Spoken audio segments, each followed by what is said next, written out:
forward.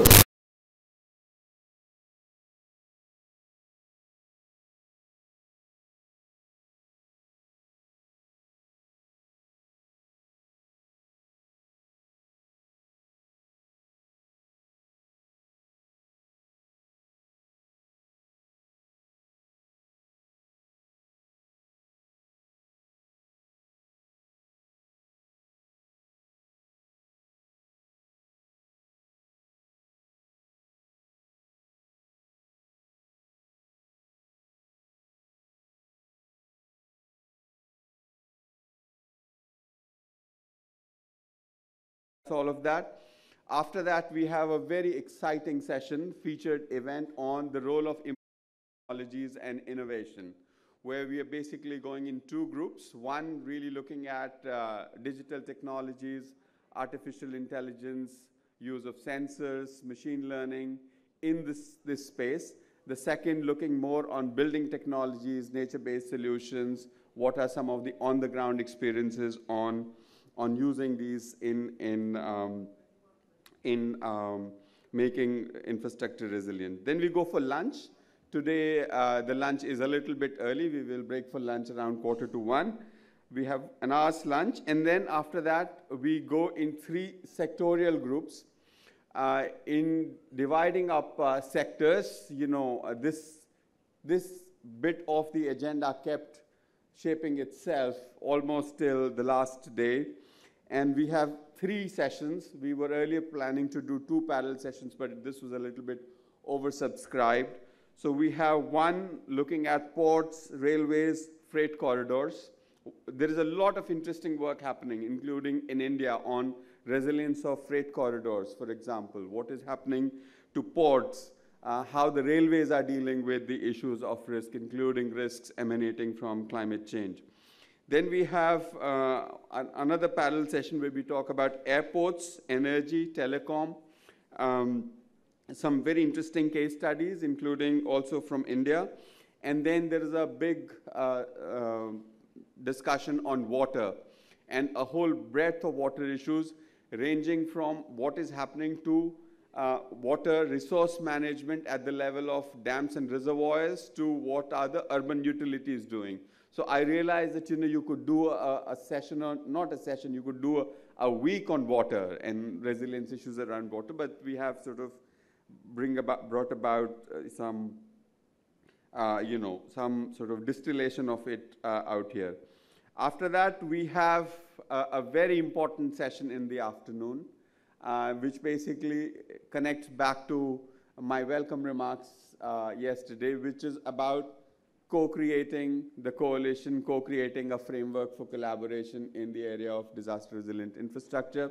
We will have some participants from countries, some colleagues from multilateral institutions, independent experts, reflect on some of the ideas that we heard yesterday, both in terms of the function, in terms of what could we do in the area of disaster-resilient infrastructure together, collaboratively, and how we could do it. What is the kind of structure that would be fit for that purpose?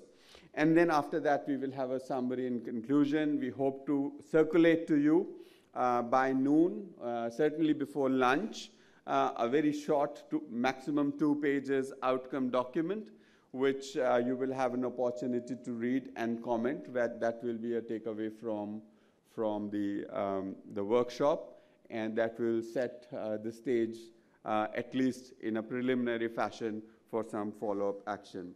So with that, I have finished the introduction of the agenda. We've got about half an hour to quickly recap what happened yesterday. Yesterday was extremely rich. Obviously not possible to be in 3 parallel sessions at the same time, but I saw snippets of it, and I was very encouraged with the level of engagement and rigor and thoughtfulness you brought to the discussions. The day ended on a really high note with discussion on finance for disaster-resilient infrastructure. You know, I mean, it was just almost too much to absorb all the new ideas that were coming in. You know, amazing energy, amazing level of engagement, and we really have to make sure that we continue to nurture it and build on it. With that, may I ask the colleagues who chaired all the sessions or moderated all the sessions to come up and be with me here and share a few reflections, one or two key takeaways from their sessions. I'm looking at Luke Brown. He chaired, so you can maybe come here. There is Etienne, please. Can you identify yourself, or I have to identify you? Your name is here, so you can't hide, you know.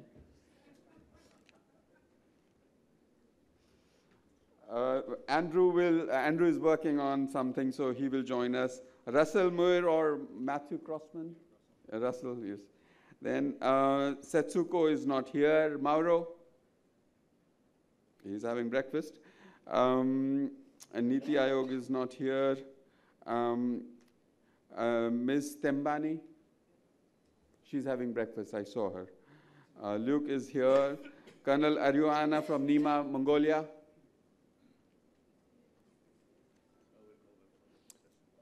Jim Hall, could you cover the first session, the stage setting session? Oh yes, here he is. I think that's it. I think, and feel free to engage from the floor. Argyo will talk a little bit about the, in addition.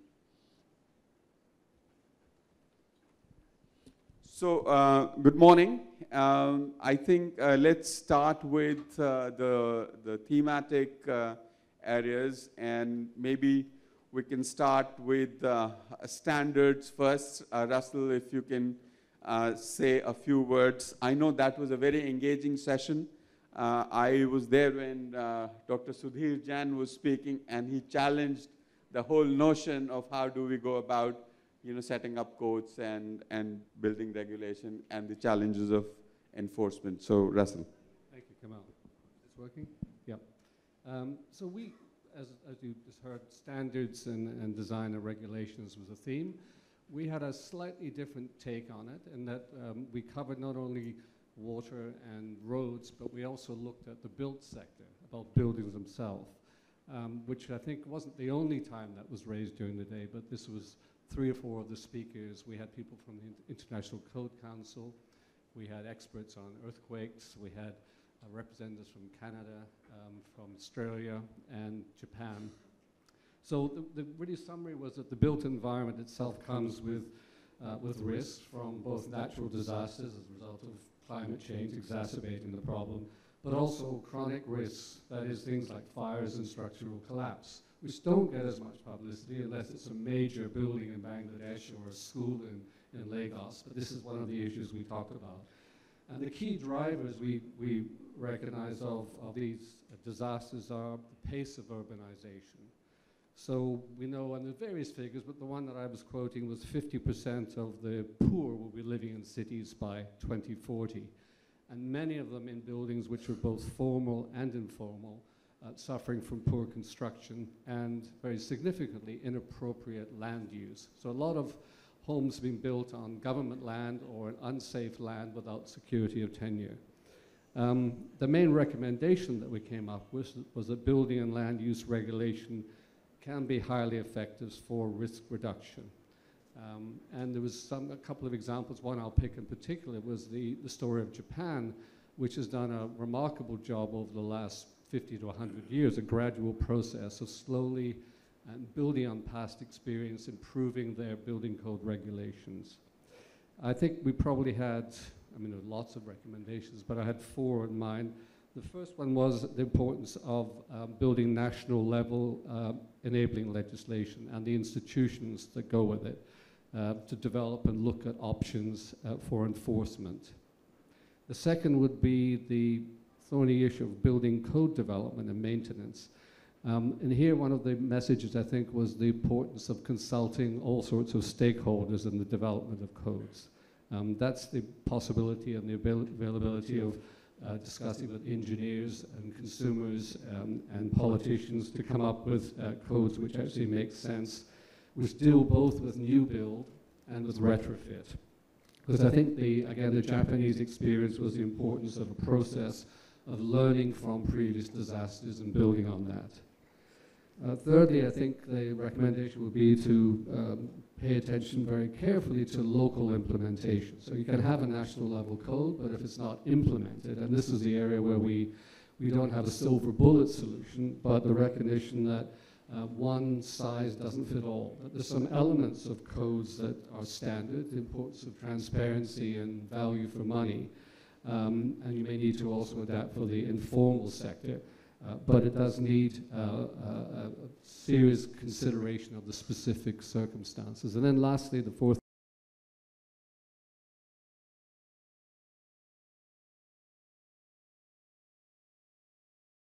importance of building safety and why codes make sense. So I think that was the main point. Thank you very much, Russell. You, in very few words, you gave a very good summary of what happened. I think the whole notion of standards, not just for the buildings and structures, but also land use, because that determines the exposure, is a very, very key point. And the whole thing of, how do we what kind of accountability mechanisms do we put in place so that the codes and regulations actually get implemented, enforced. I think there is one point that you talked about, the Japanese experience of progressively improving the codes after every major event. I think that is a very interesting case study, and it would be interesting to see how different countries. I know in India, after 2001 earthquake, there was a big movement to improve the seismic codes. But how do you manage that process? And I remember one of the speakers in your session said that codes are not static. Codes cannot wait for the best science ever available. It just makes the most of what we know right now. And as we know more, we continue to improve. But to manage the process of code development, what is the kind of governance mechanism you need? What is the kind of, what is the role of government in steering that? And what is the role of practitioners and the private sector, the builders themselves, infrastructure developers themselves? So I think if you could reflect on that for a bit, then we close that and we move on to the next bit. So I think there are a couple of forces that come to play. There are some clear technical engineering solutions that need to be addressed. So we've seen improvements in building techniques and skills and uses, so all of that has to be captured.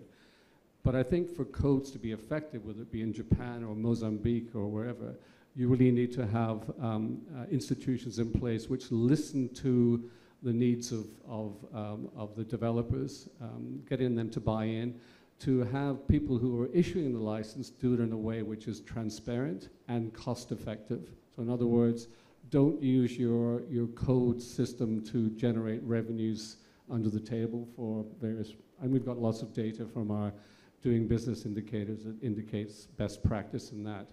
But lastly, I think to open up the discussion on codes, why they make sense, make sure that consumers and the public are engaged in that. And there's some good examples, some also terrible examples, but good examples of countries who've taken that on board in terms of transparent consultation.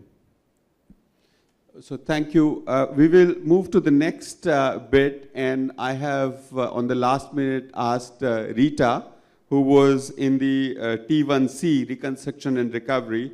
The session was chaired by Setsuko and moderated by Mauro. Neither of them are here, so I'm just asking Rita to say a few words. Thank you for Kamal for putting me on the spot. I can use that. Thank you. So we had around 4 speakers for the session, including myself. Setsuko Saya from the Cabinet of Japan spoke about how recovery is extremely well planned to the last detail in Japan, where they have 3 or 4 phases that talks about addressing immediate needs, moving to physical infrastructure, and transport and industry, and then last, the psychosocial aspects of communities. So in Japan, given their experience of dealing very frequently, even in the last year, with floods and other issues, they have developed a recovery framework that allows for local governments to access funds from the national governments, including reconstruction bonds, and based on which they continue recovery for a while. Then it was Mauro who spoke from the government of Italy, and his experience in dealing with earthquakes, the frequent earthquakes in Japan. He focused a lot on the transport sector and the categorization of roads that has been done in Italy and their phased improvements of the roads. So following immediate earthquake and in the longer term as well, how the transport sector is being strengthened to be more resilient. Following, we had also Joe Lightman from the World Bank speak to the issue of how we can build back better. The points made was that we should build back faster, and one of the ways which we can build back faster is that it should be, we could have pre-listed contracting procedures already done from before, which establishes norms as to how procurement can be done immediately after the disaster.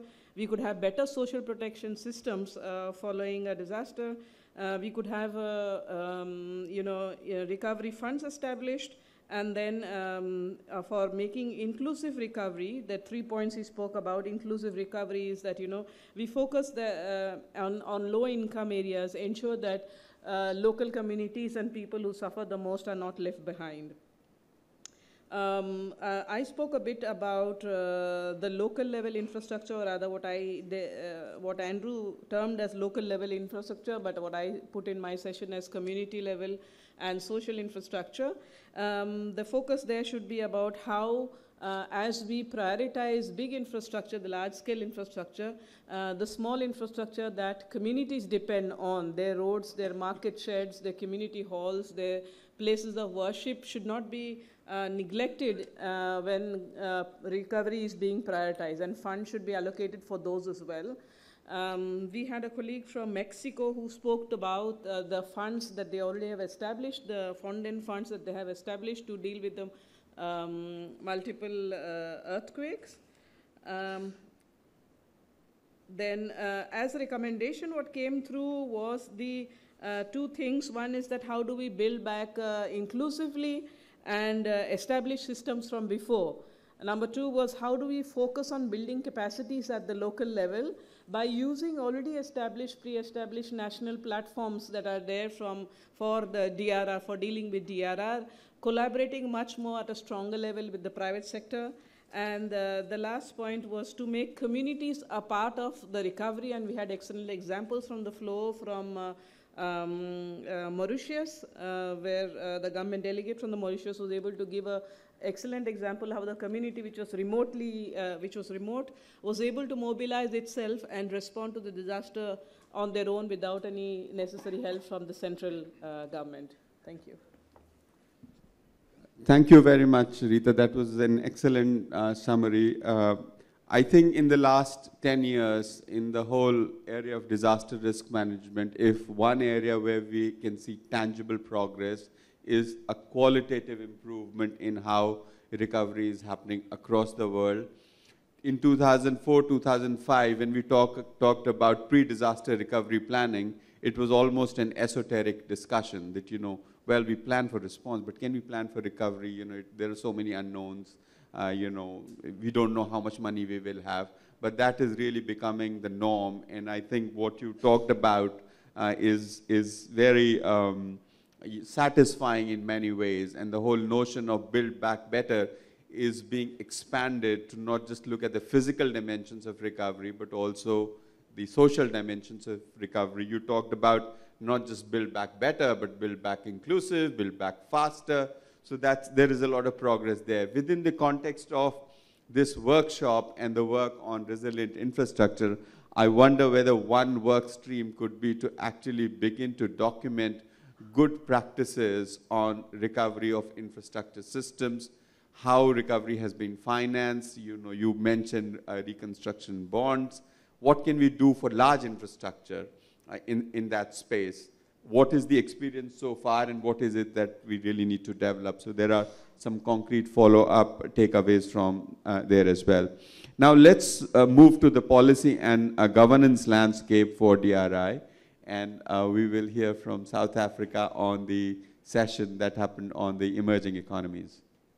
Thank you very much. Yes, the session addressed economies where a large amount of investment is expected in new infrastructure. So some of the contributing countries were China, India, Argentina. So we had a lot of good examples of or confirmation that huge investment is actually taking place in these countries. And there's a clear need for that infrastructure should be resilient, but that the new infrastructure that is being built, it also brings about new risks that needs to be catered for. So I think the group also agreed that there is a need to look at the changing environment as well, specifically in the face of a changing climate, and that we need to adapt our infrastructure to be resilient for the future. And it's not a short-term investment, it's a long-term investment that should be sustainable. So we should consider things like urbanization, things like climate change, the new risks of the infrastructure itself, and those are the things that we need to do in a coherent way. I think the important takeaway message was also with regards to the availability of data, and what data is currently available and what platforms could be put in place to share that data. Specifically, the discussions around open source data and how data can inform decision making. Some of the, or many of the countries confirmed that there were structures in place to deal with governance.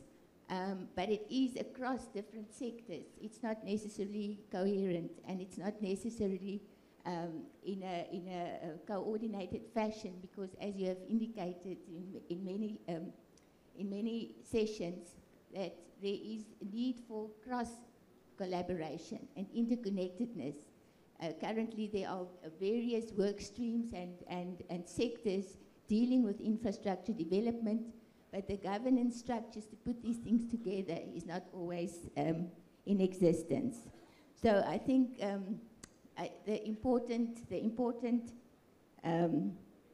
homework for us is to look at the implementation level to ensure that these different work streams talk to each other and the different sectors talk to each other, and that there's a big drive for advocacy to ensure that there is a thinking about resilient infrastructure in all the sectors.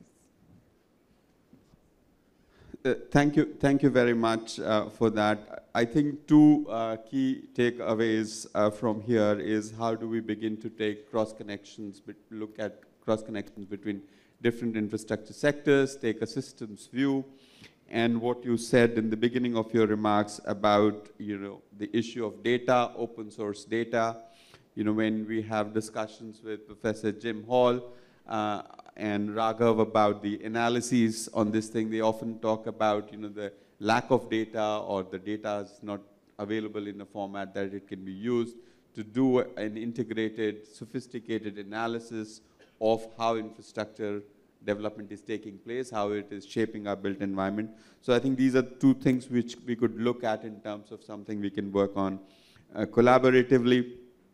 With that, now let's turn to the session T2B, which Luke Brown had to chair, and let's hear what's happening in those countries.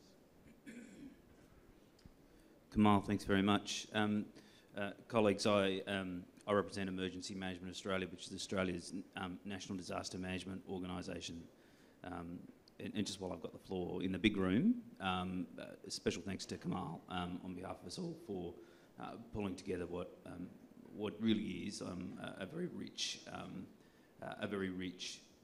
workshop that I'm sure most of you would agree with me on. Is probably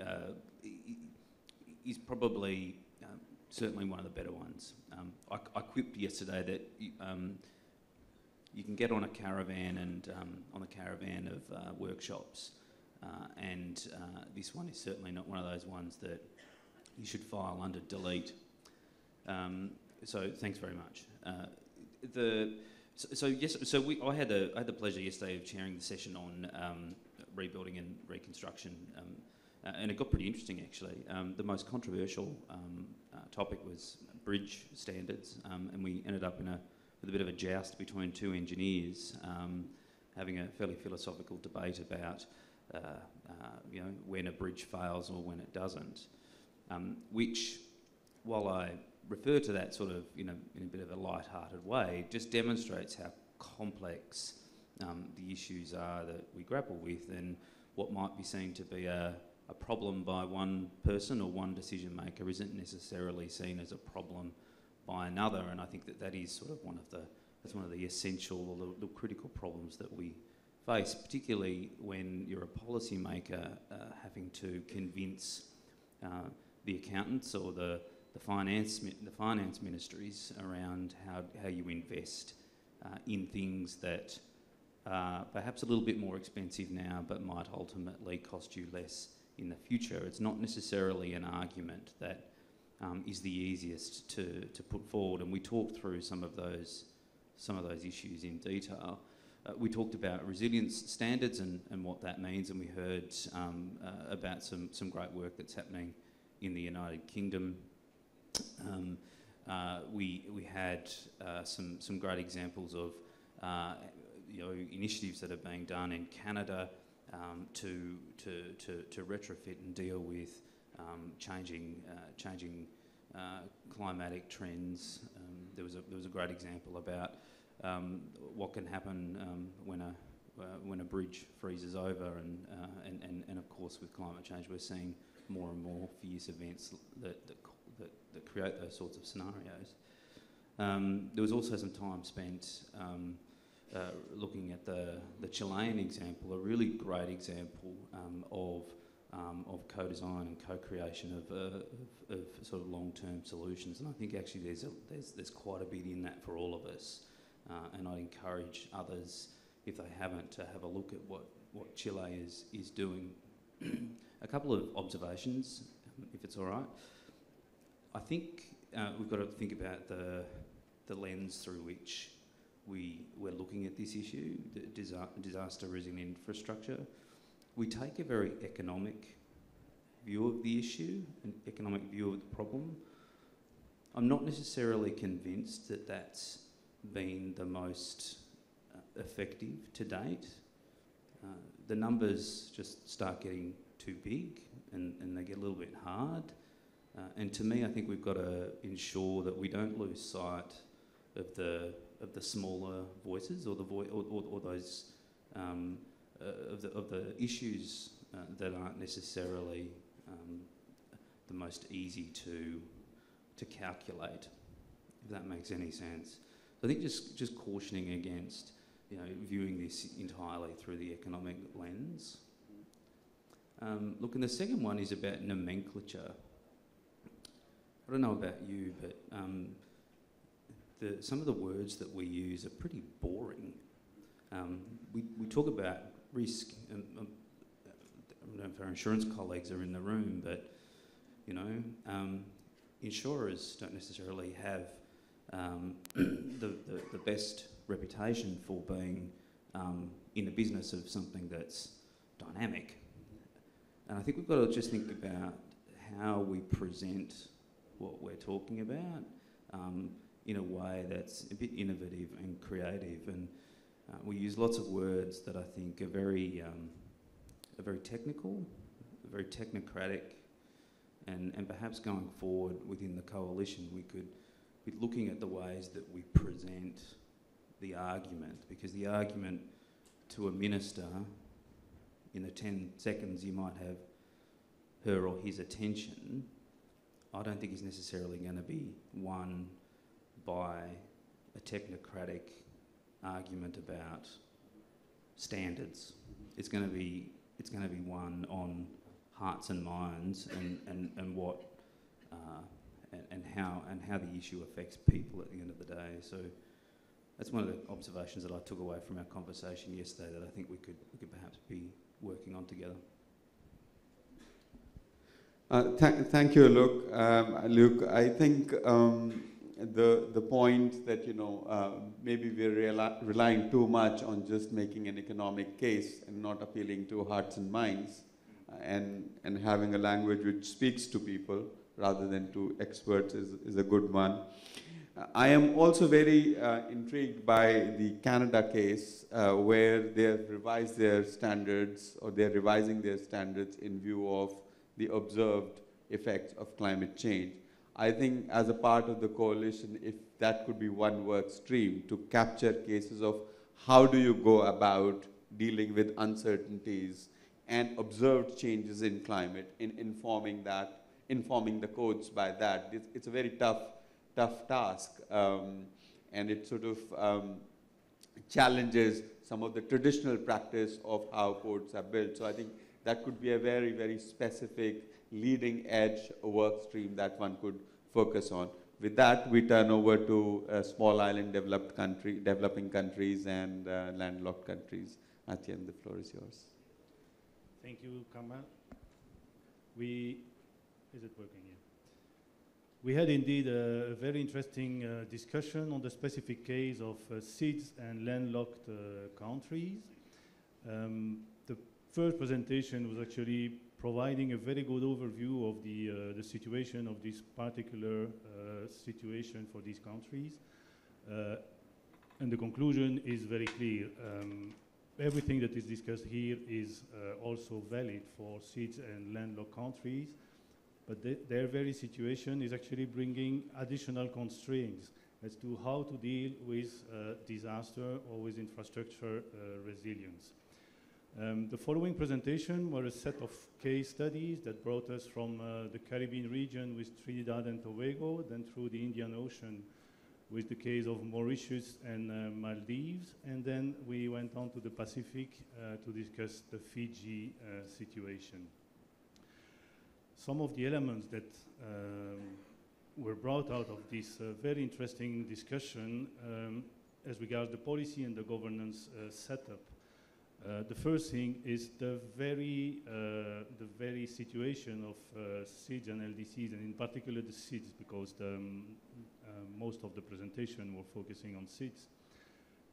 Often they are facing infrastructure challenges by itself, and when a disaster strikes, the damages to the infrastructure are sometimes so high compared to the GDP or the available resources at national level that it makes it extremely difficult to tackle these problems. Some of the solutions that were presented, the first one is the absolute importance to mobilize all stakeholders at all levels. And we saw very interesting cases where actually community-based disaster risk management was actually very useful in the case of disasters. When we saw the case earlier, the communities were actually able to mobilize themselves to react in the first stages. Now the reconstruction is bringing additional constraints because communication and transport can be very difficult if the jetty is destroyed or the only airport lane is not operational. A second type of solution was actually involving the private sector. It was a very concrete and basic case, but water infrastructure was destroyed and there was a shortage of water for several days. That was the case of Maldives. And then the solution that was brought was actually discussed with the private sector so that they can actually store and stock drinking water. And when the case happens again, there is already a first set of drinking water available in the affected communities. On the policy development level, it was again confirmed that often policy development or upgrades come after a disaster strike, so that is again confirmed. The difficulty or the challenge to set up these standards for infrastructure, we had an interesting case where reference to international standards was considered as very useful and even applied directly, and it seems to be working quite well. So this challenge of developing its own policy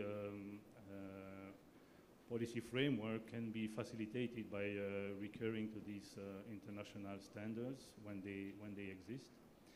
And then finally, there was also a discussion on the challenge of accessing to financial resources in these difficult cases.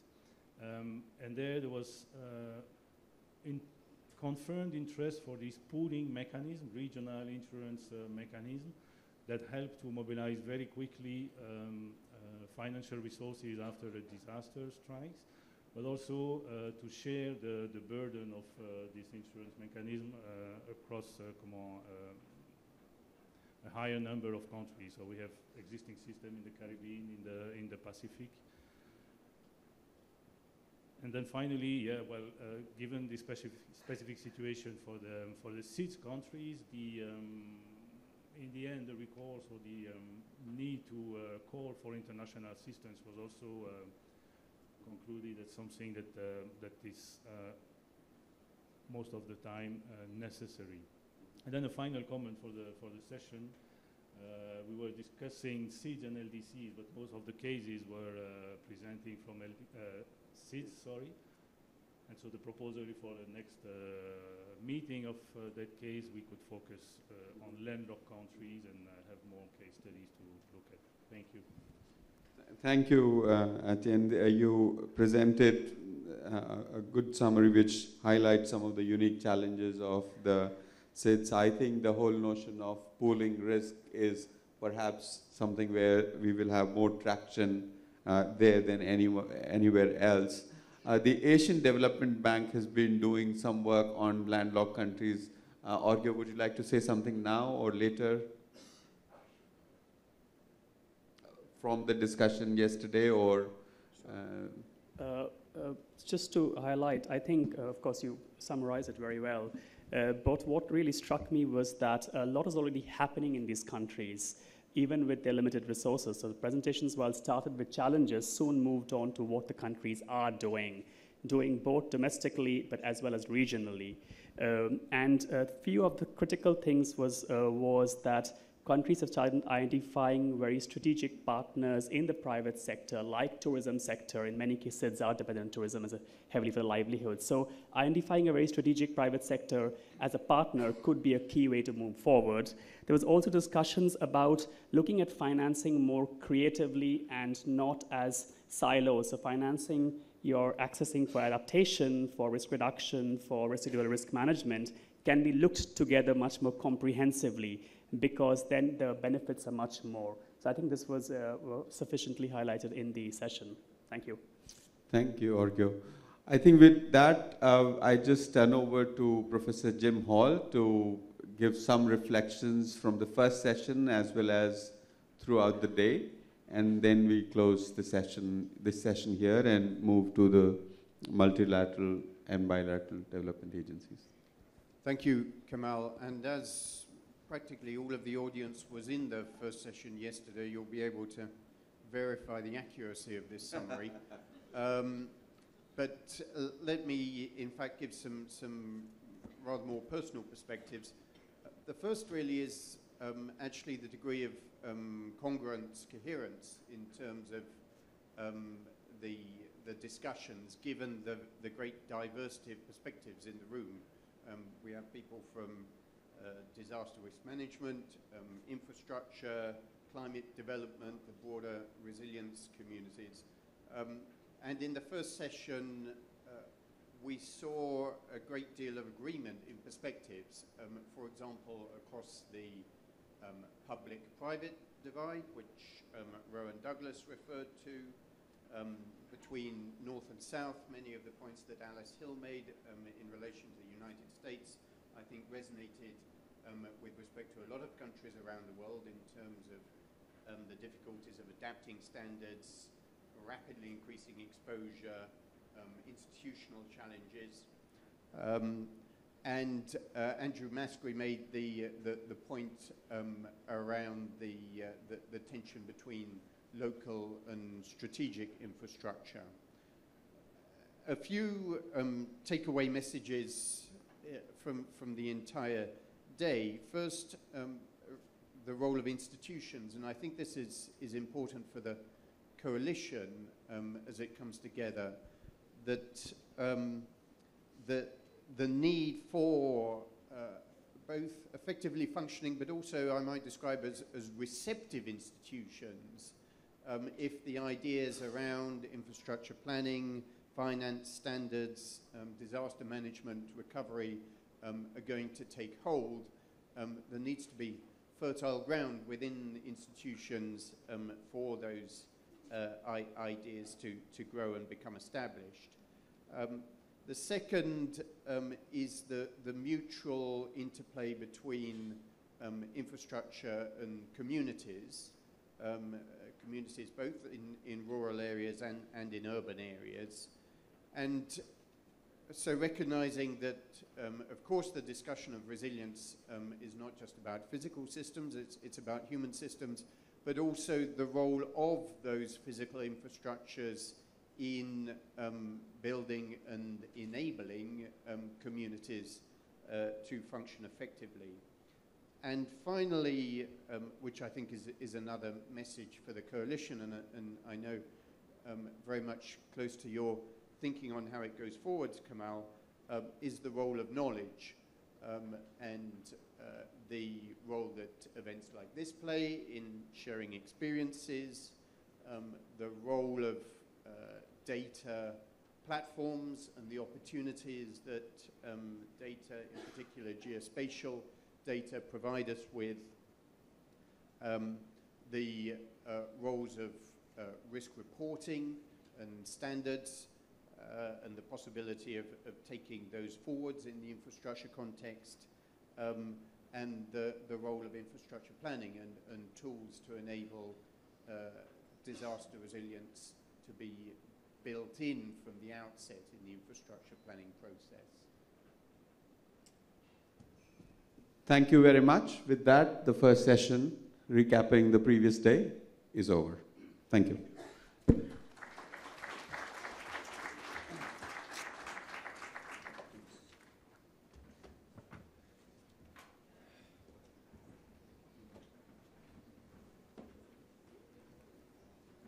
Thank you, everyone. For anyone who so desires, running tea is being served at the lawn outside till 11:15 a.m. We will now move to working session 1 on perspectives from multilateral agencies. This session will be moderated by Jyoti Shukla from the World Bank Group. This session will have 3 speakers, one each from AIIB, UN Ops, and UNDP. I request the chair and the speakers to please come on the stage.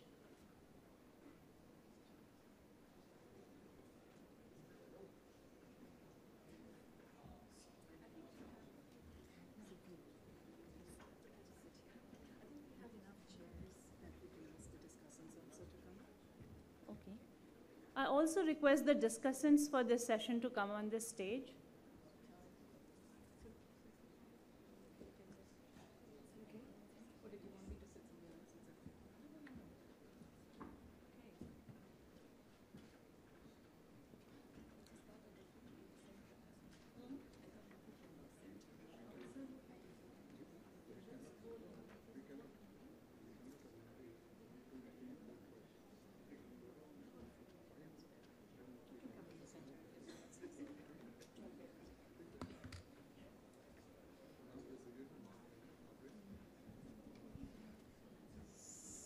So maybe I can start? Yeah, Yes. yeah. So good morning.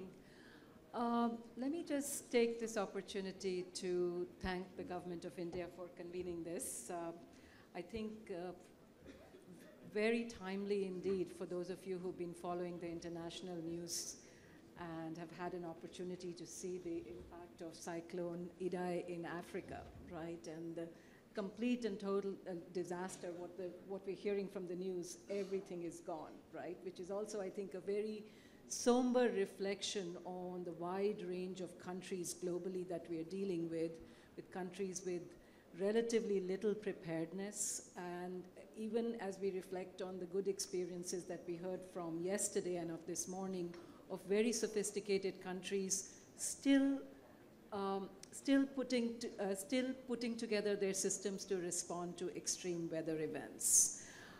Very rich reflections from this morning, and I think in closing, Professor Hall highlighted 3 issues: institutions, the role of infrastructure and communities as well as knowledge.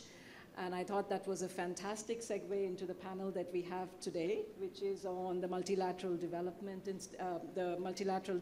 institutions and what roles we can play constructively in terms of reflecting on our work and how we can contribute to this coalition of disaster resilient infrastructure. So I'm Jyoti Shukla, I'm from the World Bank. I actually manage the infrastructure hub in Singapore, another country that has some very interesting policies and experiences when it comes to disaster resilient infrastructure. And very happy today to have a very distinguished panel, which includes a wide range of multilateral institutions, from financiers to agencies that provide technical assistance as well as disaster risk response. And I think the one thing we've learned from yesterday's discussion is that any effective response to disaster resilient infrastructure is one that really brings all systems together. Because ultimately when it comes to resilience, it is a system of systems, and the weakest link in the chain is going to impact the system as a whole. So actually, really honored to be sitting in this panel, which pulls together the entire United Nations and a multilateral system of institutions. So without further ado, let me start with the three presenters. And the first presenter would be a former colleague, Supi Theravanitharan, now with the AIIB, the Asian Infrastructure Investment Bank. Yes? Okay, Supi, please.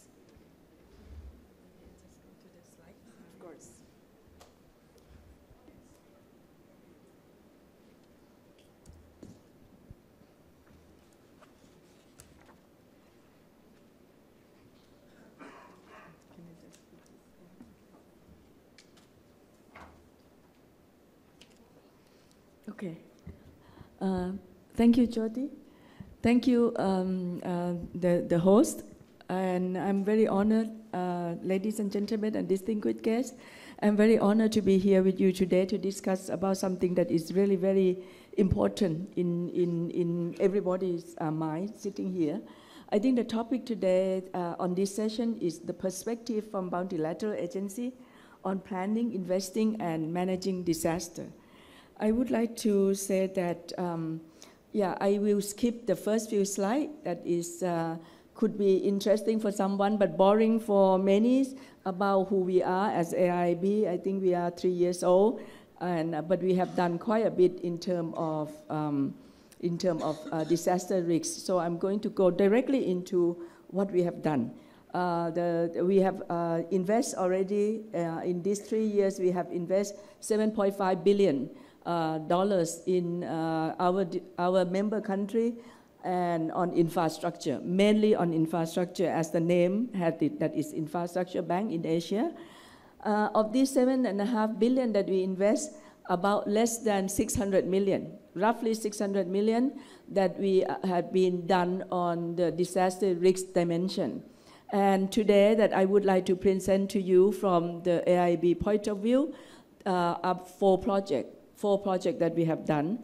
The first two, and you know that all those countries that are island countries that are on the seismic location and all those seismic path and all those, these are countries that have high risks in terms of disaster. But there are also, and in terms of disaster, I would like to say that there are two types. One, or maybe you can say three. One is really natural disaster that Mother Nature is overpowered, and then how we are dealing with the powerful Mother Nature is one thing. And the other one is man-made disaster. And for man-made disaster, there are a lot of things that really it is in our hand to do. And then there is a combination of man-made disaster and hit together with the natural disaster, and that is something that we have different way of handling them. Now we have four projects that we have done so far in our past 3 years. Two are actually in Indonesia. Two of them are standalone, meaning that AIIB did it all by itself and invest by itself, and two, we co-finance with our big sister agency, World Bank. Now let me talk about the first one that is just approved by our board in December that is in Indonesia. This is Mandalika Urban and Tourism Infrastructure Project. We put in 250 million on this project. This project is, of course, apart from investing in basic infrastructure for urban development. And just a very quick introduction of Mandalika. Mandalika is a city southern on Lombok Island. And this Lombok Island is an island that not too many people know about it, but if you talk about Bali, everybody knows Bali, because Bali is the #1 tourist area of Indonesia. But Lombok Island is just a big island that is about an hour boat ride from Bali, and the government would like to make this island a spillover of tourism, because tourism nowadays around the world, you know that tourism is becoming more and more important. Thailand, the country where I am from, we really have tourism industry as one of the major income earning. Indonesia has a size of population that is more than 5 times of Thailand, but the income from tourism, and they have a pristine beach, and they cannot make less than even half of what Thailand can make. So this is become a country development goal. But then you have to make sure that, and last year Lombok Island was hit 3 times, twice by earthquake and once by volcanic eruption. Of course, it's in the northern part of the island. The project is on the southern part of the island. So we are very concerned how are we going to make this project successful and deal with disaster. So here, we can just quickly introduce that a little bit. Lombok Island is most of the island in Indonesia located on the so-called Ring of Fire. That's why you see last year. And actually last week, there was another earthquake in Lombok as well. But everything happened in the northern part of the Lombok. So now we have been, this project decided to also have addressed potential risks of natural disaster, including earthquake, and throughout the Mandalika area. Mandalika is just a small part of Lombok in the southern. That is what I say across from Bali. Now here, of course, AIIB benefit a lot from other institutions that deal with data, deal with all those has information as a public information on where is the area of a tsunami risk, where is an earthquake area, where is a flood prone and flash flood, etc. So in this project, we were able to design to address potential risks of natural disaster, including tsunami and all those. We put in tsunami early warning system. We have emergency action plan, including tsunami response guideline. We have simulation and tsunami response drills. We have a capacity building and awareness raising of the ITDC, which is our counterpart agency. Here, the mainstream of resilience into our development of this project include land use planning, that we include 100-meter setback from the shoreline. We have vegetation against extreme wave and abrasions, and allocation of function and building coverage and all those. We also have disaster resistant construction standard. We have include also temporary evacuation shelters and sites. We have evacuation zones. We have building resilience infrastructure, including sustainable urban drainage solution, river training, retention ponds, etc.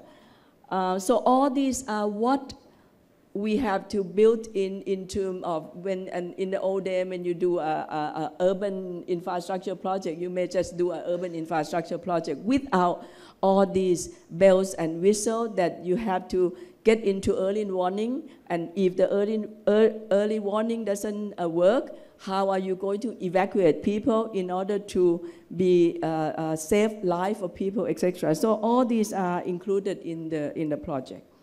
Now, the second one that I want to introduce to you today is also done by AIIB, and this is with Sri Lanka.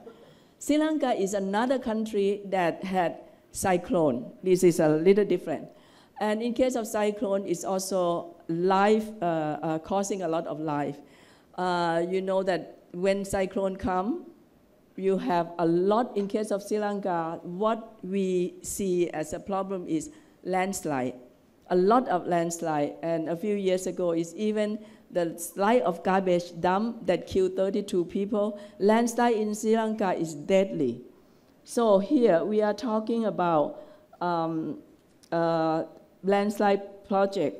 And this project actually has not been approved by our board yet. It's going to be approved 2 weeks from now, but the document has already been circulated and on the public domain, so I can talk about it. This landslide-prone area, in case of Sri Lanka, make up about 30% of the total country land area, 38% of natural population, and is sometimes in the area that is 44% of GDP production. So here, what we do, you can see that this landslide is usually on the area that usually when landslide happen, it will be coming down to the railway or to the roadway, and it's going to block the least it can do is the inconvenience that the road may be cut out, and the community that's served by that road will be locked up for a week or something until they can clear the slide.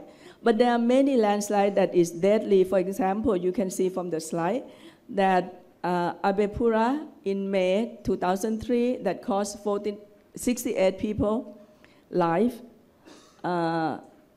Aranayaka in May 2016, that is only 3 years ago, that is 130 people die, and then we have more data.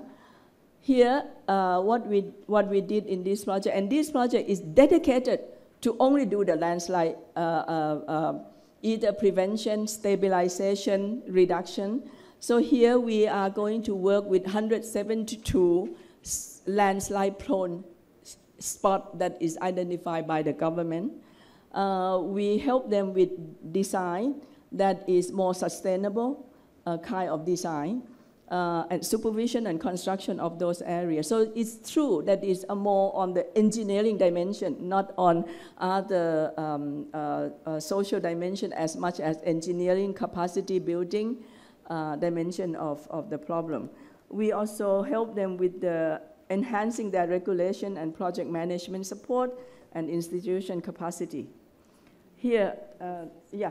So I will just finish the two projects very quickly. One is Metro Manila Flood Management Project in Philippines. This is co-financed with the World Bank, 208 million each.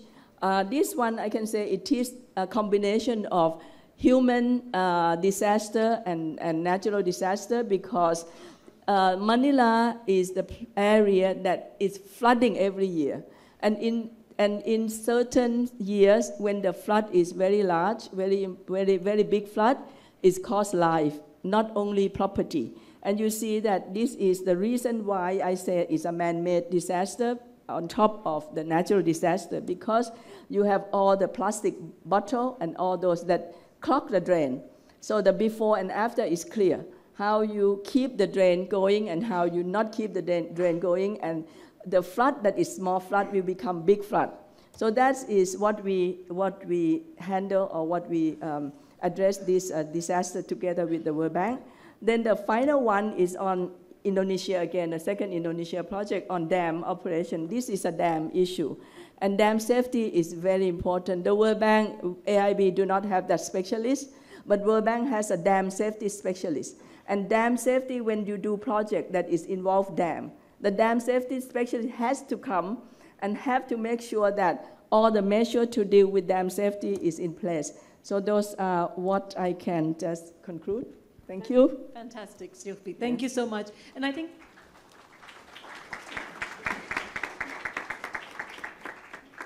an excellent example of how a very young institution has prioritized disaster resilience, some very focused interventions on building infrastructure, and also glad that you're also able to highlight the partnerships that we've had in terms of making sure that we work in a concerted manner together, right, in a concerted manner. So from the financing side, if I could then perhaps move on to a different UN agency, UNOPS. Joseph Stables, the Regional Infrastructure Advisor, a different set of interventions. Joseph.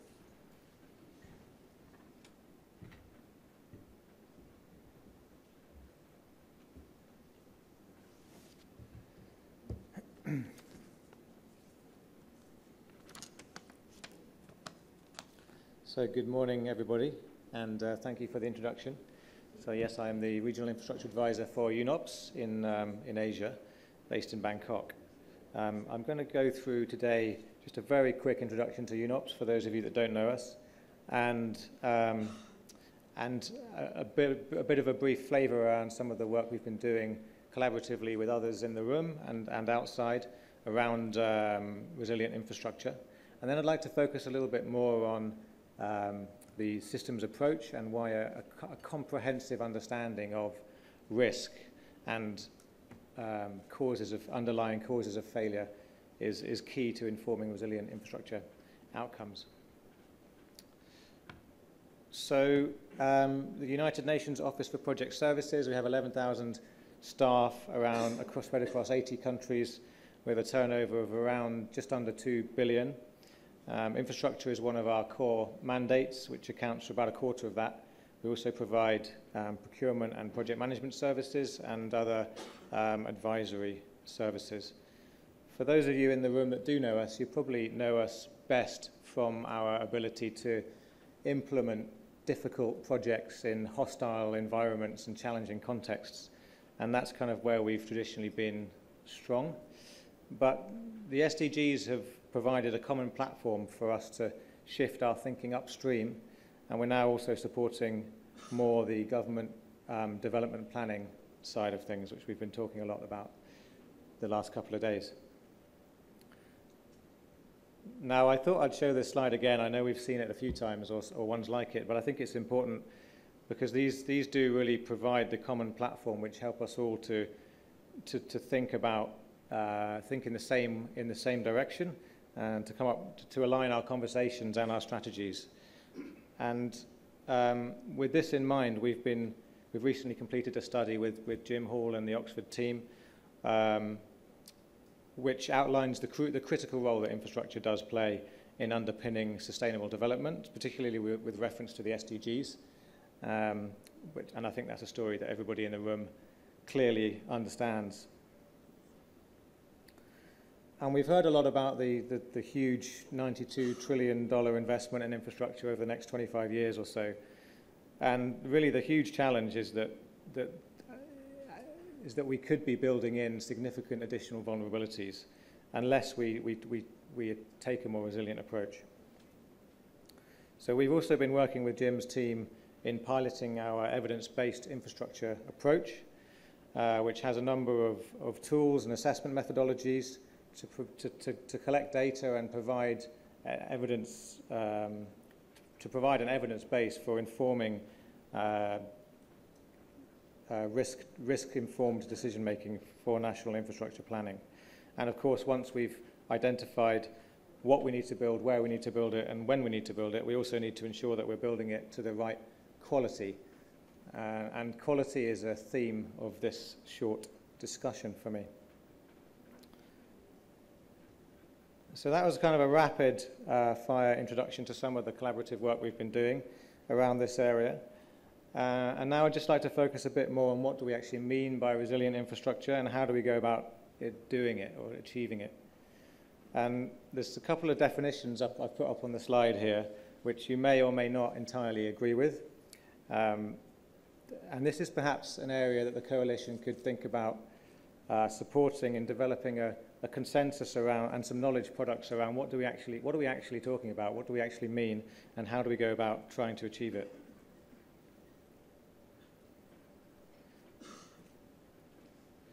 So for me, the fundamental starting point is understanding the underlying causes of failure. Disasters generally only occur when infrastructure fails. So why does infrastructure fail? These two images on the screen show the same size earthquake in Japan and Haiti, with vastly different impacts in terms of fatalities, in terms of disruption to services, and in terms of lost development gains for those respective countries. But why is this? Why does it fail? And if we can answer these kind of questions, then we can actually do something about trying to address the issues and the causes. And the answer is not the hazard. The hazard might be the catalyst for failure, but the reasons why infrastructure fails are much more complicated than that. Was a bridge built in the wrong place, for example? Is there sufficient information and guidance on site planning? Is land ownership a contributing factor?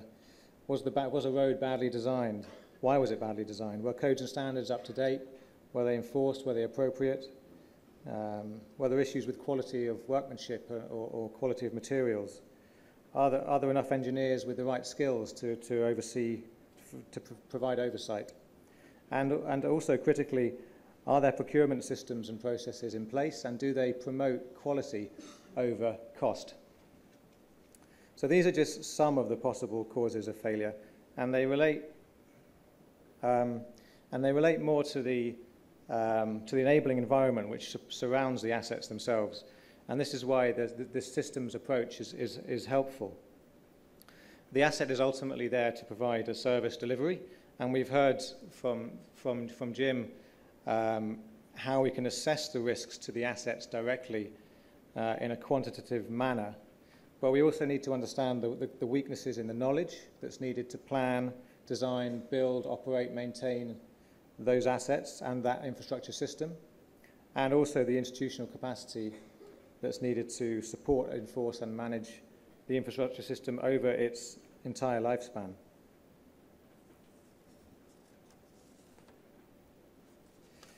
And, of course, we can take this one step further by understanding the interdependencies between the different infrastructure systems, where failure of one system may impact the delivery of another. And we heard the example from Alice yesterday about how Hurricane Sandy caused major cascading failures in New York.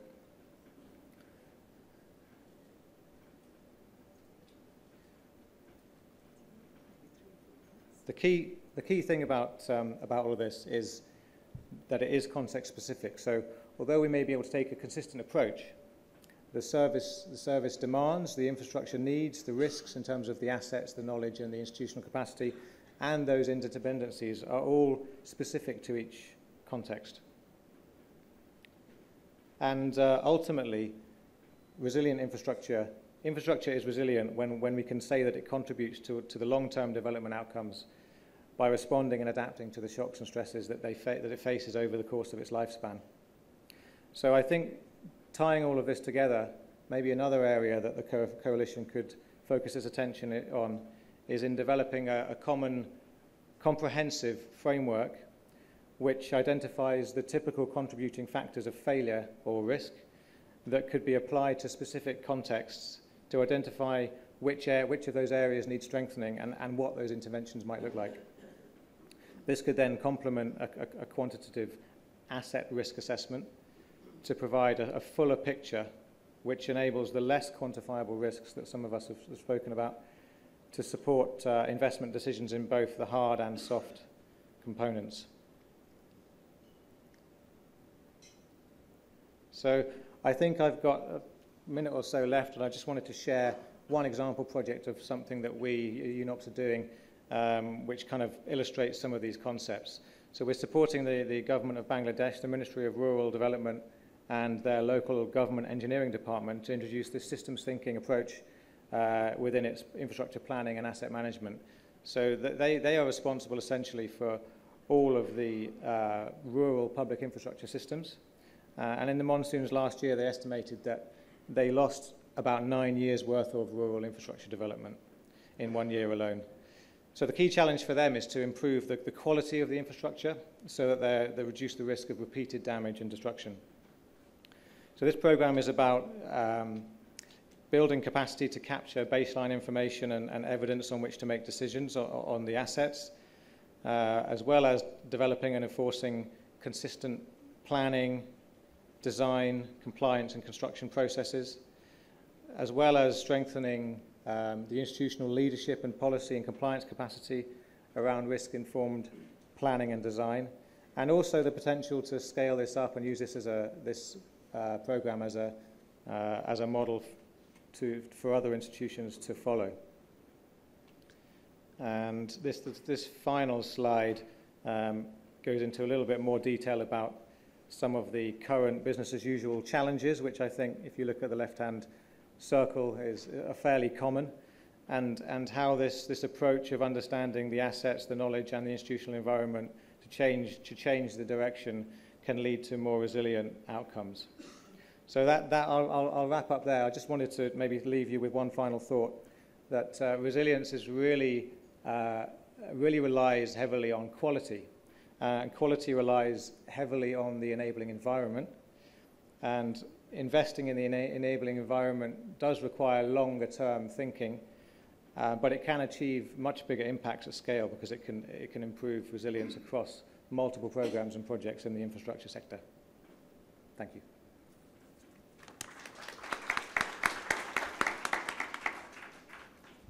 Thank you so much, Joseph. And I think thanks again also for highlighting some of the conceptual issues and challenging the audience on sustainable and resilient infrastructure, as well as an illustration of the systemic work that UNOPS is doing with Bangladesh. So if I may move on to the third panelist from UNDP, and that would be Sani Ramos Heios, Regional Advisor for United Nations Development Program. Please, Sani, welcome.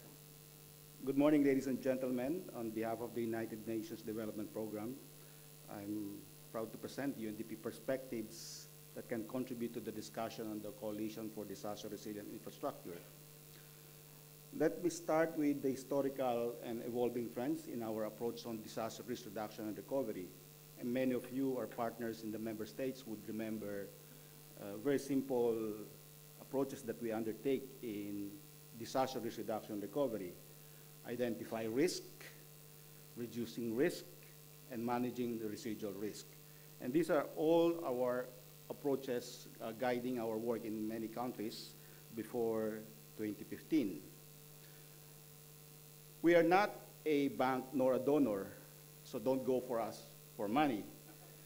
But this slide actually illustrates the idea of lever of UNDP. Our extensive country presence, we are in almost all countries. Disaster risk reduction work is almost all countries, including in the island states and landlocked countries. But also with climate change adaptation, we were the early partners of many governments in implementing climate change adaptation. The idea of the lever is that our work actually helps and unlock government and development partners financing for disaster risk reduction and recovery to demonstrate feasible solutions, focusing on proactive measures in contrast with the then dominant response and relief orientation.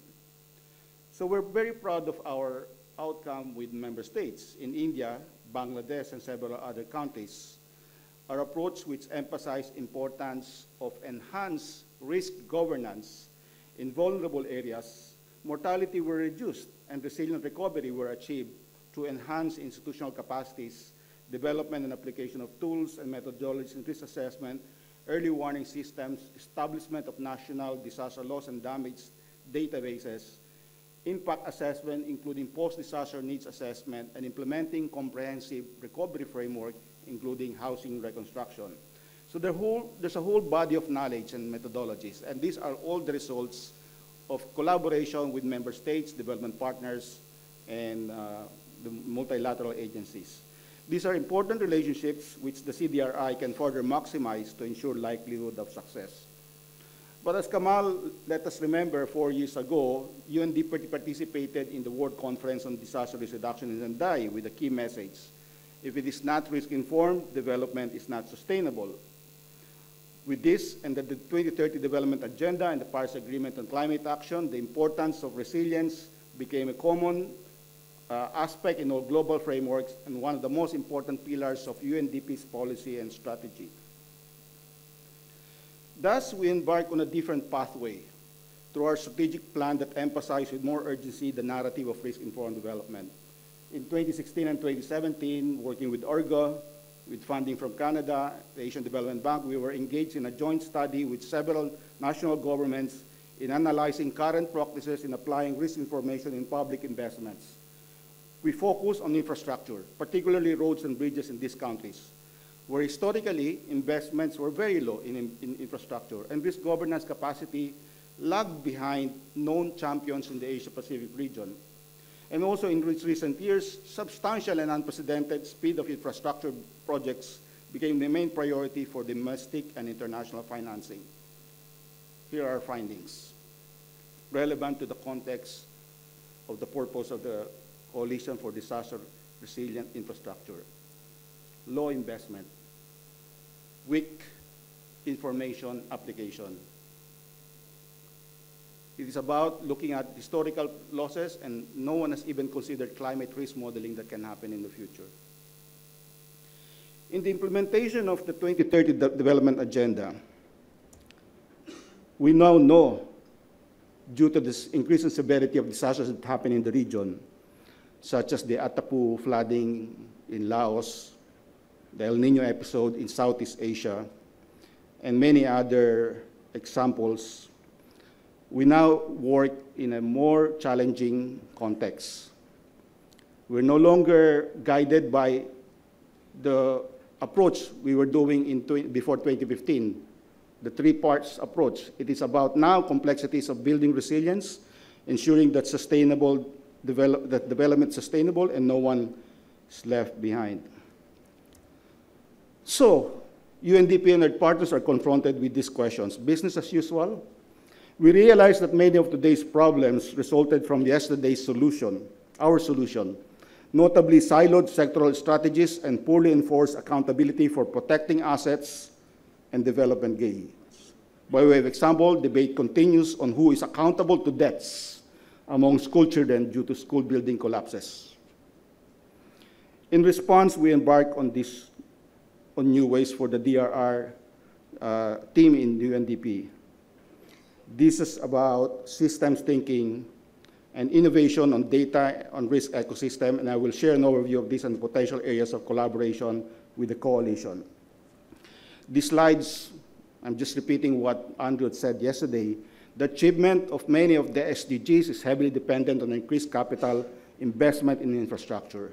However, if you look at the historical losses and damages in low-income countries, business as usual approaches means annual average losses represents 30% of capital investment. Another example, and I'll just quickly look at this, is that the social aspect of SDG also require social expenditure and infrastructure. However, without resiliency built into development work, the historical annual average losses is 20% of social expenditure. Now, UNDP is applying system thinking approach within risk governance process, so still within the risk governance process in the Asia-Pacific region. For example, you're familiar with the SDG 11, and this is how system thinking can apply to SDGs, including, for example, on SDG 9 later on. Here you see the interconnectedness of resiliency, safe city, inclusive city, and sustainable city. We work on this in Colombo with the government. The entry point was solid waste management. Many participants talk about the strong connection between the historic floods that happened recently and solid waste management, along with the contribution of extreme seasonal variability. So currently, UNDP is preparing with the collaborative work in Kathmandu Valley with urban risk resilience as an entry point, applying system thinking. At this stage, it means data gathering, statistics on hazards and vulnerability, but this time we are also looking at the connection with rural-urban migration, multi-poverty index, inequality and exclusion, and the dynamic and rapid changes in actual land use because of migration. The process now includes robust data gathering so that when we get into the system thinking, we actually look how poverty, poor construction contributes to risk exposure and so forth and so on. The anticipated result is clarity on how to reduce risk and also prevent new risk to accumulate. You're familiar with the left side of this slide, an important agenda of the Sendai framework for DRR. It is similarly a challenge for us in looking at resilience infrastructure. It's about developing a complete balance sheet of protection from impacts of hazard climate change and maximizing the role of infrastructure in building resiliency for development. Also, we anticipate that some of the non-disaster risk reduction traditional agendas, such as poverty reduction, gender equality, and climate action, can also contribute to disaster risk reduction. Final point, and all of this requires that policymakers and decision makers have access to and use of data. UNDP proposes to work with the coalition in enhancing and building up a data ecosystem for resilient development, a topic which has been explored extensively in this discussion. To use the language of system thinking, data ecosystem is the lever that can influence forces for paradigm change and actions.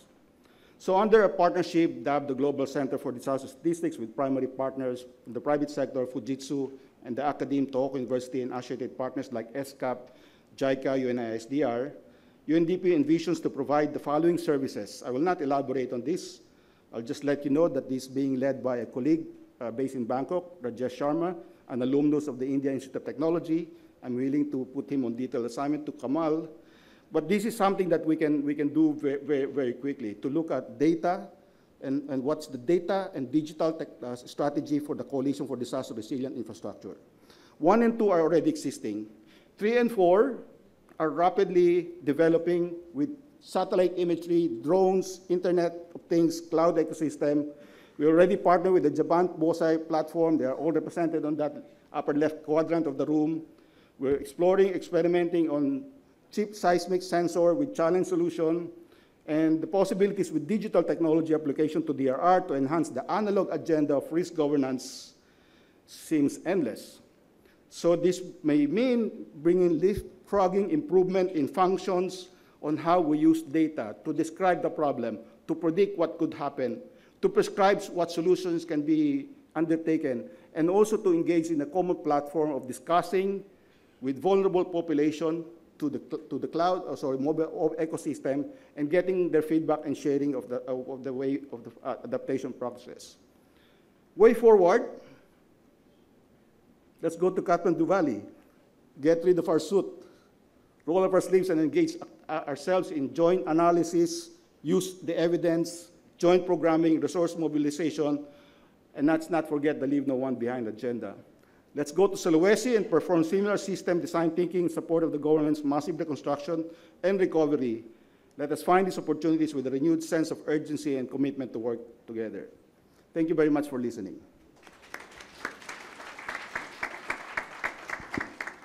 Thank you so much, Sani, for both challenging the status quo as well as providing something very practical in terms of what UNDP is doing and a challenge for us to work together.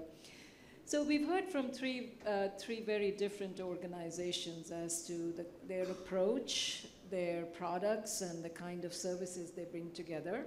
So to bring this more into more of a discussion, and let us reach out to our discussants. And I will first call on Mark Harvey, who's actually sitting there, Head of Profession for Infrastructure for the UK Department for International Development, usually known as DEFID. Please, Mark. Will I use the microphone? Sure. So thank you. Ooh, sorry, that was loud.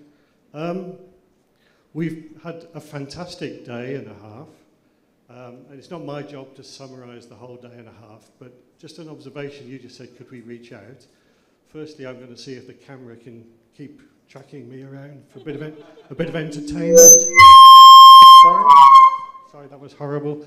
Sorry about that. So I'm a discussant. So I've heard 3 presentations with some great slides and some interesting stories and some good diagrams, and we all do that. So what can I take away and what can I say? So I'll just say 2 things. First of all, I'm not a multilateral because I work for a bilateral, but half of our budget does go through the multilaterals. So it's good to hear what they're doing about all of this. So we can hold you to account and you can hold us to account, which will be the recurring theme of this. And I'll move over here to keep you entertained because you've all been sitting down for a day and a half. We're talking about climate resilient infrastructure, so I'm going to throw in another C word, which is corruption resilient infrastructure, because I think that's what we need as well, because we've heard about $76 trillion. That's a lot of money sloshing around, so we've got to have a lot of trust, and that's the theme of my 2 minutes. So I've got to trust the multilaterals that they're all going to do it much better. I agree with our Australian colleague that we've got to get the language right, otherwise we're going to lose trust with the public. So I'm going to try to not say that we need a multi-dimensional, multi-stakeholder approach for nuanced working across all levels, because I don't know what that means. So I'll just say trust, because we've heard about data, we've heard a lot about improved decision-making by politicians. So we've got to trust the data, we've got to trust the engineers, we've got to trust the designers, the builders, and the operators. And we've got to ensure we've got trust with the public, because there are many places in the world that is losing that trust. So that's my overall message. And there weren't enough chairs on the table at the front anyway, so which is why I was in the audience. But thank you for that.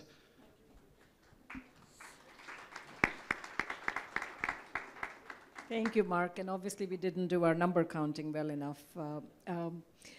If I could call, and that was very provocative, by the way, so thank you for waking everybody up. Could I now just call on Mr. Donald Cannon from the European Investment Bank? Good afternoon, or good morning, ladies and gentlemen. Thank you very much for inviting me here. I do represent a multilateral development bank, the European Investment Bank. We're Europe's Asian Development Bank, or the World Bank.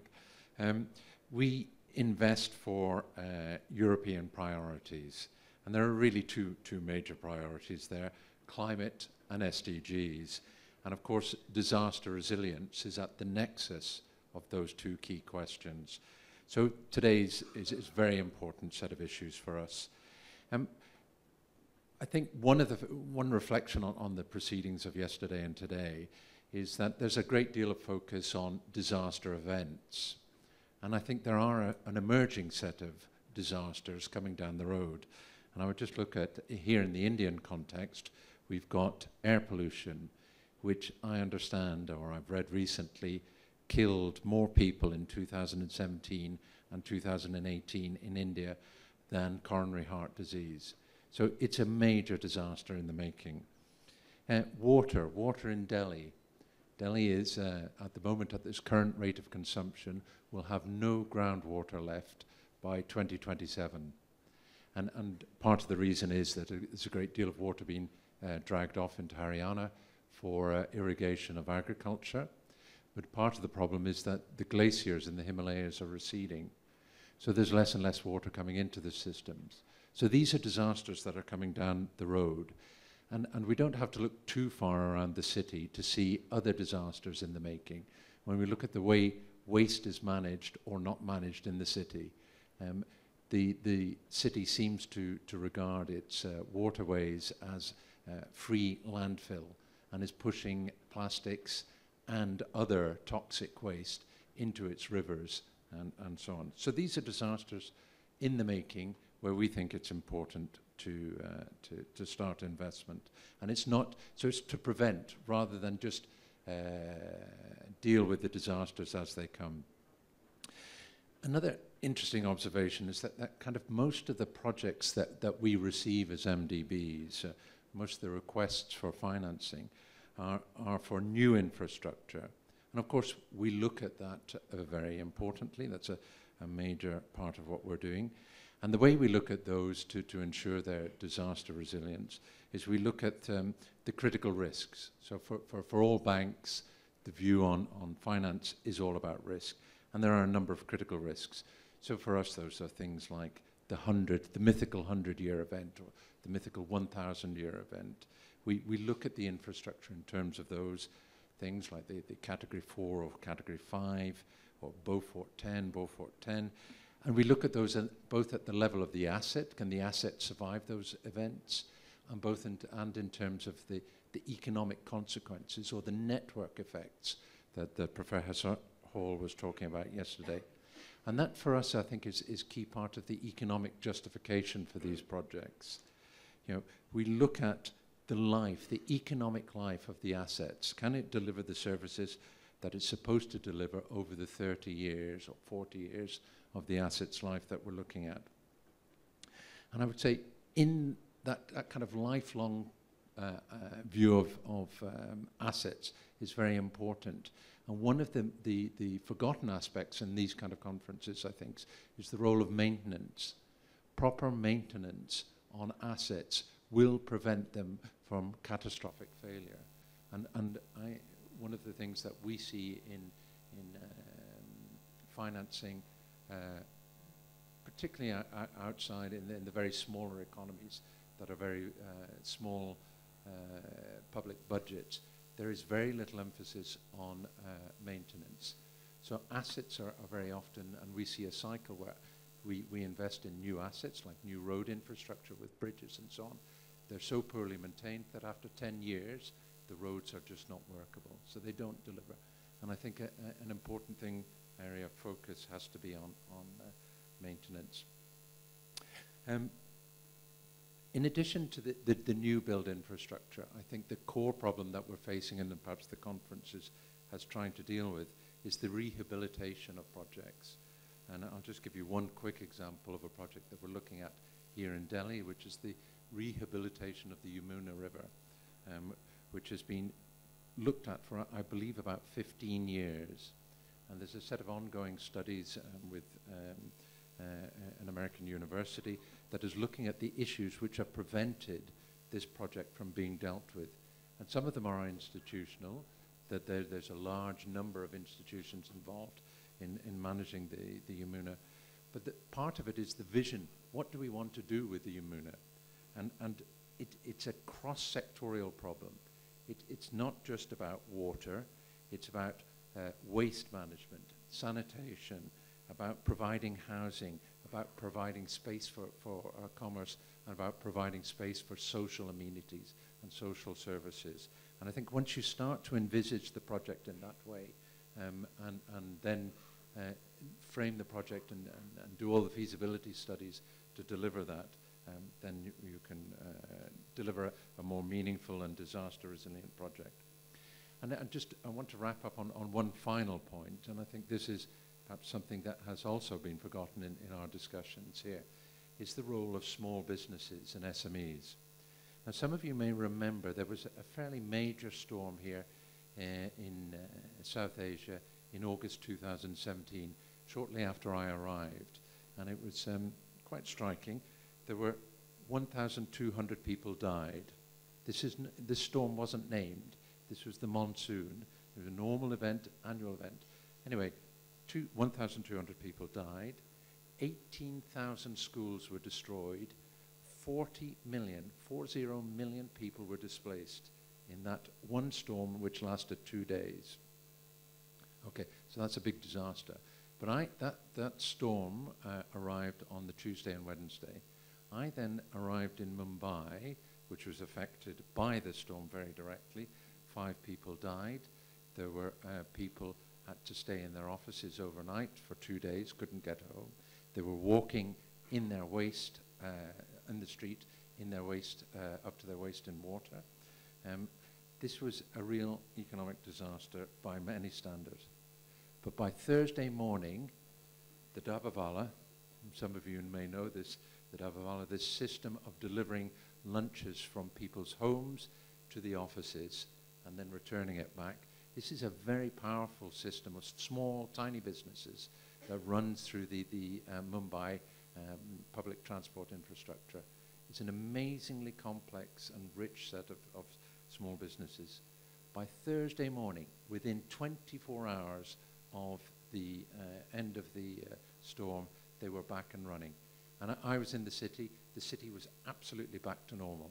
So I would say Mumbai is a remarkably resilient city. And part of the story of that resilience is the small businesses.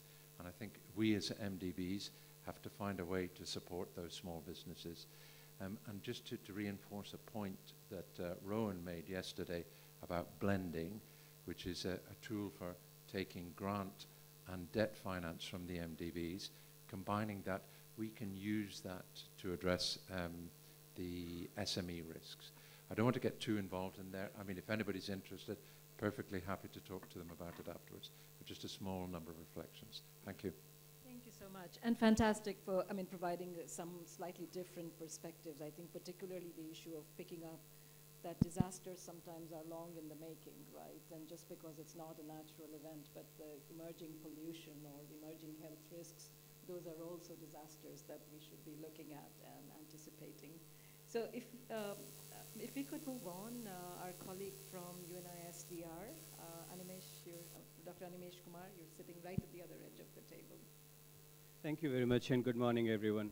I would not talk about what UNISDR is doing to address some of these challenges, because we have the opportunity as the co-organizer for this event in the opening and the closing ceremony. So I would just provide my reflections on the discussion, which is ongoing as a discussion for this specific session. So I have 3 key points to offer from the discussion from the presentations made so far and the discussion that we're having. The first is in terms of what Dr. P.K. Mishra mentioned about that the infrastructure should speak to the people, should address the needs of the people. And Jyoti, you just mentioned about the weakest link. And I would like to bring out the point on the last mile of infrastructure in terms of the infrastructure connectivity. It has been pointed out that if we look at the investment levels in infrastructure, around 1/3 of infrastructure investments, and sometimes goes beyond 50%, is on the last mile. And that's the weakest link. And we often say that a strongest chain is only as strong as the weakest link. If that weak link breaks down, the entire infrastructure chain breaks down. Becomes very much relevant in the case of, for example, a very good highway, which doesn't have a feeder service to the nearby village. It loses the purpose for the villagers who must be living just a kilometer away from the main highway. Or becomes much more relevant in the case of early warning infrastructure, where if the information does not reach the community, the entire chain becomes meaningless for them. And I feel that often these investments, which are often needed, can be addressed sometimes through structural measures, but also often through non-structural measures, including through artificial intelligence and machine learning. A second point is about financing investments itself. It's been pointed out, I think this is a key discussion we're having in this session and also in the session yesterday. If we look at the discourse that's happening at the Financing for Development forums or the Global Infrastructure Forum, the key discussion which is happening as of now at the global level is how to fill up the global infrastructure gaps in terms of the investment. We also had a presentation yesterday about how in some countries of Africa, there is actually a net decline in infrastructure investment. While at the same time, we also hear that there is a massive investments going into infrastructure development, and while that there is a growing need for it, moving into $93 trillion till 2040. Now, putting all of this together, I feel that there is a strong need to change the discourse a bit from the financial viability of infrastructure to a more economic viability of infrastructure. And that is very much similar, but changes the discourse a bit, which becomes more and more relevant in terms of, say, public transport or critical infrastructure. The second point is, and Donald brought it very well just now about the maintenance cost, but also linked with is why would somebody invest in infrastructure, in particular from the private sector when the returns to investment is over a very long-term duration. It has been often said that it's more than 15 years it does it take that somebody who has invested starts getting a return to the investment. At the same time, we're talking about the cost of maintenance, and I feel that there is a bit of a trade-off between the cost of resilience and the cost of maintenance. If the infrastructure is resilient enough, perhaps the maintenance cost would be low. At the same time, if the resilience principles are embedded in the infrastructure at the stage of development itself, it also gives a bit of an assurance to the investors that by the time the infrastructure starts becoming a bit dated, the returns would still be assured. And that is something which... The third point is about the data gaps. And Sani brought out very well about how all of us are coming together in terms of ensuring that we do have the right kind of data to analyze and understand what we're talking about. Each of us sitting in this room has some form of data, which in isolation is useless. It's only when we all come together that in the totality of this data infrastructure that we can understand some thing that we are trying to define here. And in terms of that, if we look at the global level, for example, the Global Infrastructure Hub is now joining hands with the Global Toolbox, and it's a very good integration of databases on the infrastructure level. And I believe that such an integration is also very important when it comes to the data we have in the risk knowledge field and the data we have in the infrastructure field. Unless these two happen, we will not be able to get the real picture. And let me give the very example, and I conclude with that, about the real estate. When we talk about city master plans, the key conclusion, the key criteria we often talk about in master plans is about the expanding population and available space. We never talk about whether we are expanding to, does it have some risk, or does it have some risk? Or if in case we expand, that discussion never happens. Let's take the case of the building bylaws or the building codes. Often talk about building codes, that they do exist in most cases but are not enforceable. But what about the changing dynamics of risk? If the risk which are changing at the space where the buildings are existing and the building codes don't address the risk to which they are, where they are present, perhaps the building codes themselves are not very relevant. So with these three key points in terms of the connectivity of infrastructure, the data gaps, and how we can ensure that investment in infrastructure can be made more lucrative are the 3 points I would like to highlight. Thank you. Thank you, Animesh. And thank you also for how we can ensure that investment in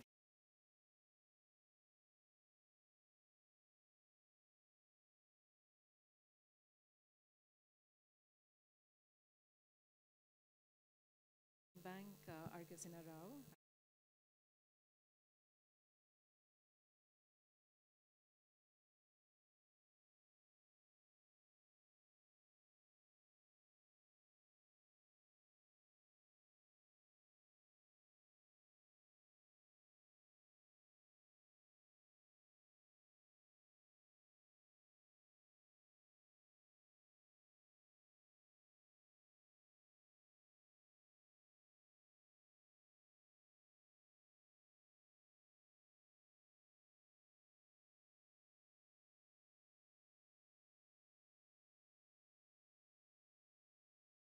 water anymore in the strategy. It's more about livable cities, food security, which automatically would require us to bring the sectors together and think in terms of systems and hopefully design projects around that. But so when you translate that into actual investments, we do have in place some financial mechanisms for improved project preparation from a climate and disaster lens, but also earmarked funding for disaster reduction for concessional assistance-only countries, which is an incentive for those countries to invest in risk reduction. So in order to move forward and think how this coalition could add value and we could benefit from it, the three ideas which I was thinking. One is, of course, from a risk assessment perspective.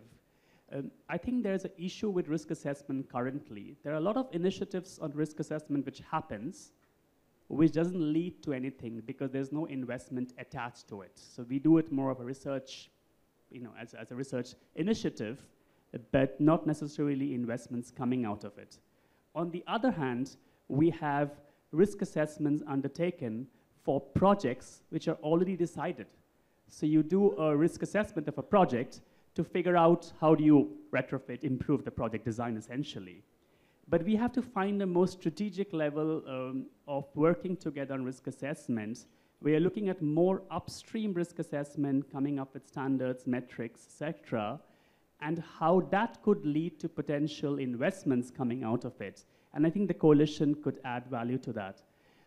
Secondly, looking at this whole issue of identifying critical infrastructure in different countries and what are the thresholds which determines what is critical and what is not critical and what is critical today and what will be critical tomorrow actually.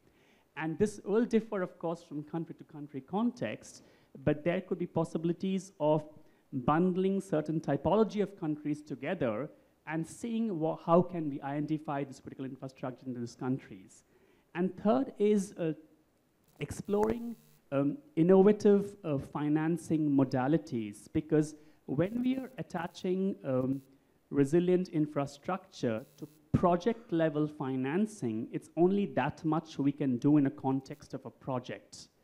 But if you start thinking for financing for a sector plan, or financing for a results or an outcome, or financing looking at a multi-tranche facilities, then you're looking at a much more systems level and trying to finance a much more medium or longer term investment program.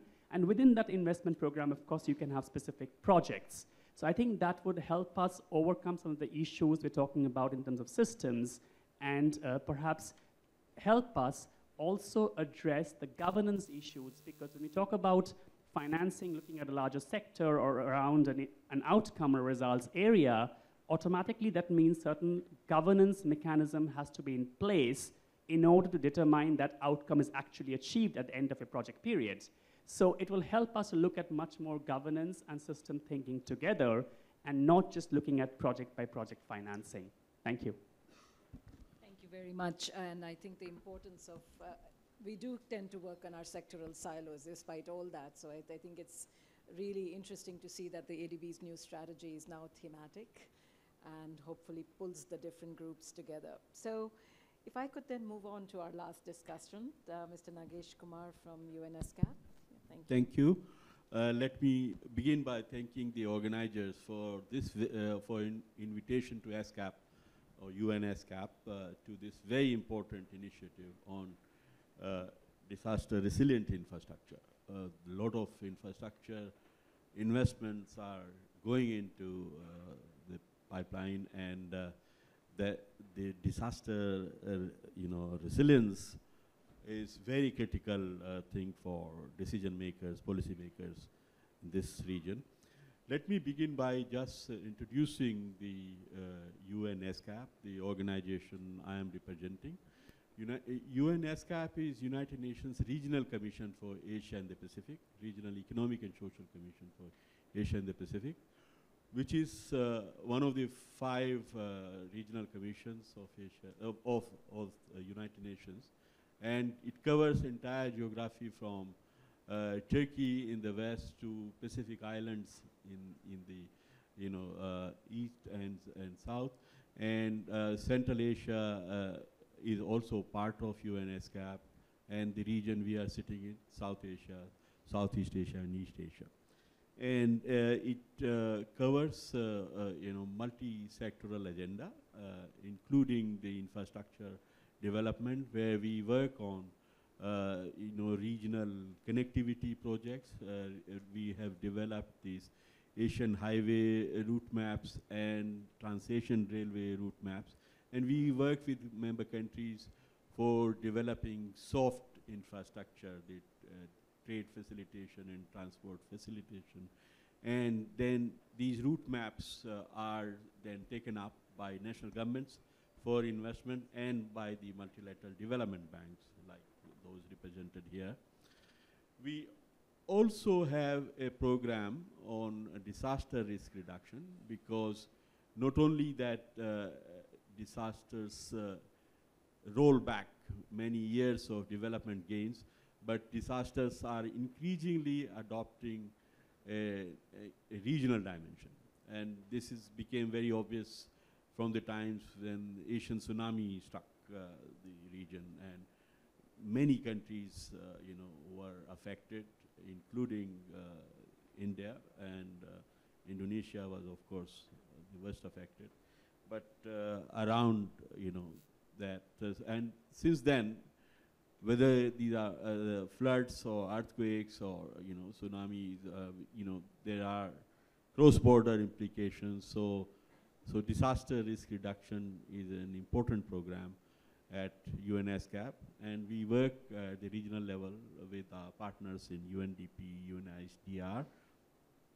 And some of the things which have been done as a part of this program is an early warning system. We supported a project on early warning system, which is called RHYMES, and this has been developed over the years to provide real-time information to member countries in the region. But in the context of the discussion at this conference, what I would like to highlight is a recent initiative which is about Asia Pacific Disaster Risk Atlas through a center of UNESCAP, which is called Asia Pacific Disaster Information Management, a Center for Disaster Information Management based in Tehran. UNESCAP has just recently developed this disaster risk atlas, which could be a very important tool for decision making of the banks and national governments and agencies which are working on infrastructure investment projects, because it pulls together all of the data on hydrometeorological and seismic hazards within the region, in particular about the cross-border infrastructure.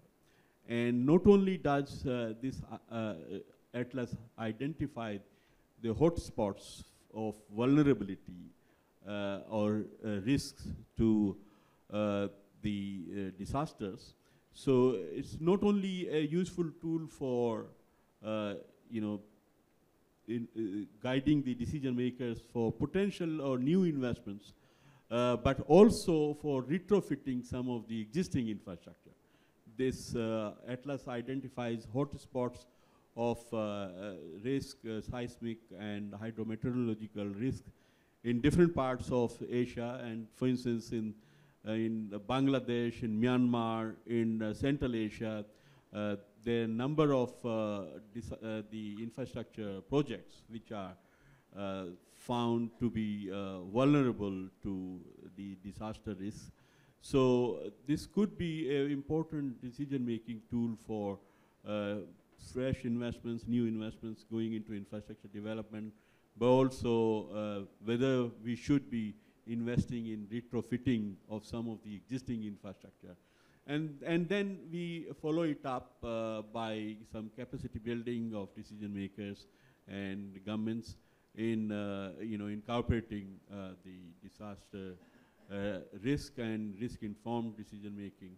So this is where ASCAP is active, and we work with our member states and other partners in the region. I'll stop here. Thank you.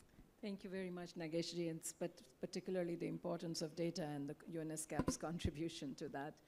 So I realize I've not been a good chair. I haven't managed the time very well.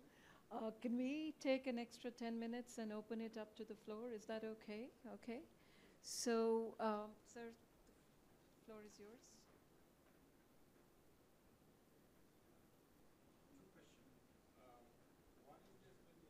Could you identify yourself, please? Good morning. I'm Santosh Kumar from the National Institute of Disaster Management, New Delhi. Listening to all the presentations, is it possible for breaking the stereotypes in terms of forming coalitions of all the multilateral and bilateral institutions and improving the lending principles or the framework, that is improvising on the CAS, country assistance strategy, if you are developing PRSPs for each countries, and how it goes in the form of addressing ex ante disaster risks of those countries. Because the presentation shown that most of the projects are funded post-disaster, ex-post, and there the component of recovery and resilience are there.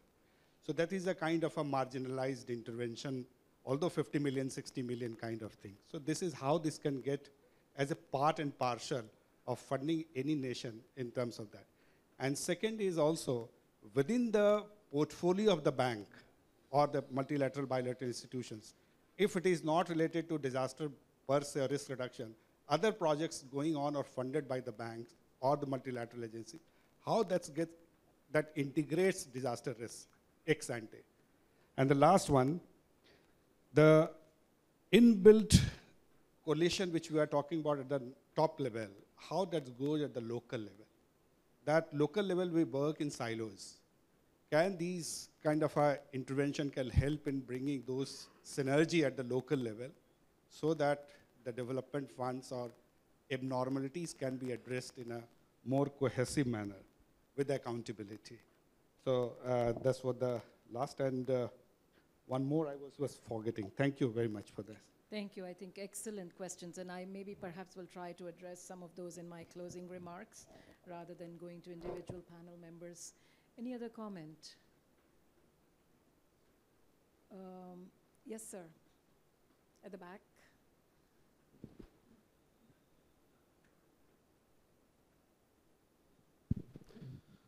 I'm KK Miglani. I'm representing Rambal, Denmark. I have a question that a lot of infrastructure is coming up in all metro cities, especially the high-rise buildings, the corporates, and is being built by the private people. So there are rules and regulations, but there is no check on their design, quality, and during construction. So are we really looking at the resilient structures, or do we have some mechanism to check it? Thank you. Okay, great, excellent comment. Anybody else? Okay, so let me try my best to pull some of this together, right? I think we started off by saying this is an issue which is multi-sectoral, it spans all sectors and clearly spans a number of agencies. We clearly work together, but many of us with different approaches and different forms of intervention. And as I was moderating, I didn't put forward the World Bank view, but maybe if I could just take about 45 seconds to address that, and hopefully that addresses some of the issues that you raised. On the World Bank Group side, our very specific interventions on disaster risk mitigation or disaster resilience projects would be about $5 billion a year. But that is exactly as you said, is a very partial indicator of what we do. The bigger thing that we're talking about, and I think all of us did at the panel, this is not about the World Bank per se, is there's a specific response to mitigation and there's a specific response to a disaster, but what are we actually doing to change the paradigm on infrastructure being resilient going forward, right? And all of us have various instruments to do that. But what came out of this panel was one of the first things is the importance of data and evidence base. And I think we have several agencies out here working on different aspects of data and evidence. And clearly this is one area where we should be thinking about as a global initiative, as a coalition initiative, whether, data is only helpful if it is comparable, whether it's open source, it is commonly used, and especially when we're looking at disaster response, is something that we can build on. And ultimately data is owned by countries. It is not the realm of multilateral institutions, but how can we, as part of this coalition, initiate some movement of commonly accepted standards as well as open access systems and I believe we've made some progress to that, but we probably have some ways to go in that respect. So I think that would be one element. The second element is the issue of how do we look at sustainable or resilient infrastructure? And somebody, I think, Sunny used the word of old solutions, new problems, that we, as economists and appraisal methods, we still have we have cost-benefit systems. We all do economic rates of return, et cetera. And in small islands, there are emerging methodologies on how do we incorporate resilience in when we look at economic rates of returns and cost-benefit analysis. And a lot of good academic work, a lot of work in different islands. But again, this is where I think we probably need a paradigm shift as to how do we look at lifetime infrastructure in terms of how we appraise infrastructure and also public procurement methods, right? Public procurement methods still haven't moved on to lifetime costs of infrastructure, whether it comes back to the issue of maintenance and rehabilitation, but more importantly, using risk assessments and decision tree frameworks to see what really is an optimal design and what is low-cost design from a life cycle perspective rather than the immediate infrastructure perspective. So here again, I think there is some scope, and different presentations highlighted different aspects of it. The third element, and I think that came together nicely in the ADB remarks, was how do we actually pull out this systems thinking. We've all talked about systems of systems and the weak links, etc., but we still tend to work in fairly siloed approaches as to begin to look at thematic areas. Another point I think that it would be good to think about is policies and regulations. And I think, again, from the multilateral side, we do finance infrastructure, but increasingly we are moving on to how do we help government support the kind of policies and institutions that support that infrastructure rather than responding to infrastructure, right? So I think that this is another core theme that came out of it. The importance of the partnerships, right? And it's not just the partnerships between us, the multilaterals and the government, but ultimately most of economic activity, and I would say a lot of most of innovation in our countries comes from the private sector. So how do they become active partners in this agenda and not just recipients of it? And whether it is about SMEs, but the bigger private sector, the resilient buildings, and making them a very integral part of this conversation on resilience, I think would be another point. And in that one is also private financing, right? So increasingly, at least on the bank side, we want to see how we can shift, on the World Bank side, how we can shift the cost of dealing with disasters, also crowd in the private sector financing. And we can do this through the insurance markets. But again, if we have clear, good evidence bases, we have the right policies in place, where we have metrics in which we can actually assess the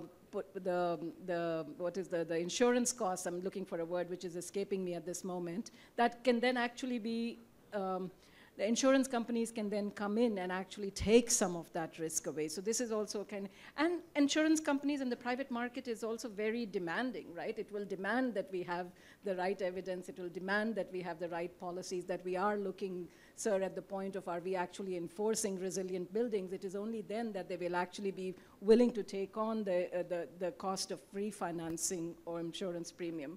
And finally, the issue of inclusion and the issue of communities, that comes back to it, that we have to come back to it. And I would also just want to pick up on the point that you made, that we have to think of looking at disasters from a long-term perspective and not be reactive, right? So there are disasters that are in the making, but are natural, just the way governments and multilaterals and other agencies are organized. It is the immediate that always takes precedence over what is looming.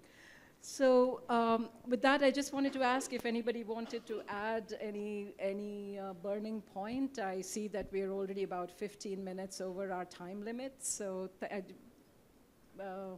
there are no final words. I would just like to thank our panelists and speakers and look forward to, really, I think it's absolutely amazing that we're all together in one stage, and this is something that we continue to work together on. And Mark is not on the stage, but Mark is very much a part of the coalition. So thank you very much. Thank you.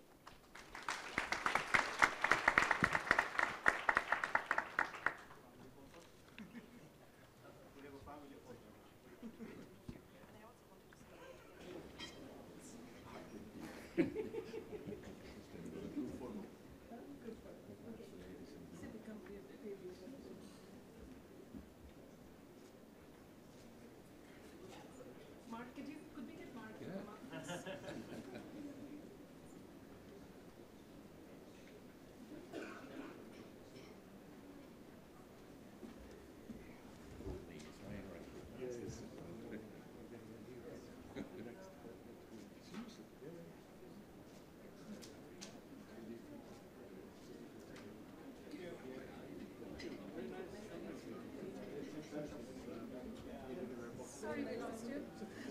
It's okay.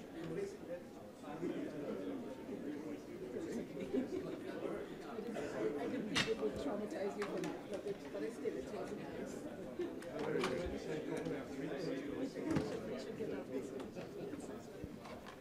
Very well. Good luck with the operation.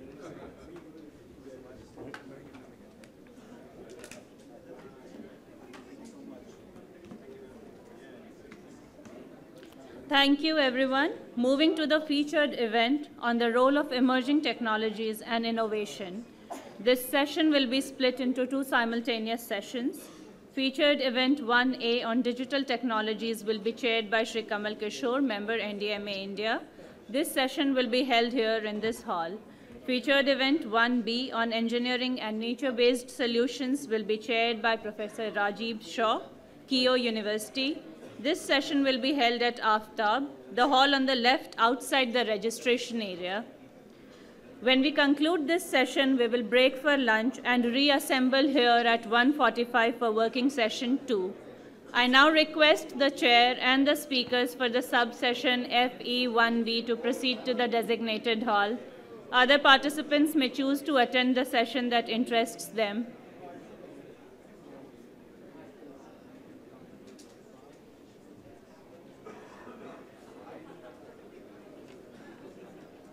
Featured event 1A here and featured event 1B at Aftab, which is left of the registration area, outside.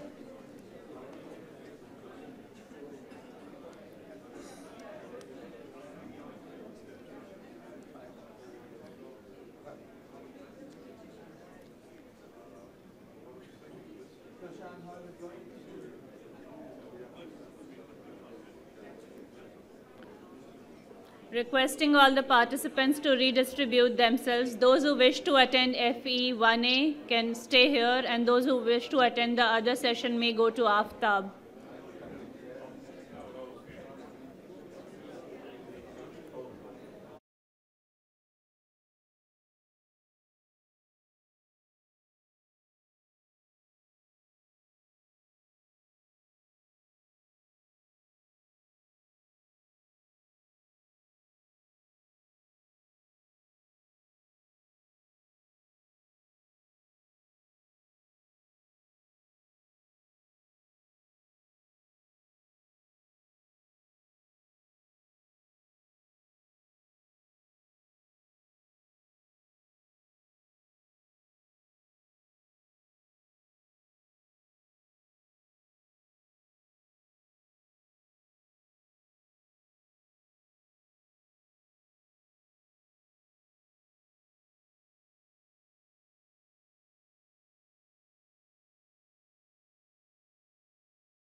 which will be chaired by Mr. Sergei Kachanov from the Russian Federation. He is the head of the Research Institute on Disasters as part of EMERCOM. Unfortunately, because we do not have simultaneous translation, and he speaks Russian, and most of us don't. So in that case, I will assist him in the moderation, and our colleague from the Russian embassy will give him simultaneous translation, and he will make closing remarks towards the end. So that's how we are going to manage. This session has 5 speakers, really a stellar cast. We have experiences from IBM here in India, Bangalore. Sela Novo, who's been working on application of artificial intelligence for flood forecasting. We will look at how to use sensing technology, machine learning for in real time tracking the performance of infrastructure, how infrastructure assets are deteriorating. And we have Mr. Andre Cuomo from Sakaitis, he will talk about that. And then we'll have a presentation from SARMAP on from Mr. Michael Anthony, and then Daisuke Abe from Weather News. So I would now request Seema Kumar to talk about the IBM's work in this space.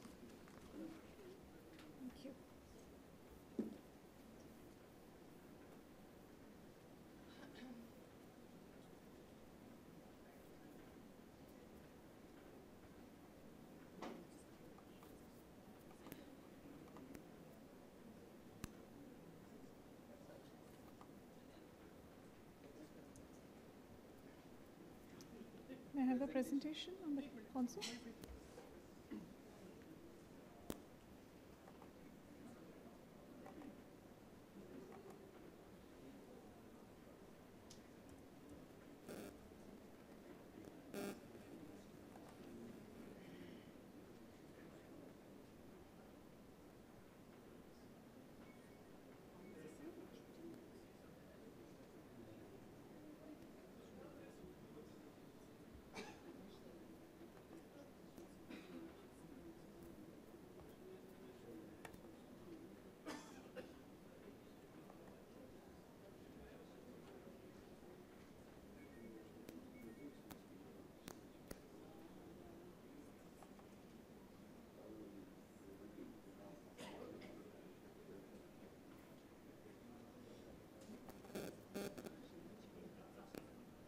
They can't run the videos from there.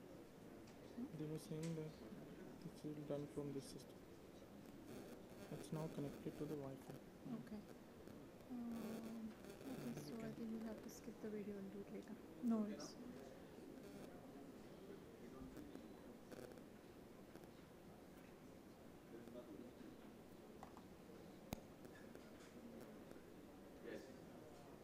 Okay.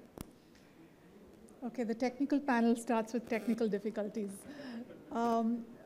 Very good afternoon, everyone, and it is my honor and privilege to be here representing IBM.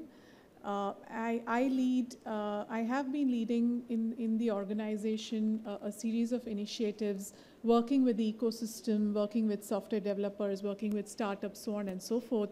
And I more recently moved on to also lead the cloud business initiatives for IBM in India. So I'm going to spend the first 5 to 6 minutes talking about a very unique program we launched last year in 2018 as a founding partner. This is the Call for Code global initiative. So looking at the various strengths that IBM as an organization brings to the table, and then thereby marrying the aspect of the strength of technology to being more relevant and giving back to society. Those are some of the basic principles that led us to even conceptualizing this program, and we had a very successful run in the first year of the program. So there's a lot already spoken in the conference here in the last 2 days in terms of the impact we face in terms of natural disasters, both in terms of human lives as well as the large financial impact. It is seen as one of the most high-reaching, natural phenomenons, be it earthquakes, be it volcanoes, be it floods. We see it in every other country across the globe. So here are, there are some statistics out there which really show, like, for example, just if you look at the area of earthquakes, there are over 800,000 human lives that have been lost across the globe in 2010 alone. Similarly, you see storms causing massive damage, even closer home. That's something which we see not just in terms of life, but in terms of the massive reconstruction effort that it creates. So given that background, the first year of Call for Code was taken, we took the aspect of natural disasters as the area to solve, okay? And thereby looking at some of the greatest challenges and how technology can impact. Now you look at the other side of the spectrum, right? So software is changing the world. Everything is being rewritten in code across the globe. You have seismic shifts in terms of data, AI, cloud, blockchain, causing dramatic improvement in the way we work, the way we live, and the way we interact as consumers.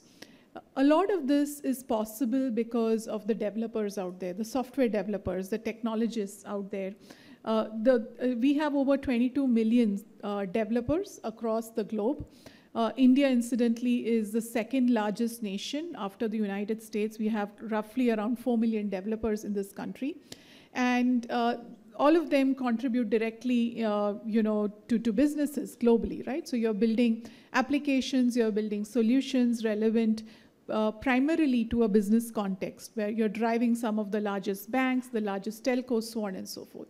But then what if the developer per se, right, the profession of the developer, the talent and the skills that developers have, can be put into solving some of the largest, global problems? And that was the premise based on which the Call for Code program was created, where getting developers to give back to society using their skills by building solutions that matter, and looking at innovative ways of these technologies helping, mitigate the losses that we incur during and after a natural disaster. So this was launched in 2018. We as IBM have invested over $30 million over a 5-year term. So this is an annual program. Last year, 2018 was the first year. We've already announced it for 2019. Where we work hand in hand with a series of partners, and I'll come to our key partners and organizations who are joining hands as we go ahead across the world encouraging developers to participate. What is in it for somebody who is working in an IT company or as a startup or a student? What do they get? They of course get hands-on skills, access to a lot of free technology on the cloud, as well as a grand prize. So the prizes that were given away last year were in the range of $200,000 to $20,000 that they took away as prizes. And then thereby it lives on, right? There is an opportunity for them to go and implement that solution in the areas where it matters most. So we have various affiliates and sponsors who are also part of it. So last year, we had over 100,000 developers participate, over 2,500 applications that were created. We ran a series of Call for Code days or hackathons where the developers were presented some use cases relevant, very contextual to their local scenario, and building teams and actually building solutions around that, and several supporters globally. In terms of the various organizations, so IBM is a founding partner for Call for Code. We've joined hands with David Clark Cause, which is again an organization who supports various humanitarian causes across the globe. We also have the UN Human Rights Organization and American Red Cross, all as some of our primary partners. We had several other organizations supporting it as affiliates, as sponsors, and one of the key principles was open source. So all the solutions built were based on open technologies, and we had Linux Foundation helping these teams really take it to the next level, right? Because open source requires a certain process and a discipline to really make it real when you're going into the implementation space. So this is just a quick view of all the organizations that partnered with us last year. And incidentally, in India, we had one of the largest participating countries was from India. We had over 60% of the participants or the registrants were from developers in India across the organization. So, and then we look at the winning solutions, right? So this was a several month-long activity where developers came together, built these solutions, and we did a series of trainings and online sessions, as well as gave them a lot of reusable assets, open source assets or patterns that they could use. So in the area of IoT, for example, right, where you could use an IoT-based sensor or a device to transmit and communicate across multiple locations. Blockchain was another area. In the earlier session in the morning, we were talking about building trust and transparency into the system. So one of the areas where we saw a lot of solutions coming was when you're doing the disaster relief activity, how do you build in the transparency that all the donations or all the relief material is reaching the right agencies or the right beneficiaries in the system, and how do you use a technology such as blockchain to do that? The winning solution, incidentally, was a team of 4 developers who met online as a result of that challenge. It's known as Project OWL. I think I'm not able to play the video here because let me try. So what they built was an IoT-based solution where they created a mesh-based network, right? So one of the first things that happens when disaster strikes is you lose connectivity, right? Or you lose access to a mobile network or a Wi-Fi network. And how do you create... Okay, so let me just play the video. We were inspired by the whole hurricane situation in Puerto Rico. All communication was down. It was completely dark for not just 1 week, but weeks and into months. So Project OWL is kind of a 2-part solution. We have a software incident management system that first responders and civilians can use to manage a disaster, coordinate resources, learn about weather patterns, and get information data analytics through the cloud. For the hardware aspect, we leverage IBM's IoT platform, the cloud and database, Node-RED. The hardware component allows us to distribute OWL incident management software to the worst disasters where infrastructure and connectivity might be offline. Once this network is deployed, this network of ducts are deployed in a cluster or cluster duct, the civilians are able to basically get on the devices to a really intuitive interface, contact the responders, and basically send a list of things that are really essential to them. You walk into Starbucks and you want to connect to the Wi-Fi, a little page comes up, so it's kind of the same idea. This type of efficiency can dramatically impact how many people can be saved during a disaster.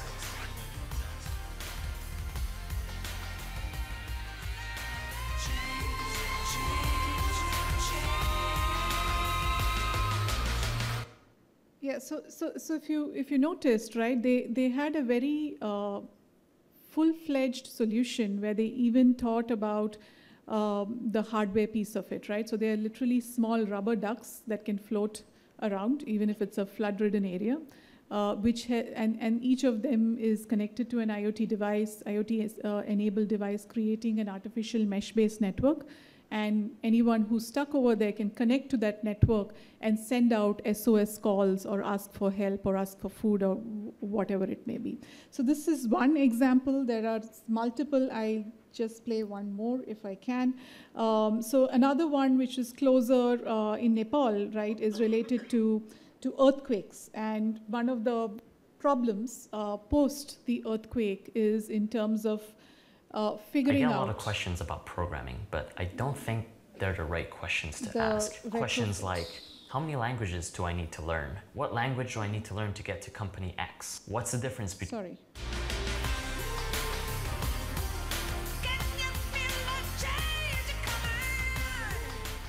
When an earthquake strikes, two things can happen. A house can be completely damaged or it can be partially damaged. PD3R stands for Post-Disaster Rapid Response Retrofit. What PD3R wants to do is to assess those houses that can be fixed or strengthened, and doing that in a very quick way using artificial intelligence. We worked with artificial intelligence solutions. We dealt with the data that was provided by the rest of our team members. We used the IBM Watson engine, the visual recognition engine, to train our classifier. We also used the Watson API to build a mobile application where homeowners can upload those images and then the classifier would be deployed. Where I come from, Nepal, it's very vulnerable to earthquakes. My family was affected and they experienced this earthquake and multiple aftershocks, which was a very traumatic experience. Because of this, everybody over there live in constant fear of how our country would be able to respond to the next big disaster. I believe Code for Code is a very good opportunity to scale things up and to scale good ideas. We deploy dynamic artificial intelligence to be able to offer free structural engineering advice in disaster-prone regions and be able to ultimately save lives after disasters.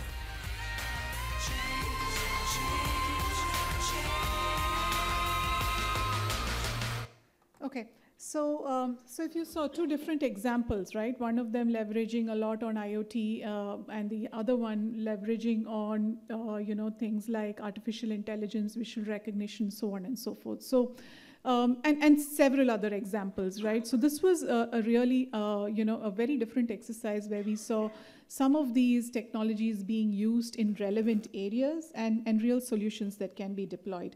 Another piece of data or technology that we've very effectively used closer here in the country is the weather data, right? So the Weather Channel data is an IBM company, and we have access to weather data across the world. And when we had the flooding or the heavy monsoon, the heavy rains in Kerala last year, you could see that this was the picture that we created as part of that. A lot of this weather data was available to the disaster you know, relief agency in the state.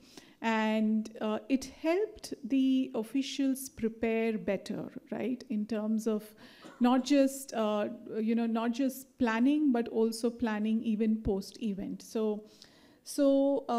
And some of it comes through intelligent dashboards, control centers, so on and so forth. So amalgamation of all these technologies, we've also started on something known as Code for Response. So a lot of these solutions that came out from the work last year are currently being deployed.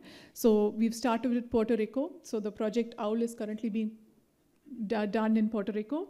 And they work with the IBM volunteers to go ahead and do that. So I will pause here. This is the challenge for this year, and we are really looking at a whole set of agencies and organizations joining hands to really embark on the journey of getting developers to come together and build solutions that matter. Thank you. Thank you very much, Seema. The music was very good. And so were the two examples. I particularly liked and quite intrigued by PD3R. We still have a large reconstruction program going on in Nepal. It would be interesting to discuss more in depth how we can use that to support housing recovery. With that, Sela Nevo from Google, they are doing some fascinating work on flood forecasting using artificial intelligence, and they have piloted it in some parts of India. So Hi everyone, my name is Sela. I lead the Google Flood Forecasting Initiative. And first I want to say it's an honor to be here and to speak in between all of the amazing work that's been presented here throughout this conference. But before we dive into that, I want to make a general note and say we believe that artificial intelligence and machine learning based solutions have the potential of being incredibly valuable for humanity as a whole. But to achieve that promise, we need to make sure that governments, private corporations, and NGOs work together, A, to utilize this important abilities to improve the world, but also to do so responsibly and make sure that we indeed use these technologies for social good. A few examples of these include our diabetic retinopathy project. This is work that's been, research that's been done in Google for several years now, and we've recently launched within India our first pilot diagnosing diabetic retinopathy in individuals, which in addition to being more accurate than trained professionals, it is much more scalable, which allows us to provide the service in rural areas and underserved areas where that expertise just doesn't exist. We've also just last week launched Bolo, which is an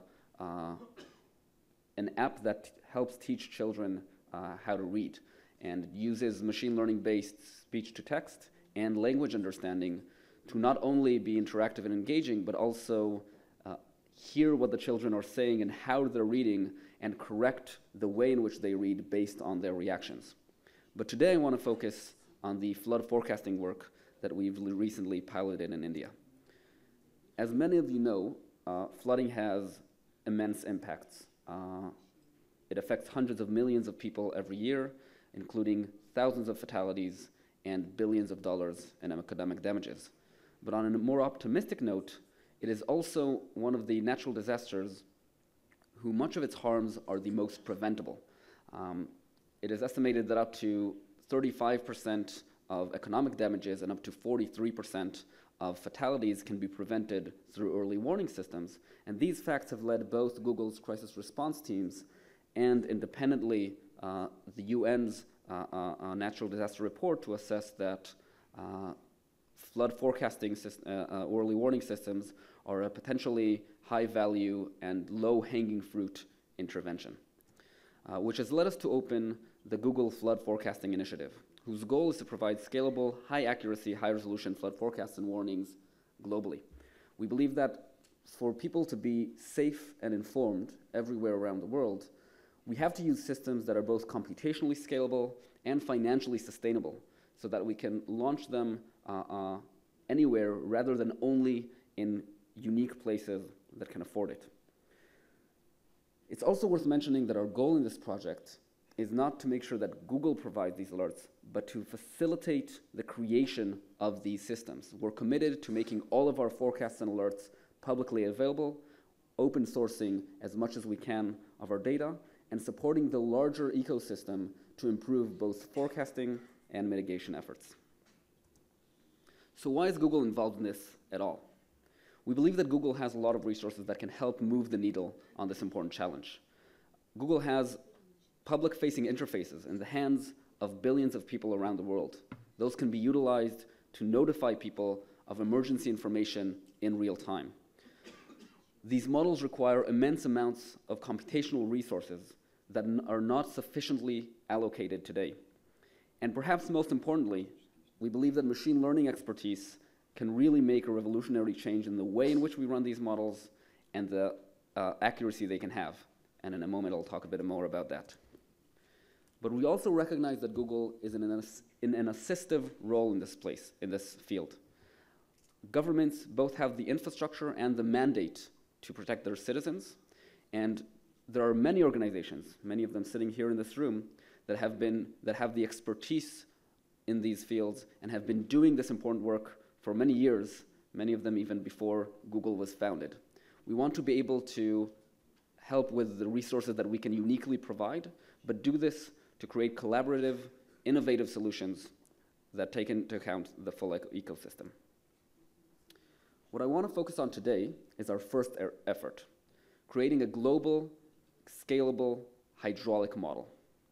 Hydraulic models are meant to simulate how water will behave when it moves across the floodplain.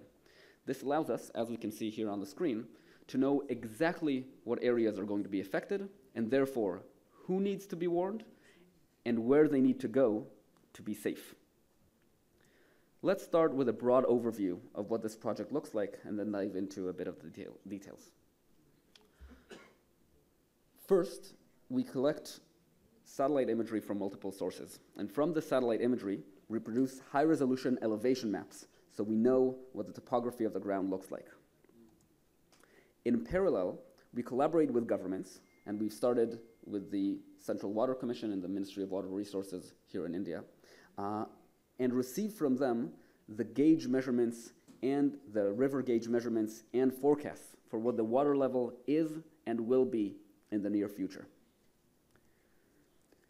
We can plug those two inputs into a hydraulic model. This model is what tells us exactly where the water is going to end up by the end of the flood. And this produces an inundation map that we can then use to alert people. It's worth mentioning that these efforts are currently focused on riverine floods as opposed to flash floods and coastal floods, which are also immensely important, but not our focus at the moment. Now, there are several challenges to generating scalable hydraulic models. Perhaps the most important challenge is the scarcity of elevation data. In the majority of the world, the resolution of these elevation maps is fairly low. For example, the industry standard today is SRTM, which is about 90-meter resolution. What you're looking at on the screen right now, on the right is a high-resolution simulation of a river, first being filled with a normal amount of water, and then overflowing as we pump into the model larger amounts of discharge. On the left, you can see that same river with the same amount of water, but modeled based on SRTM at a 90-meter resolution. The problem, at least in this instance, is that the elevation map is so coarse that we miss the necessary features to model the behavior of water inside the river and outside of it, which leads to the result that in many areas, running these models is effectively useless because the river seems to be overflowing everywhere, no matter what the state of the water inside it is. Another challenge is the staleness of these elevation maps. So SRTM that I just mentioned is an invaluable resource, but it's also almost 20 years old. And the problem is that many rivers, especially those that suffer from severe flooding, change quite frequently. You can see two examples here on the screen. And to be able to forecast the next flood, we need to know what the topography is right now and not what it was years ago. Part of the reason these maps globally are coarse and usually not up to date is because the standard way of generating them is through specialized satellite missions and hardware. One example of that is using stereographic imagery. You send either a plane or a satellite with multiple cameras. Those cameras take images of the same location at the same time, but from different angles, and through the difference in those angles, you can identify what the height of the ground is at every single point. We're taking a slightly different approach.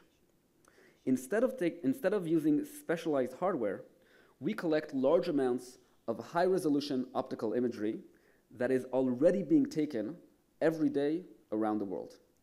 We then combine that information to try to estimate the elevation maps. Specifically, what we do is very similar to stereographic imagery. We look at the different angles at which those images were taken and try to estimate from that the elevation.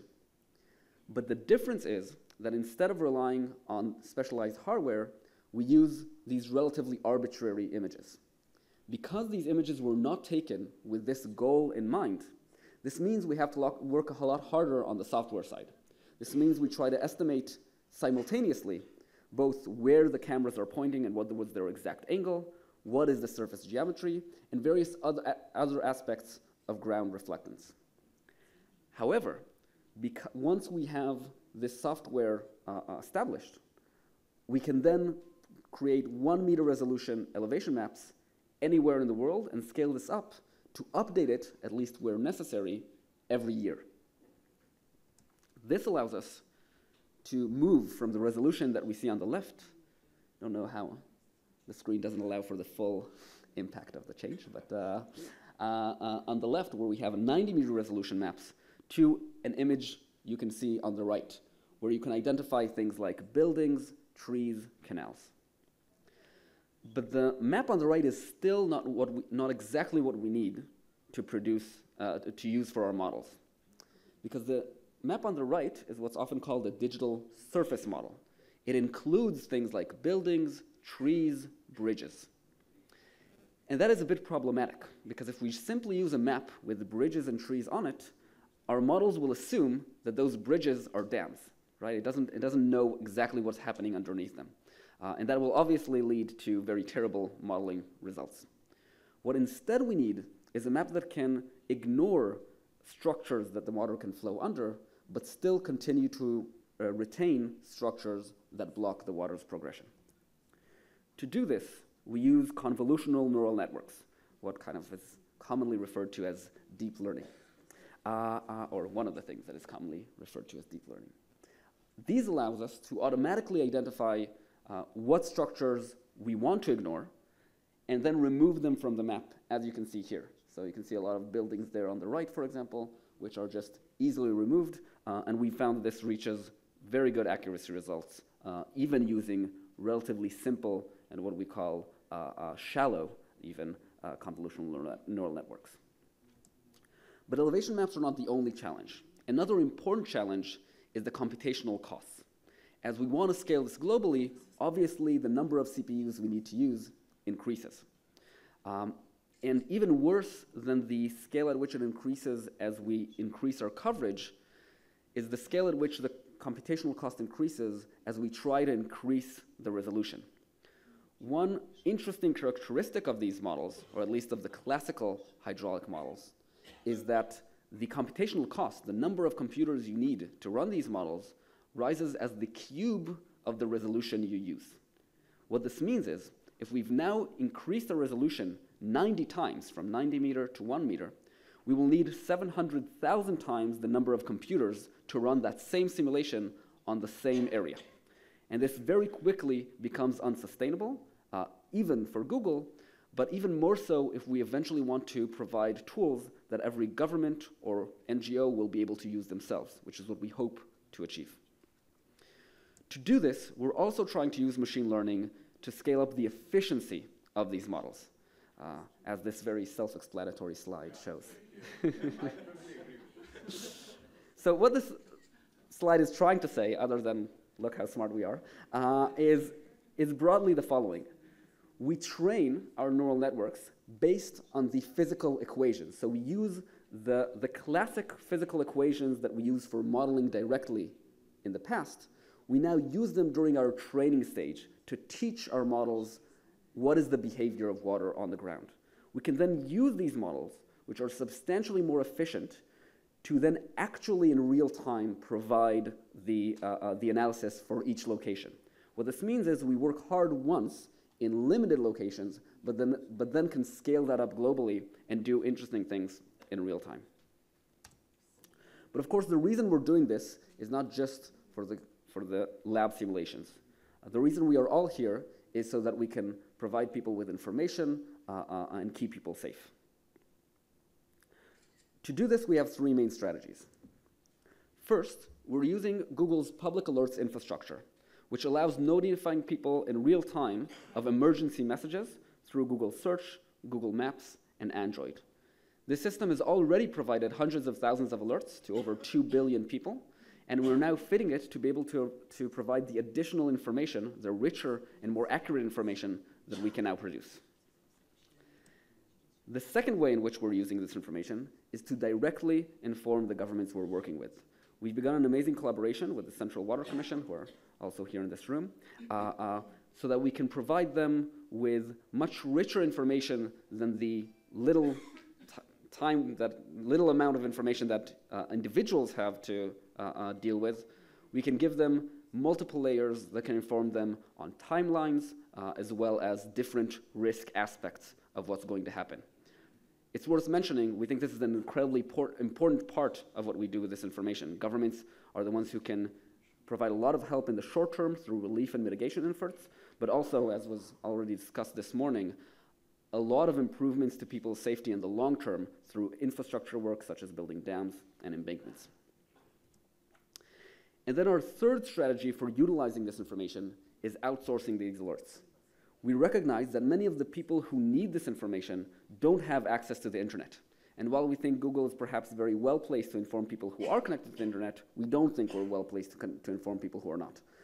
That's why we're providing this information to local NGOs to distribute this to the community in offline ways, in a whole long list of creative methodologies that they've developed. We then also fund these organizations through Google.org to make sure that they have the resources necessary to be effective.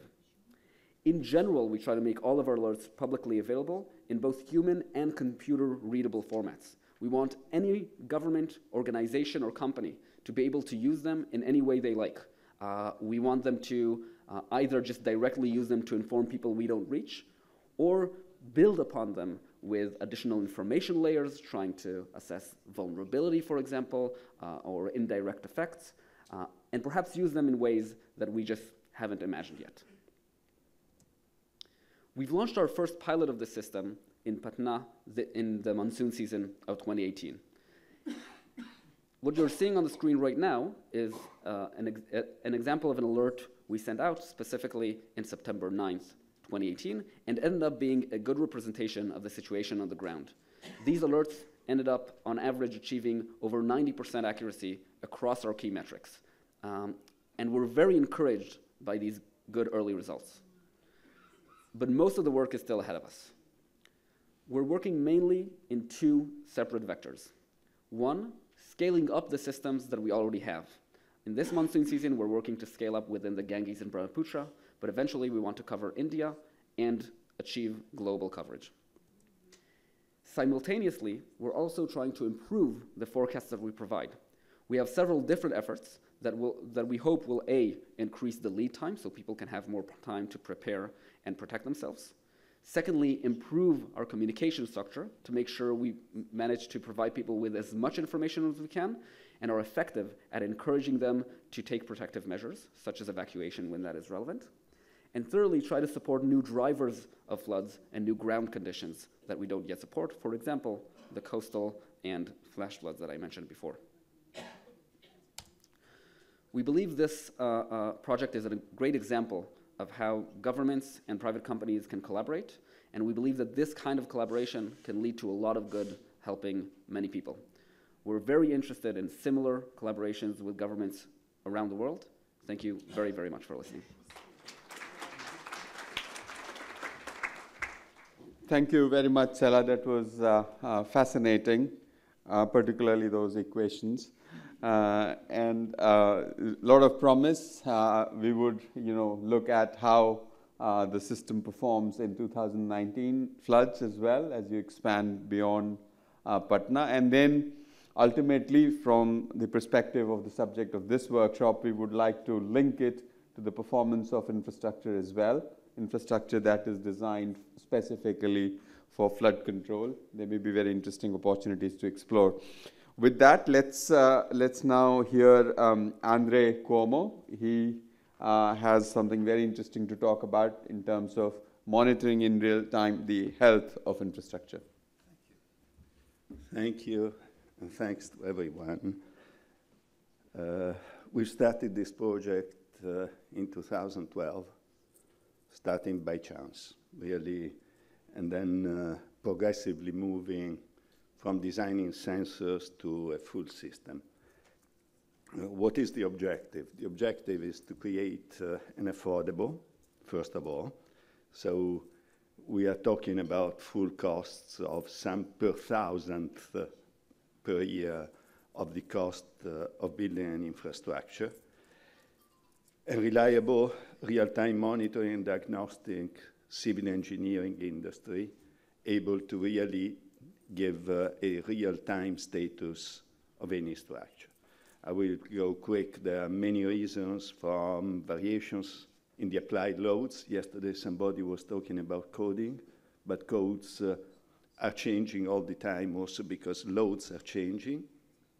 Of course, aging, of course, maintenance, of course, issues are construction defects, and there are also extreme events, as we've been talking all these times. So what do? We study the structure and create mathematical models. Then we analyze images taken from any source. There are satellite systems that can see movements of 1 millimeter every month. And of course, we process text and drawings. We integrate data sources. We optimize at this point the monitoring system, so what to monitor, where to insert sensors, and how to get the right information at the right place. And then we automate modeling, and we install the system. We measure variables, tilt, acceleration, stress, displacement, sound. We send the data, we collect the data, send the data to the cloud, create digital twins, which means we update the model we have. So at this point, we have a virtual copy of the original system. And then we discover anomalies, we compute residual asset lifetime, and we optimize the cost of ownership. We have two models, fundamentally, customers who have new structure or a mix of non-critical structures and properly built, and customers who have either old assets or have assets that have not been properly built. So one is risk-based, the other is clearly maintenance-based. We are developing with IBM a civil engineering advisor, so a machine that will help get through the data we collect.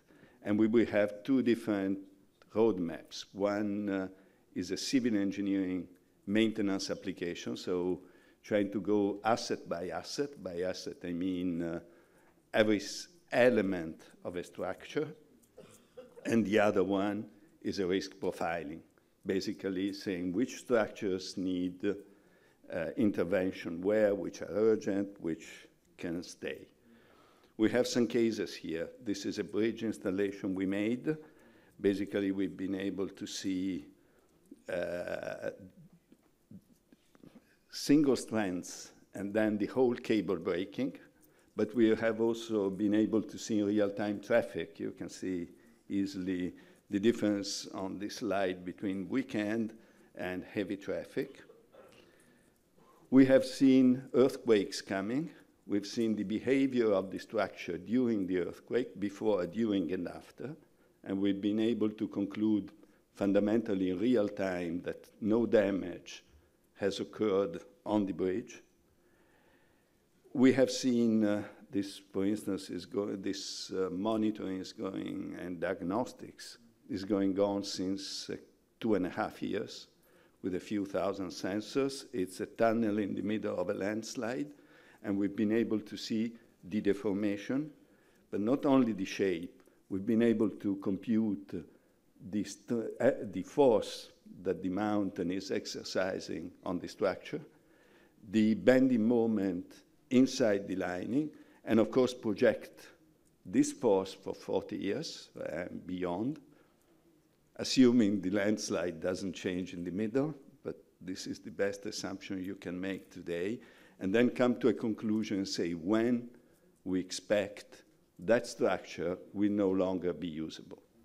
So basically when a fundamental repair needs to take place. We are doing the same work on bridges. We are equipping bridges with sensors. We are, of course, after having designed the monitoring system, verified, etc., updating the model and doing some load tests to trim and finding out the difference between the theoretical model and the reality of the bridge. And of course, we have world-class partners on hardware, on software and cloud, people like IBM, or Gavi is the 4th largest highway operator in the world. Sundbyberg owns the big bridges between Sweden, Denmark, and the continent. ST, who's making materials. The idea is to scale. Where are we today? Today we're equipping fundamentally one bridge per week. We need to do it one bridge per day by the end of the year and being able to deploy this system. What is the business model? Of course, this is a heavy civil engineering work. Technology is a service. We're not changing the world. It's people who apply technology who are changing the world. So we will provide technology to partners who, in different areas of the work, will be able to do the engineering work needed to support the technology. I want to say it again, we are providing the full service, including real-time data, because we are connected to the cloud, including access to the result, including reports, diagnostics, and whatever. We're able to do it at a cost which is in the some percent of the cost of construction. So it's many countries is well below, in most countries, well below the yearly inflation. And this is where we are doing. So the point, what we are really doing is, what is the status of an asset? How urgent an intervention is needed? How can you build a reliable priority list? How do we do it? We analyze the structure, we build the mathematical models, we design an ad hoc monitoring system. We don't place sensors here and there, not knowing what we do. We update the model with real data, and then we compute the residual asset lifetime project over the year. It's a scientific-based computation. The partners in civil engineering have been chair of the International Concrete Federation, chair of the Eurocodes, Freycinet Medal, for those who know what it is, basically some of the most important civil engineers in the world. It's real time. Data can be sent to the cloud anytime. We can decide, and the user can decide how many data will stay in the gateway and how many go back to the cloud, not to clog the cloud with useful information, but getting everything you need at the right time when there is an earthquake or an event or when you need them. It's connected to asset management tools to optimize maintenance and to risk management tools to generate alarms. And finally, we believe we are in the cost structure of making it affordable at high volumes across the globe. Thank you very much.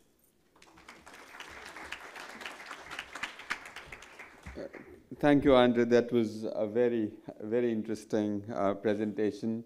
We, in our own country, have a huge problem of old bridges. You know, every, a few months you hear the collapse of a bridge.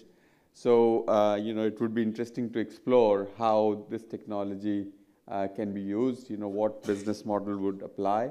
So I think this is something which perhaps requires more detailed discussions bilaterally with you to understand it a bit more. I forgot to add one thing. It can be applied, of course, to top of the tunnels, to landslides. Yeah. We are applying to buildings. We are applying to dams. I didn't go through for the 10 minutes. Yeah, many different kinds of structures. Can go across the board. Yeah. And also landslides. Yeah. You can see inside the ground how the landslide is moving. Thank you for that. So now I turn over to Michael Anthony.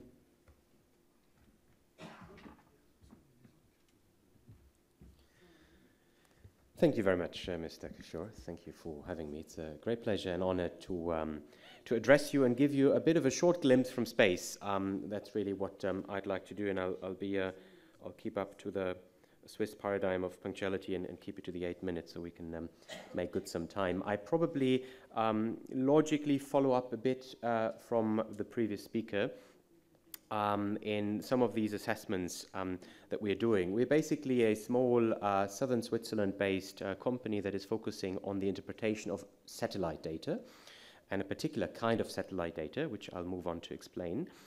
We recently also set up an affiliate here with Indian partners in Mumbai, based out of BKC, and we're called Earth Analytics India here in India. And really what we're focusing on is the interpretation of radar-based satellite data.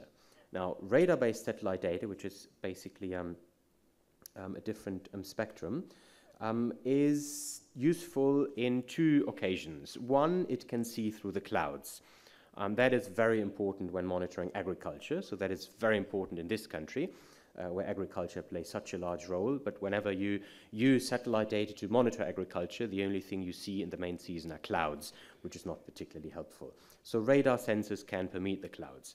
The other application, which is relevant to the discussion at this plenum, is to use it to measure stability of infrastructure. And I'll give you some examples as we move through from India and also beyond. And this is actually the map of Mumbai. We are computing an infrastructure stability index of Mumbai. You see this is a fairly coarse resolution, so 1 pixel is 30 meters. But you can still probably recognize, at least those of you familiar with Mumbai, the geography of the city. It's projected on a Google map. So you will see on the bottom left corner actually the Worli sea link, and since Mr. Kumar was worried about the stability of bridges, I can assure you it's all green, it's all stable, so nothing to worry about the sea link. Obviously that was something that we also looked into, but you can see by the color coding on the top right that there are some elements where there's either a subsidence or an uplift of the ground, potentially a piece of infrastructure or the ground that we observe. And we observe this by measuring the distance between the satellite and the object on the ground. Now, the satellite, and this is being done through the reflectance that the waves of the radar sensor are emitting and that are being reflected back to the satellite. Now, the satellite moves around every 6 to 12 days, depending on which constellation is being used. So every 6 to 12 days, we are getting the measurement between the satellite and the object on the ground. And by that, we can see if the object on the ground is sinking or is moving upward. It's basically the same technology as being used, by the way, in speed control, radar-based speed control in Europe or other countries. So we looked at Mumbai Airport, for that matter. Those of you flying in and out of Mumbai might have noticed that since November, the airport is being closed for maintenance work between, I think, around 11 a.m. and 5 p.m., so there are no flights going from Mumbai. So we had a look at the airport, and we found that, in fact, yes, there is, excuse me, subsidence going on around the runways. So we observed Mumbai Airport, or we got the data from Mumbai Airport, satellite data over the last 2 years, and we found that over the last 2 years, actually, the ground on and around the runway at some points is subsiding by an average of several millimeters per year. Now, that was very coarse resolution, so it was a precise measurement of the millimeters, but it's a coarse resolution per pixel. We talked about resolution earlier on, or the seller from Google was mentioning that. Now, some of the satellites have higher resolution per pixel, so if you want to analyze a particular important piece of infrastructure where higher precision is needed, then of course one would have to resort to higher resolution data. So here's an example of train tracks. There's going to be a panel in the afternoon also with some Swiss contribution on train tracks or trains, and as an important piece of infrastructure. And here this is the French example. The French have a huge high-speed train network crisscrossing France, and of course their prime concern is to ensure that it's being safe. And in fact, there hasn't been any accident, and it's also because these train tracks are thoroughly controlled, and among other things, using satellite data. So in this case, the exercise was being done by Airbus, which is a client of ours. and they wanted to know how stable are the area around bridges or hillsides that are encroaching on the train tracks. And what you can see here is marked in red that there is actually movement of up to 2 centimeters on average per year, where the adjacent hill is putting pressure on the bridge construction and eventually on the railway track. So clearly this is something that the French railway operator wants to monitor and wants to share with its engineers to see how much of stress such a structure can bear, and at which point there needs to be some engineering intervention. Another example are pipelines, water pipelines. So here's an example of central Italy, where a water company was noticing that their water pipelines are frequently breaking, and they wanted to better understand the cause of that, which was not due to the erosion of the actual pipelines, but it was, as we found out, due to deformations and some parts, to an extent also seismic activity in the area through which the pipelines were leading. And again, using this interferometry approach, which I mentioned earlier on, you can see here on the screen that there is a eastward movement when it's marked in red by around 3 centimeters per year, or a westward movement by around the same, in the same scope, putting pressure on the pipeline, and that was actually the cause of the pipelines breaking. And of course that information is important for the water company when they're planning future pipelines, or when they're planning on how to use the pipeline network, where water flows are, what are their contingency plan in operating the pipeline network, because they have an understanding of where there is stress on their infrastructure. And this is then the scientific evaluation that our software would be generating. Coming to this country, we also did some work together with the Swiss Development Corporation that is, of course, very much concerned or has a good understanding of mountain ranges. Switzerland is a very mountainous country, but so is India. We had been looking at the deformations and displacements that the authorities in Sikkim have reported to understand what is the extent of that deformation and how could it potentially be used in an early warning system to derive hotspots and derive those areas that are particularly under stress. Now, you don't always need satellite data. I think here it's pretty clear that the people who are living in this house are facing great risks, and they probably either have a very strong self-confidence or a very strong belief in God that they are still living in this house. And there were other instances that we observed, actually more in a live visit, that infrastructure is in dire straits through these deformations of the mountains in that area. So clearly it is the ex-ante information that remote sensing satellite data should bring in, which is relevant.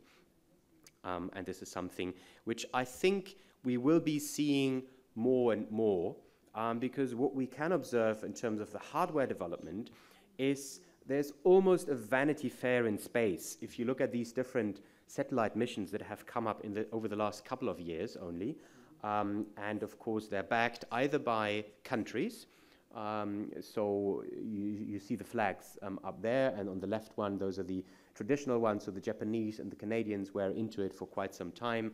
My previous speaker mentioned the Italian constellation, which is also very developed. Now the European Union and hopefully or potentially India and NASA, Israel and NASA, that are planning a mission to start in the next 2 years, will be free of charge or at low charge. We know that for the European Union, we assume that for India, but we don't know yet.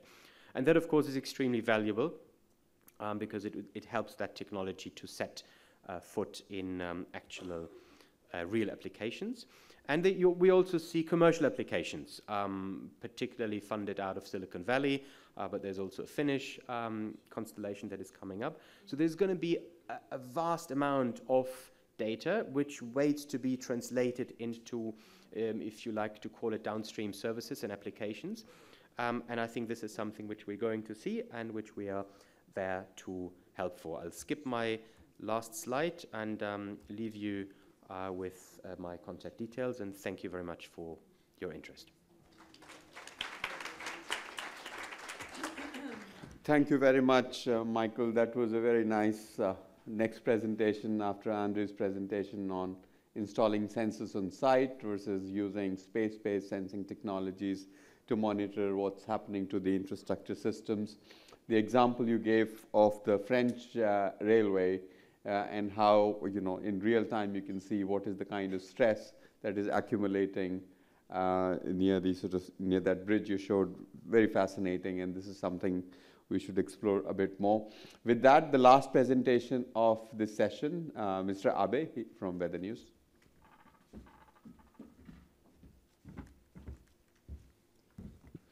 Good afternoon. So, as I am the last speaker, so it's already time more until lunchtime. So just wait for 10 minutes.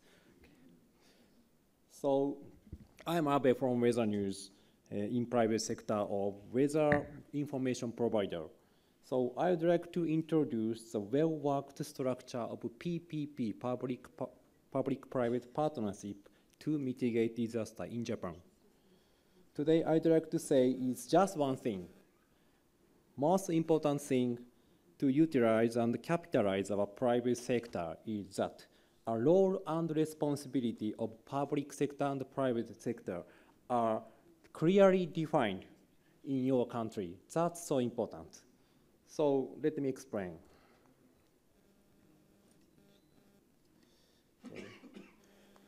Okay.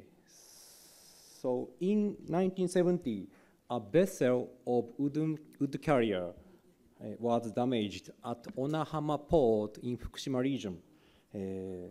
At that time, 15 seamen died in the accident. In this accident, shipmaster had a meeting in the building at the on the land side. After the meeting, when he returned back to the vessel, already the vessel was out of control. So at that time, severe storm warning was announced by JMA, Japan Meteorological Agency, but he didn't know about that. So finally, many persons died at that time. Information to mitigate a disaster is here and there, everywhere, but the decision maker didn't know. So there is a big information gap there. So our founder, Mr. Ishibashi, decided to establish Weather News to solve the problem.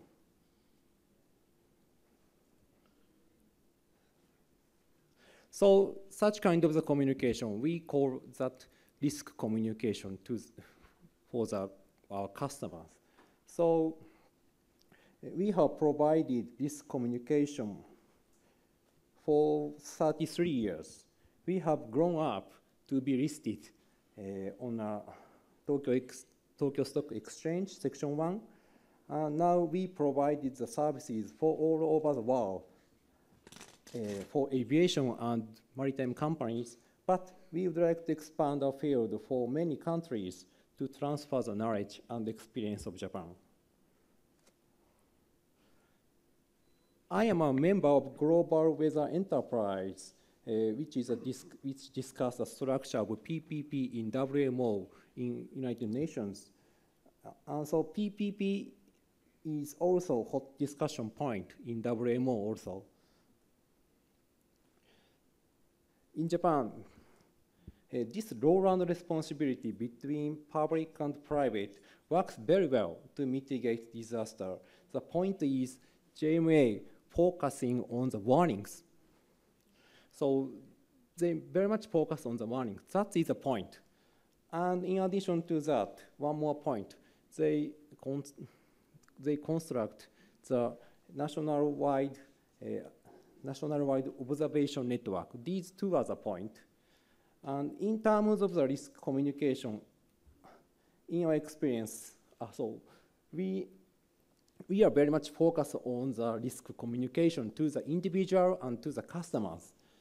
And in terms of the risk communication, in our experience, just one-time communication when in disaster, it doesn't work.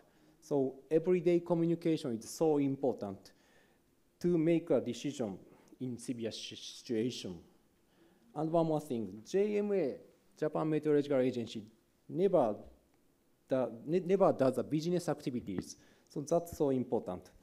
They know to focus a safety issue is the most effective in the society with limited resources of JMA. The clear defined role and responsibility, this is a very much first step for our sectors. Okay. So this structure is very much described in the law. One more important thing to make effective structure for the safety in the country, we, private sector, always respect the warnings from the National Weather Services. Private sector never issues the warnings. That's the point. So that single voice concept is a basic rule between us. So let me explain about our advanced point. For each customer and individual, we combine weather data and business data to customize cost-effective services. That's our businesses. And that is very much our value creation for the society. Oh, sorry. Just a moment. Click. Okay. Yep. So now the left upper side, JMA has automatic weather station network. They have almost 1,300 AWS stations in Japan. So in the other hand, we have 10,000, almost 7 or 8 times rather than JMA. We have our observation network, including our customers. So even in a small country, Japan, there are many weather phenomena that cannot be detected by the JMA network, and the private network complement it. That's the point. And this is a sample of distribution to the citizens in the TV station. So each TV station tries to explain the warning with design easy to understand. We apply to the needs and wants for each TV station. That's very much tough work for us, but for it is important all the participants think the best way to communicate with the individuals. So it is important to connect with other sectors. We are very much good at it.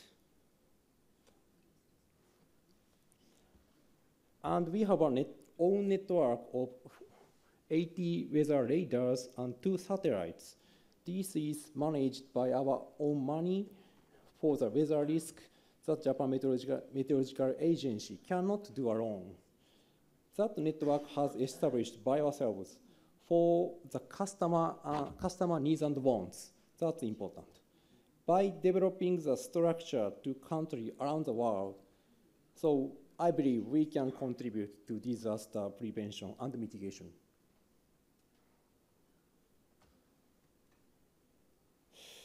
For the collaboration, after the confirmation of the goal for with each other, expanding the data and knowledge, exchange the data and knowledge would be a great step for both sides.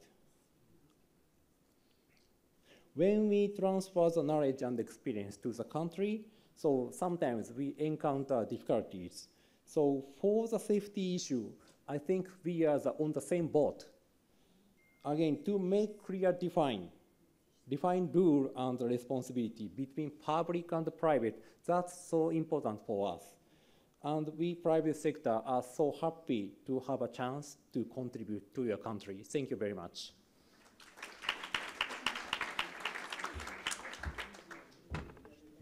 Thank you very much. We are running a good 20 minutes behind schedule, but I think it would not be fair to not take any questions. We should take a few questions. We have had a very wide spread of presentations, very interesting. So maybe we can take 2 or 3 questions. Professor Kapil Gupta.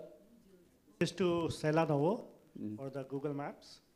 I would like to suggest that many of the cities have LIDAR maps available, and you have cameras at various important locations in the city. So if you can choose such a city, the accuracy of your maps will go up manifold using the existing resources of LiDAR maps and traffic cameras and other sensors. Thank you. That's a suggestion. That's a suggestion. Yeah. Questions? Yes. You can respond to this suggestion. So. Thank you. Yes.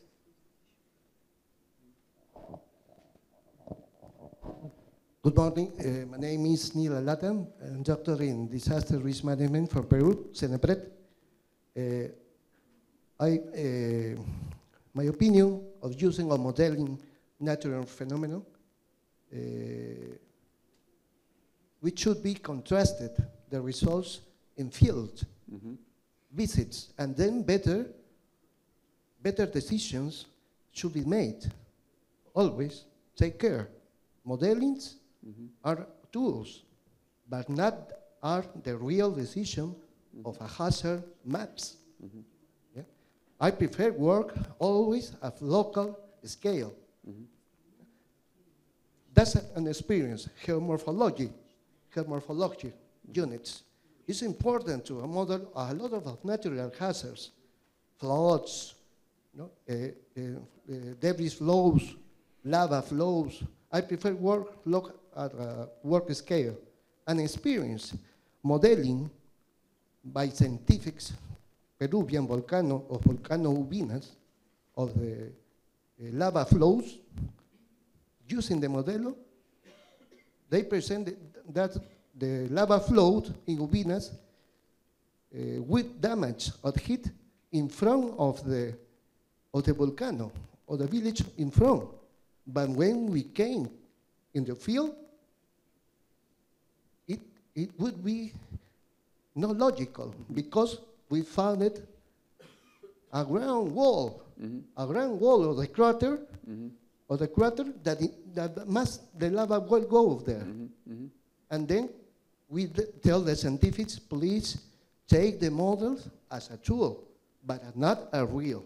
This is my experience. I'm happy to be in. I get a lot of knowledge of experience. Congratulations to all expositors. Thanks. Thank you. That's a very useful reminder that models are not the real world. Models are exactly that. So we have to take into account our local knowledge. Sunny, Ila.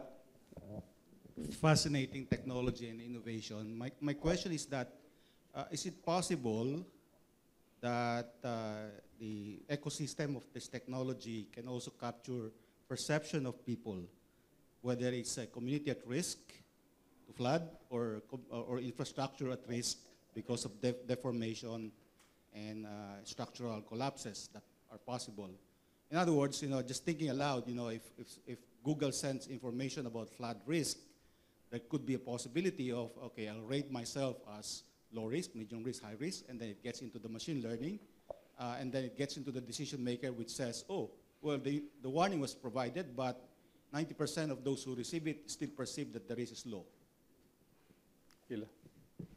So I want to draw upon the first presentation by IBM to ask Sela a question. Seema, you said that India has so many developers and that your call for code gets maximum response for India. So Sela, you talked about the initiative, the flood forecasting. Is there a way that developers from India can contribute to this initiative? You had mentioned that you want to work with governments. Our governments take, we have a bureaucracy and it takes its own time and its own route to work with private companies like yours. But when it comes to developers who respond, that could be a much quicker path, less costly. The government could help by giving prizes, but is there a way that can be done? So we have 2 comments and 2 questions. So maybe we work in reverse order. So Sela. Yeah, so I'll try to answer the different comments. So first of all, just to mention, for the first question that we had, We put a lot of effort into trying to understand how people interact with the warnings that we have and how to make them more effective. And we're trying to strike the balance in, on the one hand, make sure that everything that we send has been approved with the Ministry of Water Resources and the relevant governmental officials, but also at least provide information on what is effective and what isn't.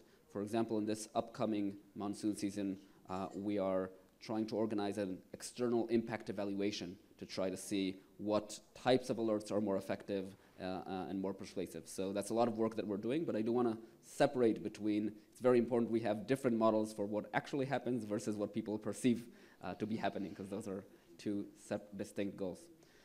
Regarding working with developers, so I think that's an excellent question.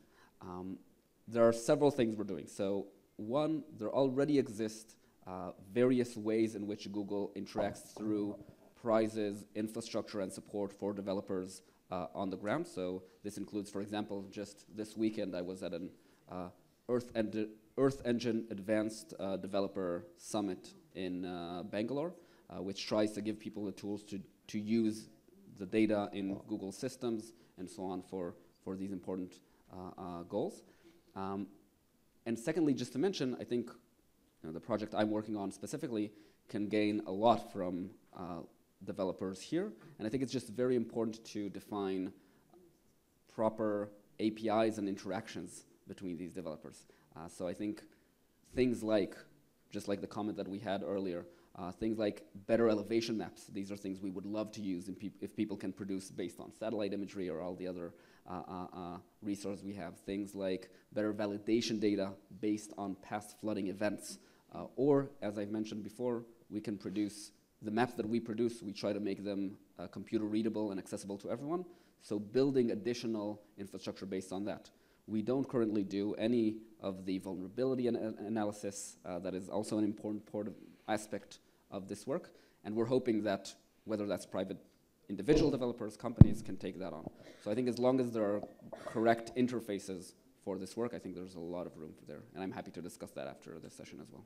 Can I just add one point to that, right? In order to make it really impactful, when you look at areas like AI, machine learning, a lot of it is to do with data, to his point, right? And I think we are sitting on a gold mine of data in the country across all the agencies. If there is a unified, governed way of making sets of that data available in the open for some of these initiatives, the scale of innovation is much more relevant.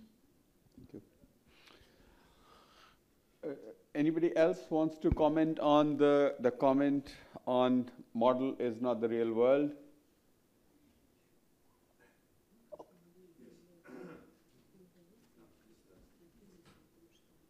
Thanks. Yeah, model has to be developed by people on the field. That's the point. It has to be developed fundamentally by civil engineers or volcano experts or whatever. They have to develop the model. Then the model works. Then you need sensors, you get the data, and you update your model with what you read on the field. I don't believe you can do this sort of things remote. Another comment that it's going to be difficult that one solution fits all. We need to get data from satellite, we need to integrate data with local sensors, we need to integrate data. We need different data and different physical dimensions and physical elements to understand the behavior of whatever infrastructure we're talking about. I think this is the other fundamental piece, that one technology will not work alone. You need to have the weather data, because weather data is important, tells you the stress that's going to apply to a structure. You need the satellite data because it's giving one part of information. You need local sensors, and then you need imaging, and then you need all the rest. And then you will get something working. I think we are more than half an hour behind schedule, so I will not be generous anymore. And I would invite Chairman to say a few words before we go for lunch. You know, all the panelists will be there with you at lunch, so you'll have ample opportunity to have a chat with them.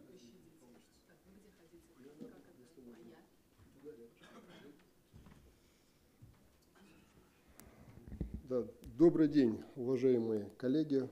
Я, к сожалению, не очень хорошо владею английским языком, поэтому переводить будет Татьяна. Dear colleagues, good afternoon. Unfortunately, I'm not good at English, and that's why myself will be helping to give you the information that he wants to give.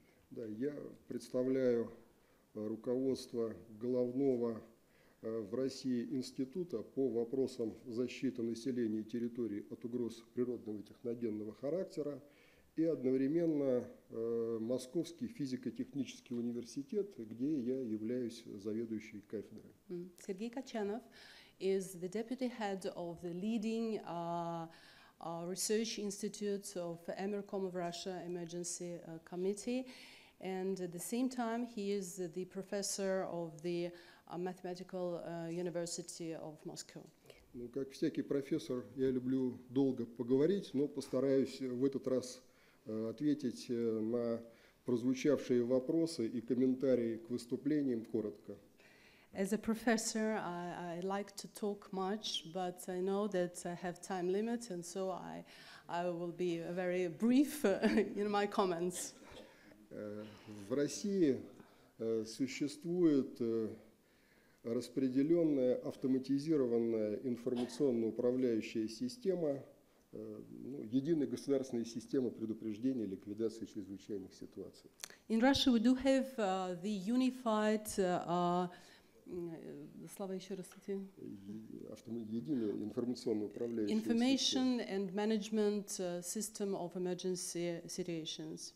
Вот все те вопросы, которые затрагивались в выступлениях предыдущих коллег, они отражены в нашей автоматизированной системе. And all the aspects that were mentioned by our colleagues are included in this unified system in Russia. So we do have all these facilities. Да, ну и наш институт осуществлял научно-методическое сопровождение за созданием и эксплуатацией данной системы. And all the software was produced by our institute for this system.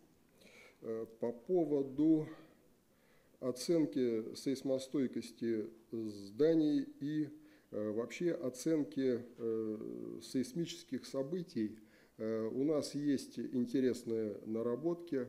В частности, нашим институтом разработан уникальный мобильный диагностический комплекс, который позволяет оценивать как сейсмостойкость здания, так и остаточные ресурсы несущих конструкций после всевозможных различных чрезвычайных ситуаций.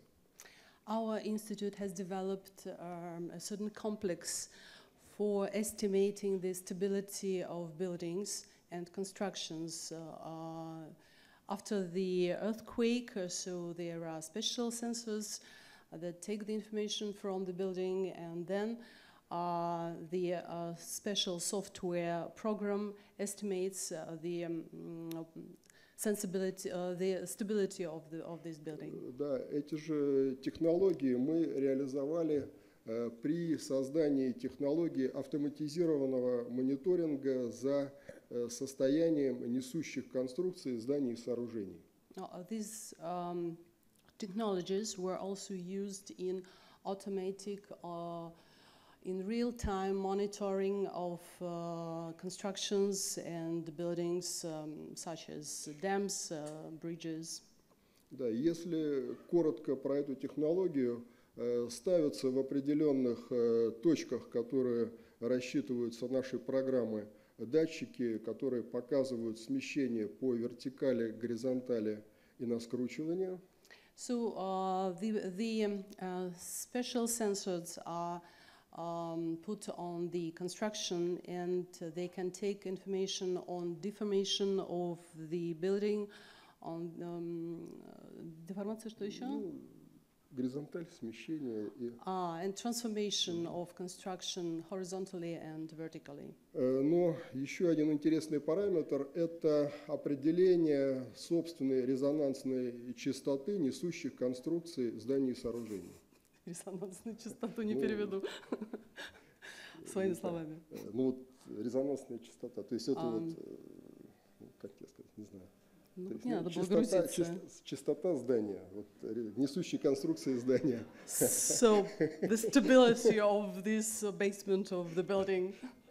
То есть каждое сооружение имеет свою собственную частоту, резонансную. Ну, скажи, сможешь? Нет. Говорите дальше. Хорошо. Пустой, да? Берем стакан, да? Берем, вот. То есть вот звук должен быть ясный и четкий. В этом случае это свидетельствует о том, что в стакане нет трещины. Ага. А датчик что делает?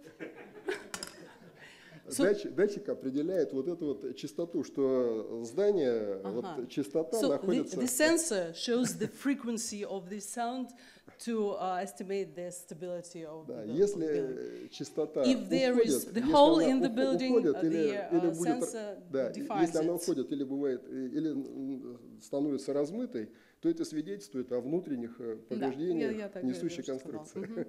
Ну, вот, сможешь? Я сказала это уже. Сказала, да? Значит, специальная математика позволяет обработать все эти параметры и выдать результат в виде оценки несущей конструкции. And so the special mathematical models are calculating all this data and they give their diagnosis.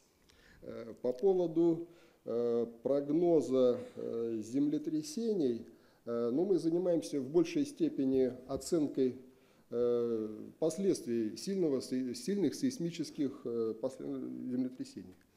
We mostly deal with the consequences of the earthquakes.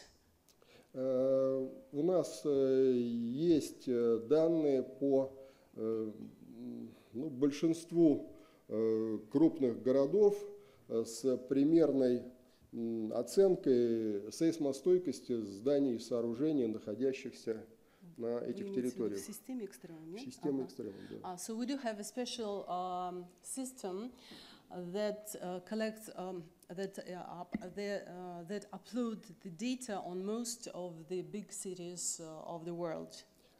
Да, и средняя плотность населения, проживающих в этих городах. And the population of these cities, the amount of the population. Это позволяет нам в случае произошедших сейсмических событий, первое, оценить степень разрушения зданий и сооружений. So this allows to estimate the rate of destruction after the earthquake. Второе, количество пострадавшего населения, погибшего и пострадавшего Amounts населения. of victims and damaged. И третье, это программы, которые позволяют определить примерный состав сил и средств, которые требуются для реагирования на произошедшее сейсмическое событие. And there's a special software that allows to calculate the amount of assets needed for recovery. Также эта программа предусматривает расчет последствий, вторичных последствий от сейсмического события. Это определение степени разрушения дорог и нарушения жилищно-коммунального хозяйства. This program also allows to estimate the secondary consequences of the event, what roads can be destroyed. For example, what roads can be destroyed afterwards. Вот эта информация, она крайне важна на начальном этапе, когда еще нет данных о количестве погибших и пострадавших, потому что помощь надо оказывать незамедлительно, а данные о тех людях, которые пострадали или погибли, поступают в течение суток и более. This is very important. This program is very important because we may get immediate information about those who may die in this event. And official information about victims also always comes 24 hours later, not immediately. Да. По поводу наводнений. Вопрос крайне интересный, но в то же время и тяжелый. About the floods, the question is very interesting, but very hard. Существующие модели оценки последствий наводнений, ну, во-первых, не дают точного результата, как и всякие модели. Если прогноз порядка 60%, это уже очень хорошо. Existing models are not giving accurate information about the consequences. 60% is more than Второе, что влияет на оценку последствий, это для того, чтобы избежать сильных наводнений, должны проводить мероприятия по расчистке русла. Это часто не делают, и, к сожалению... Это имеется в виду предварительная информация. Предварительная. Нет, просто у нас модератор говорит заканчивать уже.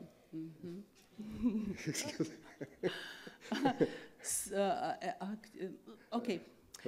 The last thought was that the most important thing about the floods is the preventive measures, to clean the bottom of the river.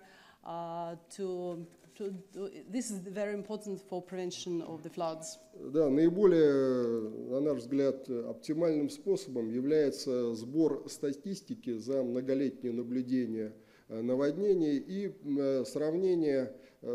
ориентировочное сравнение погодных условий, которые происходили в те или иные времена.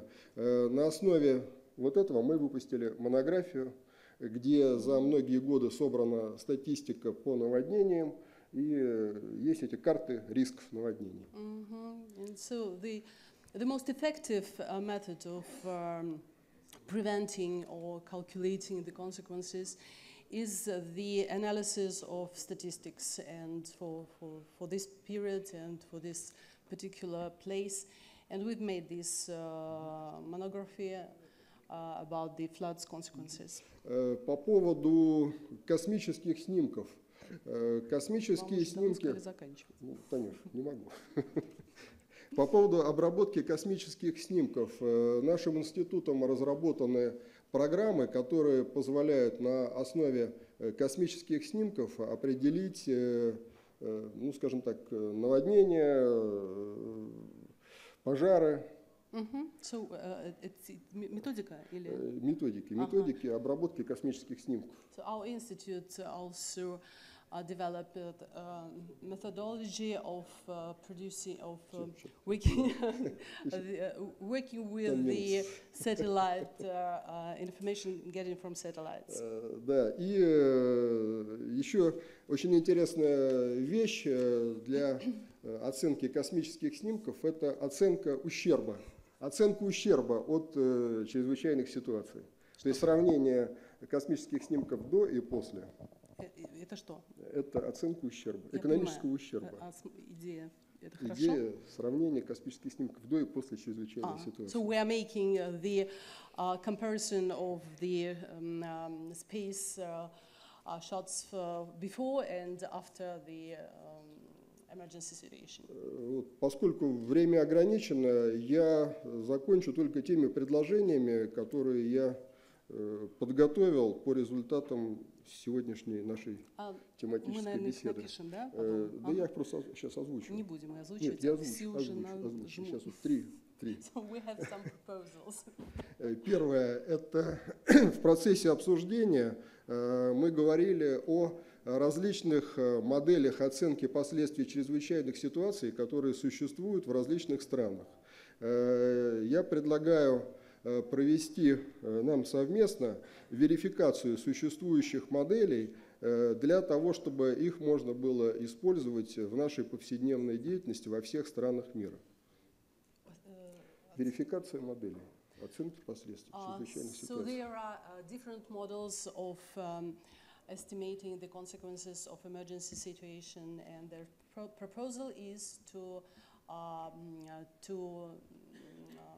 to have the verification of these different models. И второе – это участие в создании международных стандартов. Есть технический комитет ТК-223 «Гражданская защита». Там мы могли бы сделать серию международных стандартов, в том числе по мониторингу за несущими конструкции зданий и сооружений. And we have a proposal to work within the standards to make a standard on monitoring the buildings and constructions. Да, большое спасибо. Если какие-то будут вопросы, я готов ответить. Спасибо.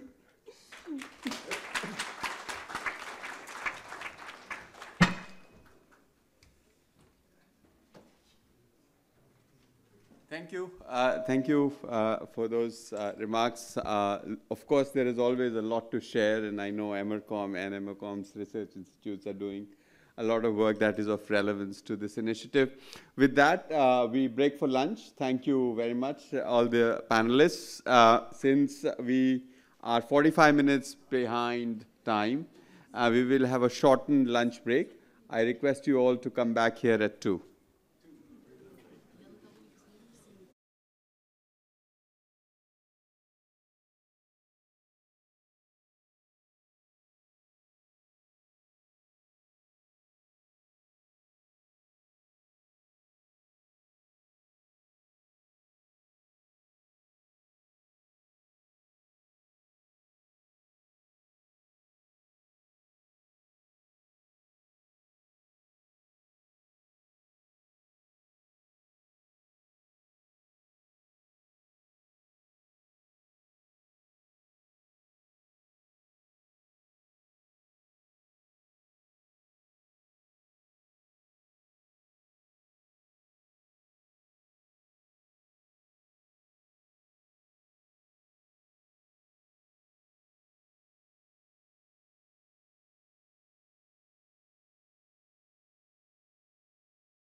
session WS2 will focus on energy and telecom. It will be moderated by Iwdri from emergency and Henriette from the European Commission. This session will be held at AIIB.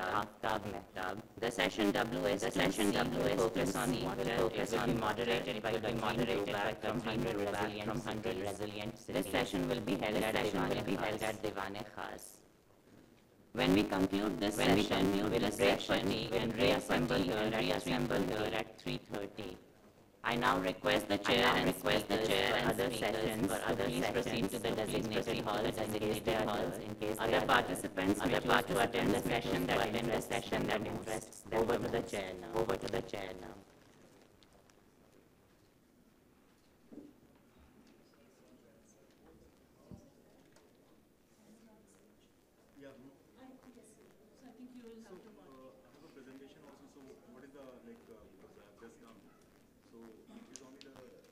You have shared the presentation.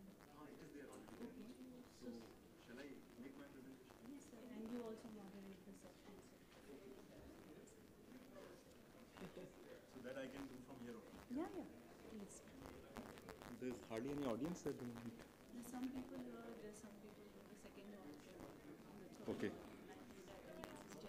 Okay. Yeah, I know. Yeah, I think so. Yeah, that will be better because they have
Good afternoon, ladies and gentlemen. It's always very tough task to give a presentation just after the lunch. Anyway, I'm grateful to the organizers to give me this opportunity to showcase a flagship project of Indian Railways. So, gentlemen, I'm talking about a dedicated freight corridor of Indian Railways, which is a flagship project costing about $13 billion funded by Jaika as well as World Bank. Basically, I'd like to cover a little history of the Indian Railways because our audience is also very thin. By the time I think audience will join. Oh, you are also here. Okay, right. So, Indian Railway is the fourth largest railway system in the world after US, Russia, and China. We have a network of 115,000 kilometers of track. We run 22,000 trains every day, and we carry 1 billion tons of traffic in a year. Our network basically is a golden quadrilateral connecting 4 metropolitan cities in India, that is Delhi, Calcutta, Chennai, and Bombay. This golden quadrilateral carries about 60% of the total traffic, which I have told you about 22,000 trains and 1 billion ton traffic. So it carries almost 60% of the total entire traffic. So it's highly saturated. At the time of independence, India had a network of about 50,000 kilometers, and we used to carry about 85% of total freight traffic in India. But somehow we lost this traffic because we were not developing ourselves with time, and now we are carrying only 35% of the traffic. The remaining 65% is going by road network. So this was a big loss to railways. Although, if you see from the environment side, road transport is much more hazardous for the environment compared to the railways. If you see in terms of gram carbon dioxide emission, the emission in railways transport is half of the road transport. So it is a very efficient, energy efficient system, but we lost it because we failed to develop our system. So what action we have taken, I'll just cover it in my presentation. So these are the 2 legs of the golden quadrilateral. On the north is Delhi. If you go further north is Ludhiana. So the blue line is the western corridor, which is extending from Delhi to Mumbai, that is JNPT. It is about 1,500 kilometers long. And on the right side, it is eastern corridor, which is extending from Ludhiana on the north and passing through Kanpur, Mughal Sarai, and right up to the Sonnagar in Bihar. It is about 1,800 kilometers. So put together both the corridors, it is total kilometer is 2,800 kilometers. It's a double line, fully electrified, automatic signaling. It's a very modern kind of track. And we have provided all kind of safety systems so that no hazard takes place in this system, and the traffic moves seamlessly in this system.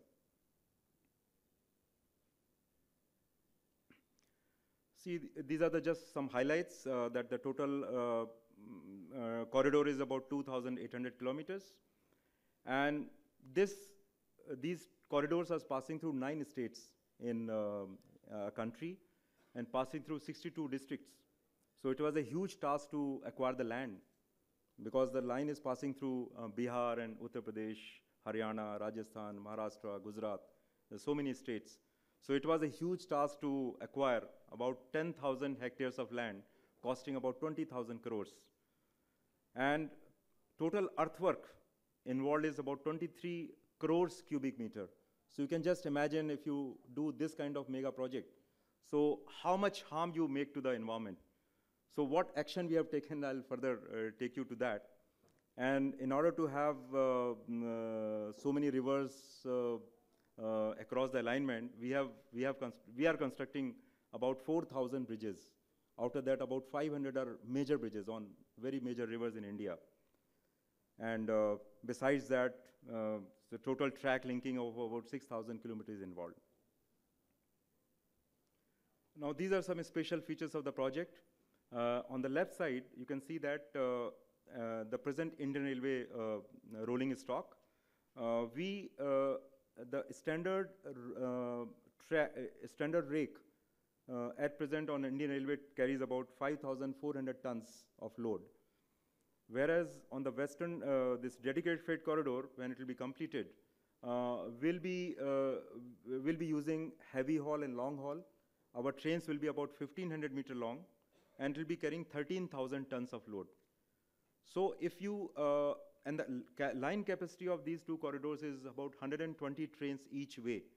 So there is a tremendous capacity has been created in these corridors so that the traffic which is moving in by road, and there are so much of traffic congestion, everybody knows about it. So some of the traffic, which is bulk traffic, will come to the railways, and our highways will be free from that. I'll just show you how we are doing the work. So these are, the entire work is being done by automatic machines. This is a new track construction machine, which is handling pre-stressed concrete sleepers. Every sleeper is 300 kg weight, and the rails are also laid mechanically. We have about 10 such machines, and every machine is doing 1.5 kilometer track every day. So we are linking almost 15 kilometers of track every day.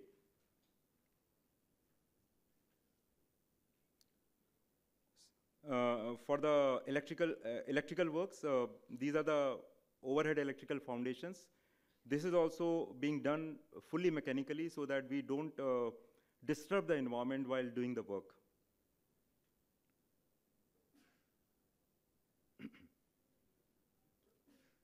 There's another machine which is, because these are electrified lines, so total 6,000 kilometers of copper wire. It's like a rod over the track, which is to be laid.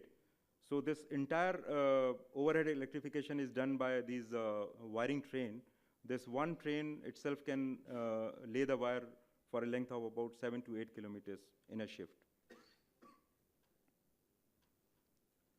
Once we do such kind of mega projects, it has a great impact on the environment. So whatever initiatives we have taken in this project, we'd like to share with you. This is a study by, I think, World Bank. This study on temperature rise, global temperature warming. So you can see on the y-axis, there's a temperature, and on the x-axis is the year. So you can see that up to year 1900, there was hardly a variation in temperature. It was just plus minus 5 degrees centigrade was the variation. But after 1900, because of global warming, in the year 2000, and there is an expectation that by the year 2100, the global temperature will increase to 3 degree to 5 degrees centigrade. 3 degrees is a conservative estimate, and 5 degrees is a very, this thing. If we don't take any action to save the environment, this will be the global warming, and this will be the increase in temperature. And whatever projects we are doing, infrastructure project, whether it is railway project or road projects, we have to take care of this temperature increase, because whenever we construct a project like we are constructing a railway project, which will have a life of at least 100 years.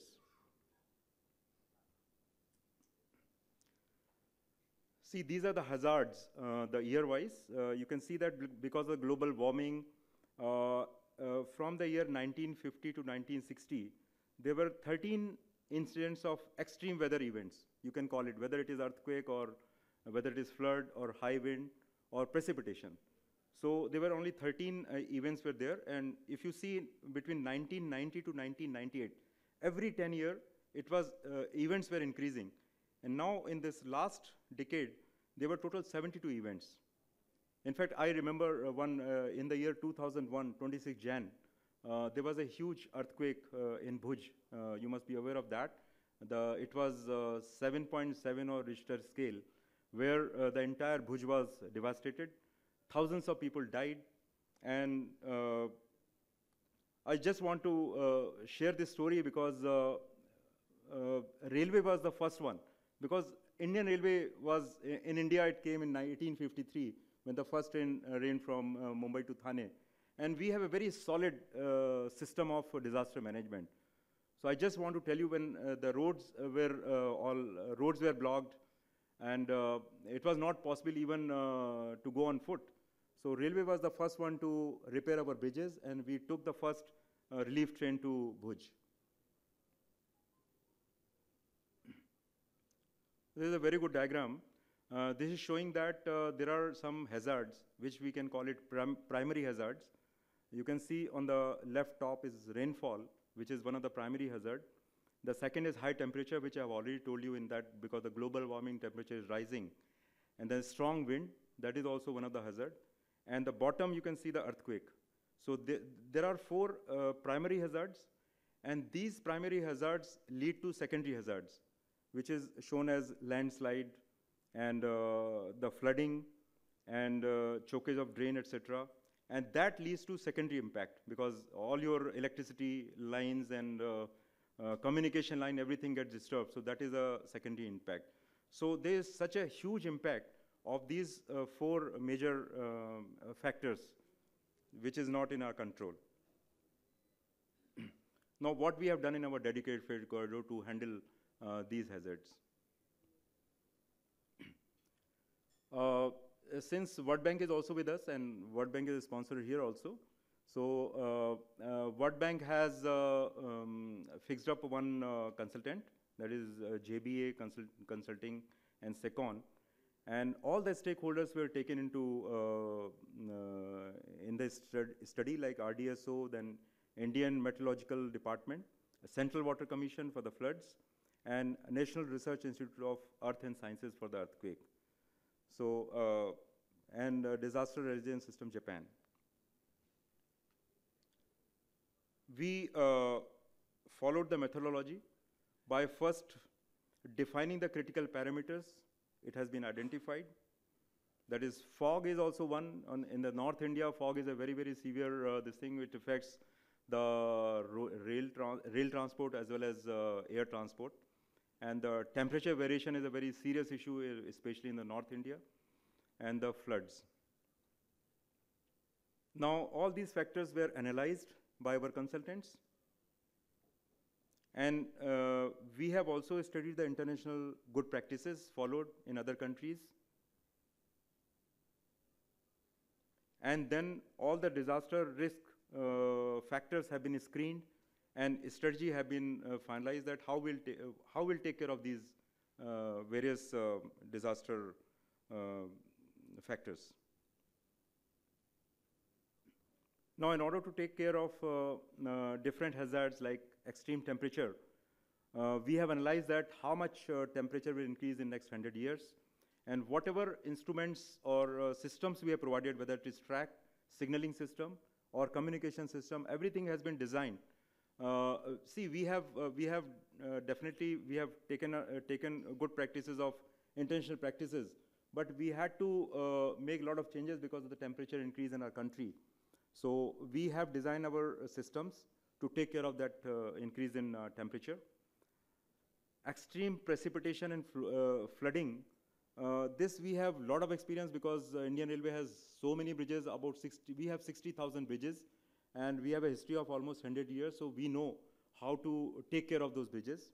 We have provided, there is a very robust system of inspection of bridges, then all those railway affecting tanks on the upstream side, we study those, we also inspect that so that no disasters take place in this. And another is sea level. There is a study that the sea level also will increase in future from 0.6 to 0.8 meters. Fortunately, so far dedicated freight corridors are not passing through any the coastal area, so this particular aspect is not affecting us. Storms. So that has also been taken care of during the study, that if any storm takes place. I just want to give you an example. In my earlier assignment, I was in charge of a project. It is in Jammu and Kashmir, Udhampur, Srinagar, Baramulla rail link, where there is a river Chenab, and we are constructing there a steel bridge, which has a total 30,000 metric ton of steel. And this is going to be the highest railway arch bridge in the world with a height of 359 meters. So it's a huge bridge, which is going to be a signature bridge in our country. So we have taken all the factors into account while designing this bridge, whether it is earthquake, whether it is a high wind. We have designed this bridge for a wind speed of 266 kilometers per hour. And all the factors have been taken care of this. So we have designed our structures like that. And earthquake is, of course, we have a very robust system of designing all the structures for the earthquake because our line is passing through zone 5 in India, which is very, very earthquake prone. So we have taken care of this factor also. This is just a comparison that there are 5 factors on the axis scale, that is precipitation, flooding, earthquake, wind, and temperature. On the left side, there is a table which shows the recent variability and changes, recent at present. And in future, you can see that a lot of factors has become. In the bottom, you can see that the green color is low risk, no action is required. And the yellow color is potential risk and need more information. So at present, some factors are there which doesn't need any action to be required.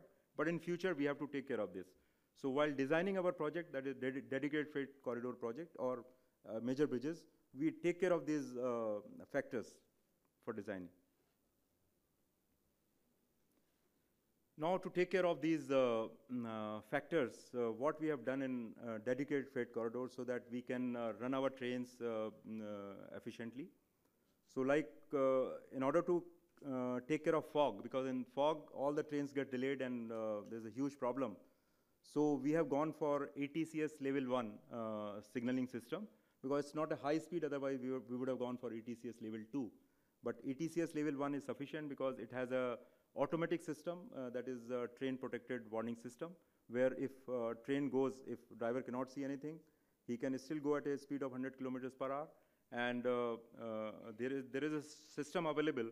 If there is any problem in track or signal is not green, then automatically the brakes are applied. So it is very safe.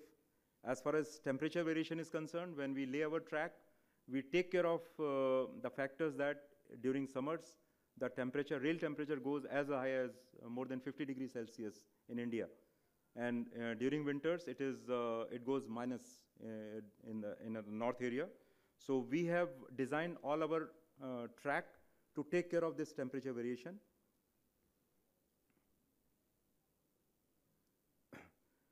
In all our major bridges, we have provided sensors so that if there is any flooding is there in any major river, automatically in the operating control system, all those information will come so that we can take a corrective action.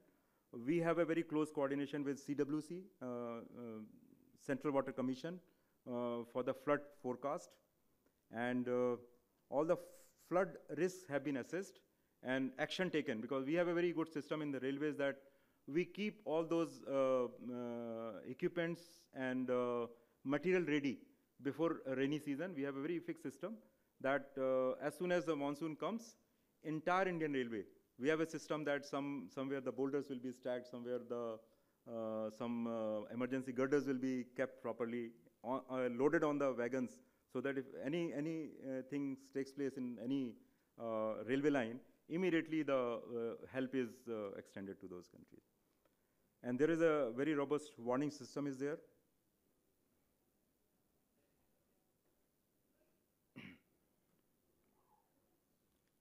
Now, this aspect is also very, very important for the environment, that is greenhouse gas emission. So the complete study has been conducted to see that what are the existing factors which is creating greenhouse gas emissions and how it can be controlled.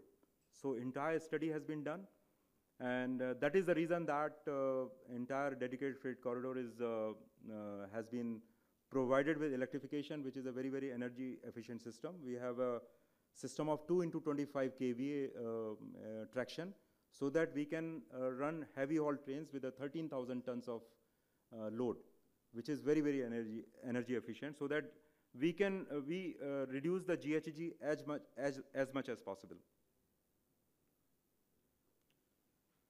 This is the scenario. The blue column, it shows that if we have not provided dedicated freight corridor, this would have been 116, would have been the total emission, greenhouse carbon dioxide emission.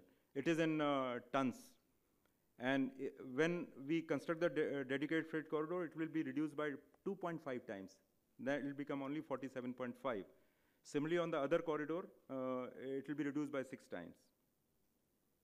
And total saving of carbon dioxide in next 30 years will be 457 million tons of carbon dioxide equivalent. Now, in order to make our system more energy efficient, we have also given a study where when the driver runs the train, the skill is very important, how he applies the brake or how he accelerates the locomotive.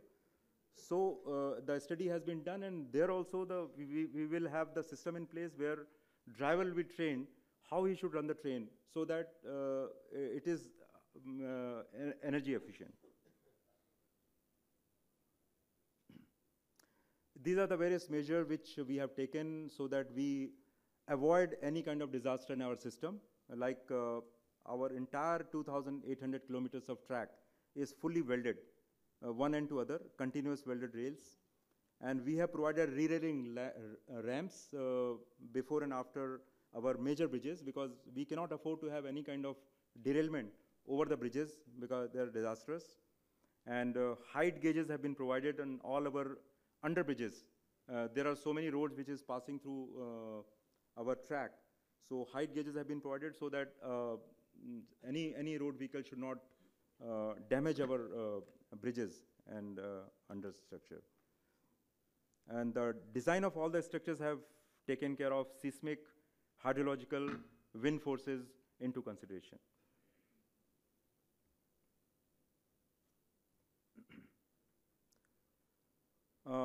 Our line is passing through some wild animals, forests, etc. So we have also taken care of that in order to save the wild life in our country. Animal corridors have also been planned so that animals like elephants or other they can cross our line safely.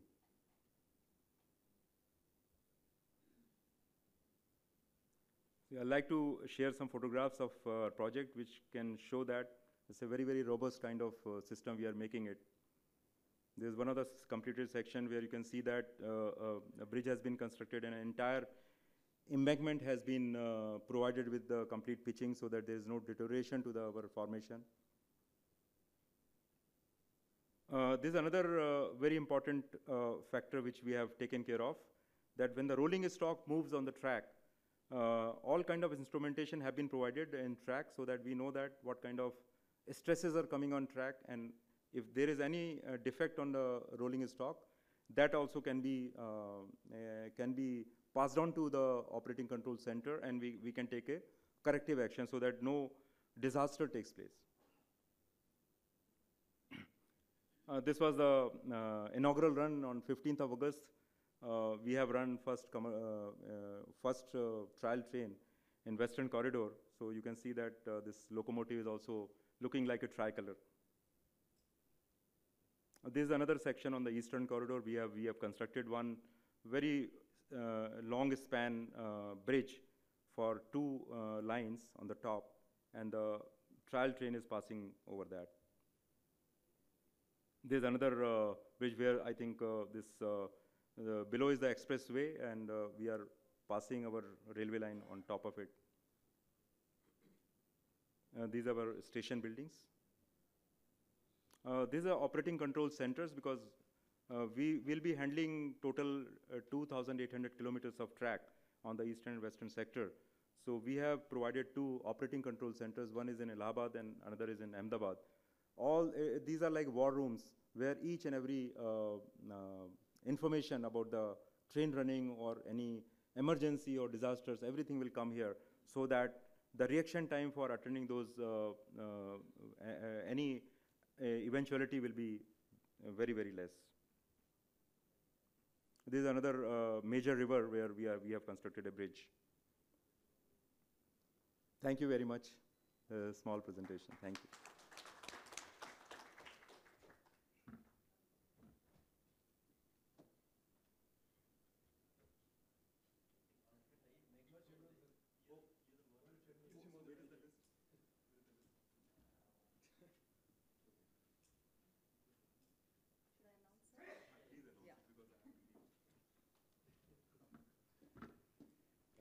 Gentlemen, pardon me because I have a very urgent meeting at 3 o'clock, so I have to leave, and I request Supriya to further take the session. Thank you.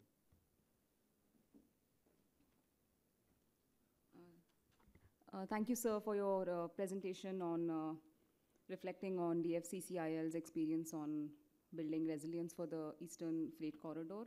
I'd like to invite Florian Hofstetter from SBB in Switzerland to present the Swiss experience of the railway sector. Thank you.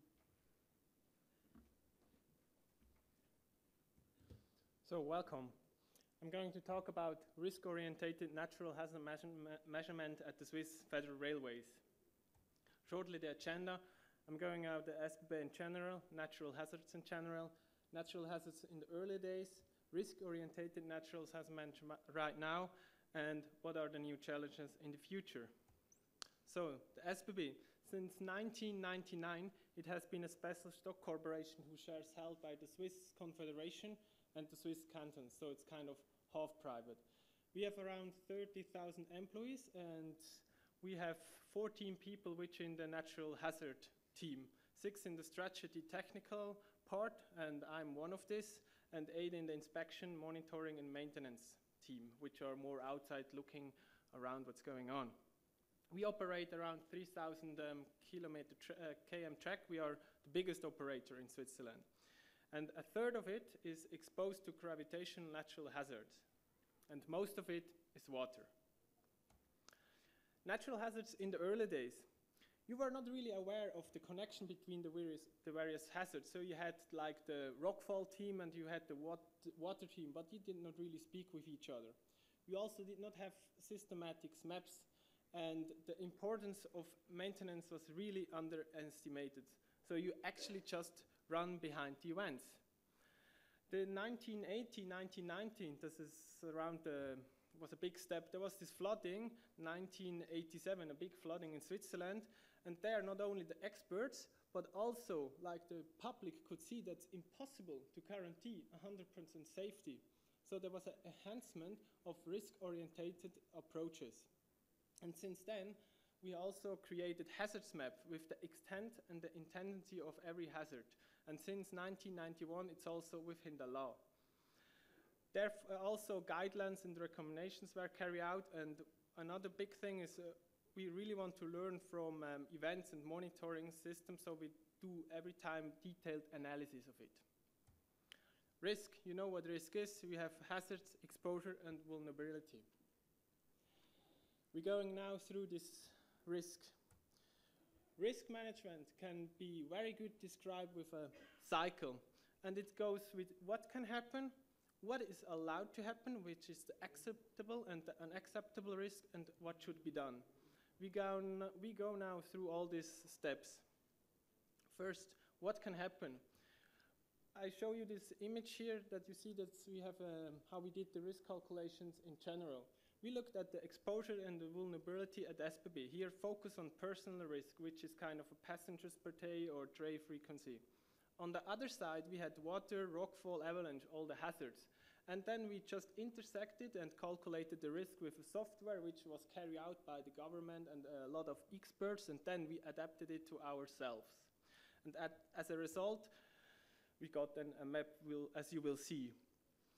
If we just look a little bit more in detail how it looks like, we have, for example, looking at rockfalls, we just did a large-scale rockfall modeling, and then we took out the relevant rockfalls.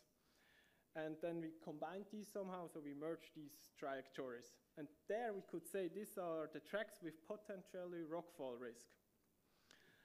On the next slide, you will see here the exposure and the vulnerability. So at this certain track, we added the exposure and vulnerability criteria, which is like people a day, people per train, train speed, train lethality, and so on. And as a result, as you can see, is there like a map where you can see where we have, looking here at the individual risk, where we can see high risk or low risk or what kind of risk we want to see. And on the left side, we see without protection structures on monitoring systems, and on the right side, we see the same map with protection structures and monitoring systems. And you could also see that there's no high risk anymore. So we know that our protection structures and monitoring systems work. Then, next step, once we know where the risks are, we also have to say what is allowed to happen. And for this, we have these protection objectives. We're looking at the individual personal risk, the collective personal risk, and the availability risk. At the individual personal risk, we looked at the acceptable rate of causality to a hazard, which is 1/100,000. And this is 10 times higher than the average mortality risk in Switzerland. So it's like a statistical value. And then for the collective personal risk, we monetize it by 10 million Swiss francs per prevented death. And once we have a part where we can say that the value of this part is greater than 10,000 Swiss francs per 100 meter per year, we look a little bit closer at it and see if we can do something. And availability risk, we protect actually everything against the 100-year event and sometimes even against the 300-year event. What are the benefits if we do so? We have a presentation of the total founding requirements on the SBB network, as you can see in the background. And also risk hotspots became apparent. Furthermore, there's a comparability across the entire railway network, so that the left side is do the same as the right side. And we can calculate the economic efficiency of measures like the benefit costs. Yeah, what should be done then? We have all kinds of protection structures and monitoring systems. We have large-scale ones with satellite and laser, as you could see in the morning, and small-scale ones which are like telejoint meters or cameras. But sometimes we say it's better to alert than instead of building. So alert systems often are the often more the cost-effective solution than physical shoring. And also it protects against the very, very large and rare events which you almost not can build something. And we say it's a reduction of the risk of train collision by 90%. This image shows here, we still have a net or something, but it's more like a carrier system for this alert system instead of a real protection structure. One part of this whole risk-oriented management is the integral risk management, which says all hazards must be looked to or must be considered together. And also all responsible parties must participate in the planning and implementation of measures. Looking at this image here, there was a flooding which affected the road, the railways, and the villages. It would be very stupid if we just build a protection dam for the railways and not talk to the roads and to the village. And so also we want to say that all types of measures should be included. What are the new challenges? Here I'm showing a new map where we see a potential risk from surface runoff. So surface runoff is kind of not something really new, but due to this dry land we have right now, it comes much more than before.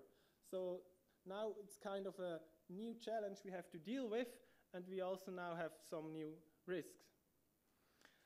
Looking more in detail, what are the new challenges on the hazard side?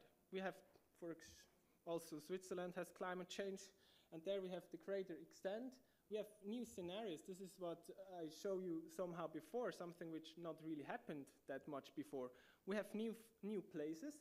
We have change in annuality. We have a resistance of a hazard. So once it starts to rain, it just rains like a week instead of just 1-2 days.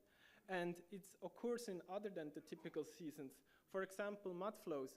I'm used to have mud flows during July, June when we have these more rainy days. But now also because in winter, the snow is much higher and below its rain, we also have sometimes mud flows connecting together with an avalanche in the middle of winter. But still, we still should be prepared for events which might not occur that frequently anymore. So we still could have snow in altitude. So we should have this in our focus too. What are the new challenges on the exposure and vulnerability side? We will have higher terrain frequency. we will have more people. We have faster and longer trains. We have new tracks, and probably there will even higher security needs of the population start. So we have to change our protection goals. Looking here at Zurich, how we have, for example, the train frequency right now, and then how it's going to expand in the future. What are we doing against this? We're doing monitoring, and we have early detection. We do a lot of research, knowledge, and developing know-how. We also coordinated with all kinds of parties within the SBB and outside. For example, we have a close contact to the passengers transport department for the exposure and vulnerability effects. And we already organize resource needs, and we organize financing for the countermeasurements for all these new challenges. And then we have ongoing projects where we see new hazards modeling methods, and we also develop prospective scenarios. What are the conclusions of this talk I just had? For a risk-oriented natural hazards management, following has to be known. You have to know the hazards with the extent and the intensity. You have to know the exposure and the vulnerability. And you have to know your protection objectives. And these ones are not static. They change a lot of time. So you also have to adapt it for the future. Furthermore, integrated. We have to look at all hazards together, and we have to combine all effects together.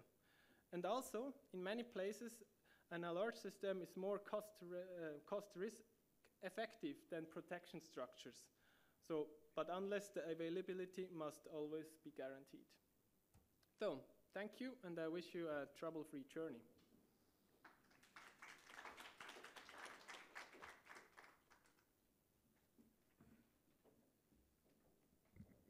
Thank you, Florian. I'd like to invite Dr. Shoichi Hashimoto to present.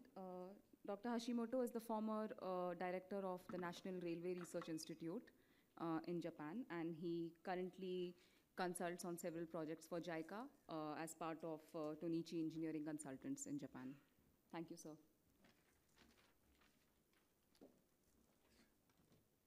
Change the glass. Thank you very much for giving me the opportunity to presentation today. Former, I was a director of research institutes and professor of the technical college. Nowadays, I belong design of East-South Asia Railway project by Jaika. This is my presentation agenda. The first, technical cooperation for existing lines. There are two examples, Vietnam and the Philippines.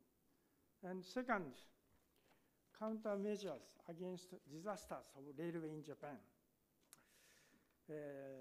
Japan Railway opened 150 years ago. The history of 150 is the birth of the railway operation and the disaster.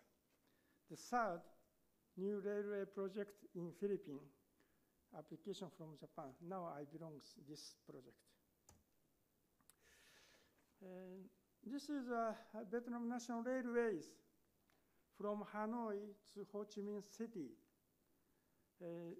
The length of 1,700 kilometers. There are bridge, 300 bridge, many bridge. Then we replaced long old bridge, 44 bridge safety improvement project, already finished. Brown color is the old weakened bridge. This bridge older than 50 or 60 years. Light blue bridge is after replacement. And in same time, the both side track is improvement. 44 bridges, total length around 6,500 500 meters. And approach track of both side bridge is the length 45,000 meters was improved. Then before this project, express train took 36 hours from Hanoi to Ho Chi Minh City. Now, after this project, it took 24 hours.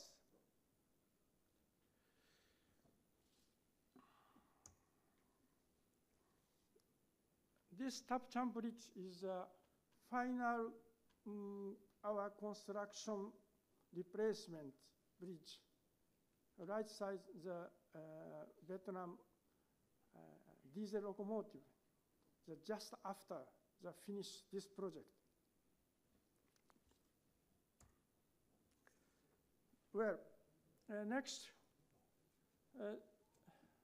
this map showed existing Manila, Philippines in the city railways.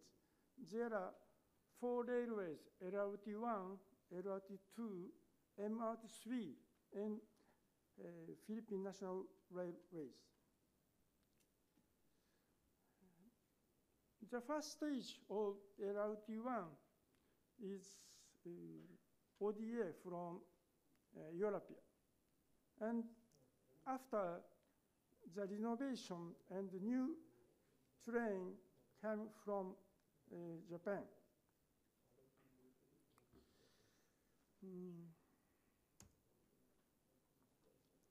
Now we are designing ongoing LRT1 extension, LRT2 extension, and MRT3 rehabilitation. I belong to this 3 projects.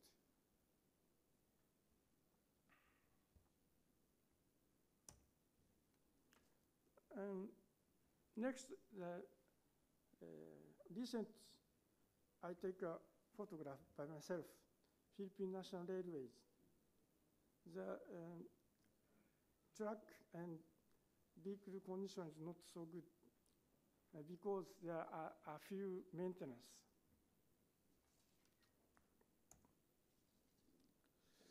This is a diesel locomotive of Philippine National Railways. That is a trailer for passenger. Came from Japan. That trailer is electric car in Japan. Now, Philippines put by a diesel locomotive.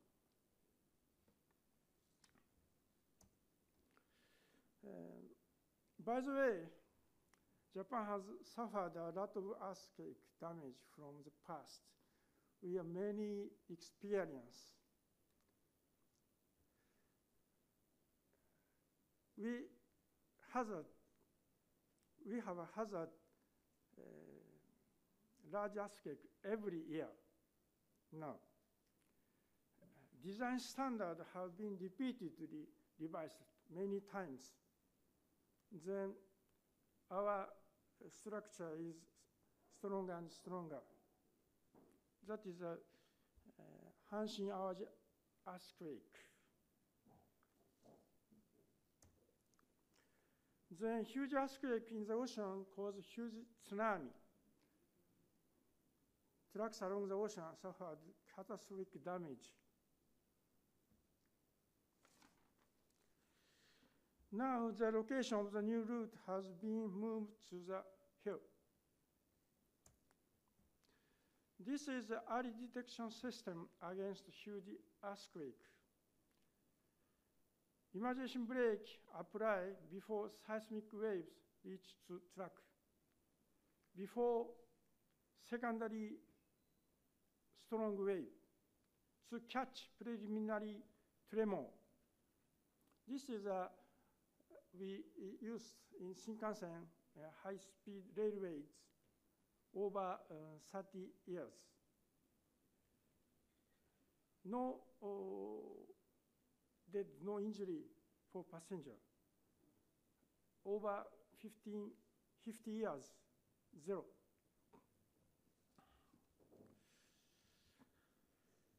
Next, in Japan, we suffered every disaster. The storm caused the train to overturn. Driving criteria have been revised from many experience.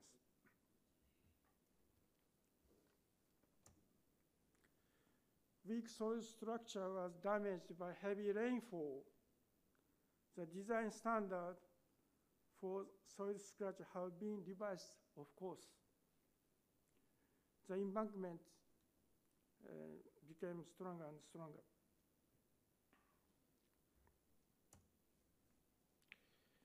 Now I belong to the designing and planning team of Jaika. There we are designing these railway we called North-South commuter railways. The first stage, the center area around length 37 kilometers. Design work is already finished. Bidding is now ongoing. Second stage, north extension, from north extension, north side of Manila, length around 51 kilometers. And south extension, design ongoing. Last week, I went to and stayed Manila, this project. The total length, 140 kilometers.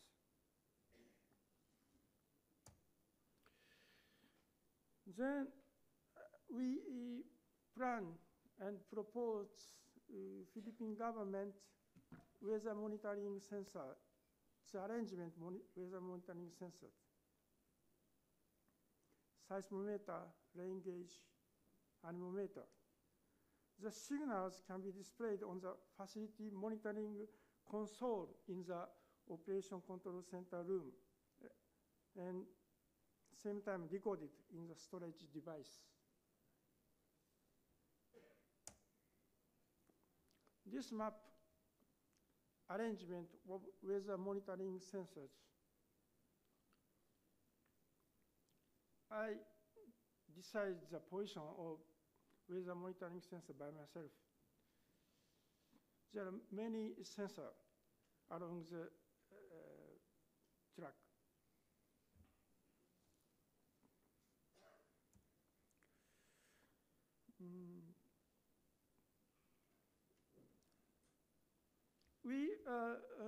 We have a two-stage classification seismic design. We call level 1 moderate earthquake, and level 2 severe earthquake.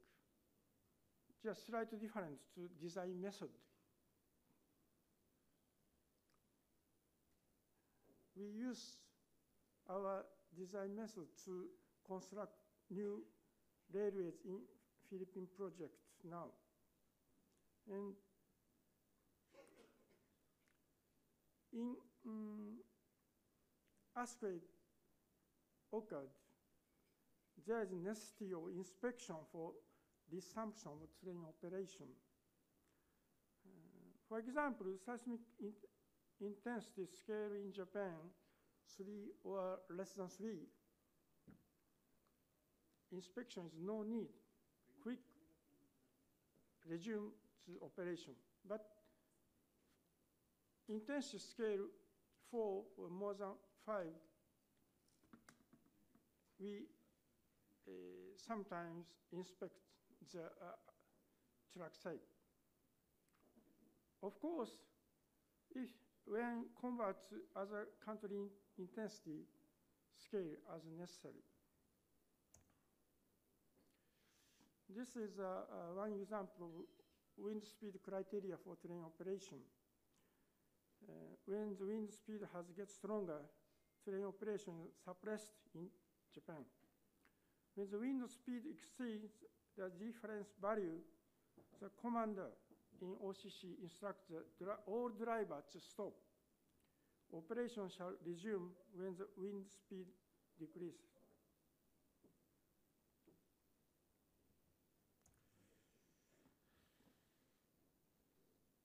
This is a compression forecast of bridge in North-South Commuter Railways, North Extension area. Almost design work is finished this April. The next,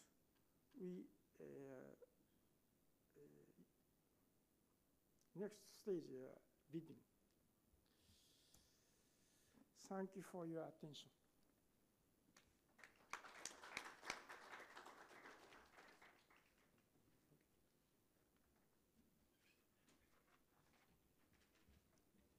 Thank you, Dr. Hashimoto, for your experience from the Philippines and Japan.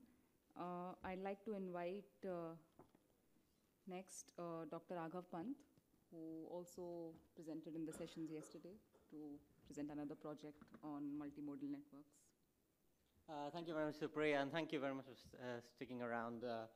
I will bring a bit of a much more broader perspective than just railways, but I will focus on railways as I was given that remit by Supriya. But it's about railways not existing as a system as its own, but rather much more of a part of a multimodal freight network. And I want to convey this case of investing in strengthening these multimodalities through some analysis that I've done in projects with the World Bank in both Tanzania and Vietnam, and I'll give you some evidence of what we have discovered.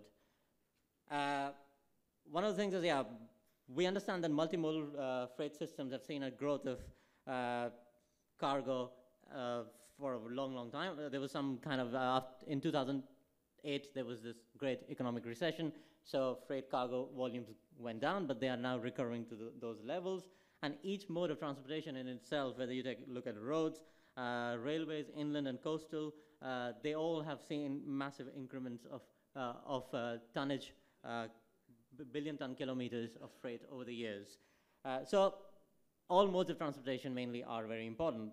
And we understand that there are kind of different risks on these different freight systems. And yesterday I did kind of stress this, and it has been stressed throughout this whole conference, this whole idea of infrastructure as a means of climate change-driven resilience. And so we understand that our infrastructure are exposed to climate hazards. And there's another problem that lots of these infrastructures that are being built are aging infrastructures. And because of this, and also all of logistics around the world are now very globalized. So whenever there's a local failure of any segment of a transport system, what happens is that it has a huge implications on the whole supply chain. So one of the things, instead of kind of investing a lot of on repair all the time of one mode of transportation, there's a case for looking at multimodal options on other corridors of transport where you might have to invest once, but then the investments might have long-term benefits. So, I mean, yesterday I showed this methodology. In the interest of time, I will not really dwell on it deeper, but what we have built is this kind of systems methodology where you model multiple networks at the same time and look at failure scenarios on these networks due to different hazards, and then look at different impacts of those failures. And the impacts can be in terms of freight rerouting, or if such options are not available, then supply chains are broken and there's economic imbalances because of which there are macroeconomic impacts. And we've kind of populated this framework with data looking at current trends of flows and future trends of flows across countries and what risks do they bring. And I'll give you that evidence now for the study first that we've done with in Tanzania with the World Bank. So the remit of the study is looking at transport risks to multimodal networks in Tanzania. So shown over here is a map of Tanzania's main road corridors, the railway, the main railways, and the Great Lakes, the ports along the Great Lakes. Tanzania is a country where 90%, almost 90% of imports and exports come through and through the port of Dar es Salaam, and it has an impact on the economies of the surrounding countries, the landlocked countries of Rwanda, Uganda, DRC, Zambia, and Malawi, and others as well. So when we try to identify these local points of failure in this system, we kind of see what are the implications of those local points of failures or single links of failure on a large system. And we look at this into the current and into the future as well. So where this whole case of multimodality comes, I'll kind of bring it out through the next few slides. So first of all, for example, we look at road corridors in Tanzania. So what is happening in Tanzania is that our model that we populated with data that we collected from the World Bank and the Tanzanian government shows that major sections of the freight corridors at present have a maximum of, say, 60,000 tonnage of flows. Then we have some consultations about what are some planned projects along the main road freight corridors. Where are they going to upgrade the roads? Where are they going to improve the quality of the roads, expand on the lanes?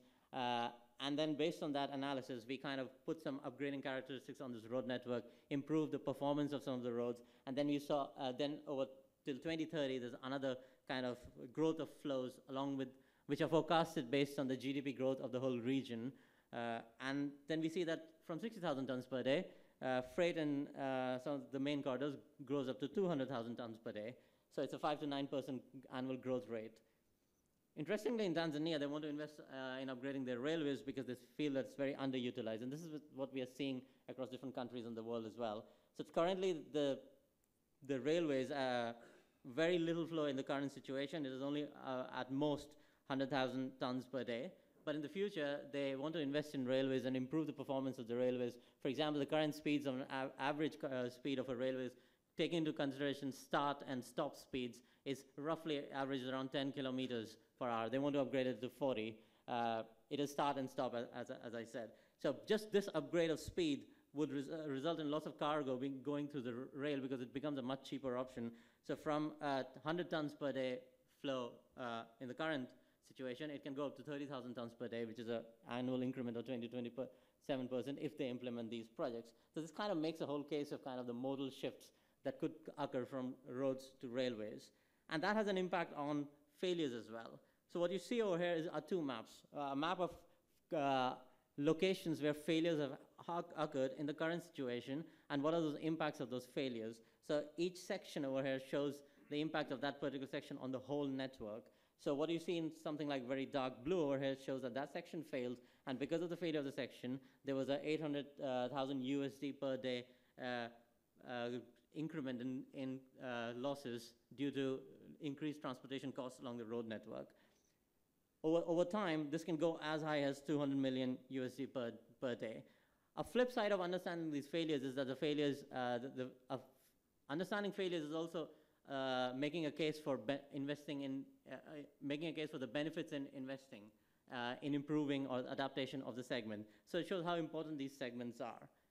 What you see in the railways is that in the current situation, lots of the central section of the railway, which is shown in orange over here, at present, actually it is running as an inefficient system. So if it fails, actually the road is a cheaper option. So unloading towards the roads is actually, so there's no case for the railways which, in the current situation because of its inefficiencies, it's already a more expensive option than the roads. So if it fails, you're actually making a gain by transporting more and more of your cargo to the roads. There are some kind of assumptions over here of capacities and something that we didn't have any data on that, but we have taken some assumptions over there. But in the future, if you upgrade your railways, you see most of the railways now becomes kind of, it has positive gains in terms of, or it shows losses in terms of disruptions. And these losses can go as high as 1 million per day in the most critical sections. So that doesn't change between the present and the current. But what I want you to take away from this slide is that there's a case over here of benefits of investing in rail because in the future, then you need to protect it because then there will be losses because of those failures. A similar study that we have done in Vietnam looks at the whole multimodal system of Vietnam. Vietnam's main road corridors, inland waterways, railways, and maritime systems, they handle a lot of freight. In Vietnam, the roads are very, very congested. So there's a case of multimodal shifting from roads to railways or coastal waterways. So one of the things we've done is we looked at a scenario where there's a hazard impact on a section of the road, which is already very congested, and then we take an assumption that what if 10% of whatever cargo is going on that section of the road can be rerouted via some multimodal options. We invest in strengthening multimodal links. One of the problems in Vietnam at present is that multimodality doesn't necessarily exist very well among their different transport modes. So we have kind of looked at, with consultation with the World Bank and the Ministry of Transport in Vietnam, we explored some potential multimodal links. And so we see, like, if these multimodal links are improved, then will there be a shift of cargo from road to rail? And how much of that shift will happen? So for example, one of the gains of that is if you see the map on the left shows the losses of, in the whole transport system due to failures when there's no multimodality. So what you see, the big black over there is a class 1 road, which is one of the expressways in Vietnam. And if that fails, there's about $1.9 million US per day losses.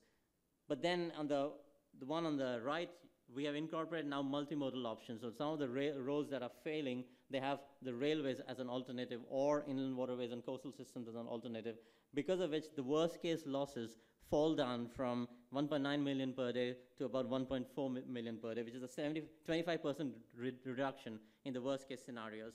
And you also see some blues and reds in the map in the right, and the blues show the gains. So in some instances, you actually have a gain by transferring from road to rail, because rail in Vietnam is actually a cheaper option. The reason it's not used, and my previous speaker told us about bridge vulnerability and bridge risks in Vietnam, so that's one of the reasons. But there's immense possibility. Capacity-wise, railways in Vietnam works under capacity. They do have the capacity to accommodate extra freight from the roads, and this is what there's a case for in the next slide. Because of the systemic shift, railway freights almost double, but they do have the capacity, because at present railways in Vietnam is operating in many sections at even just 15% capacity or 50% capacity. So there's a scope for that growth over there. So this whole kind of shows that there's a whole case for multimodal transport development, and there's a lot of gains that can have had from this.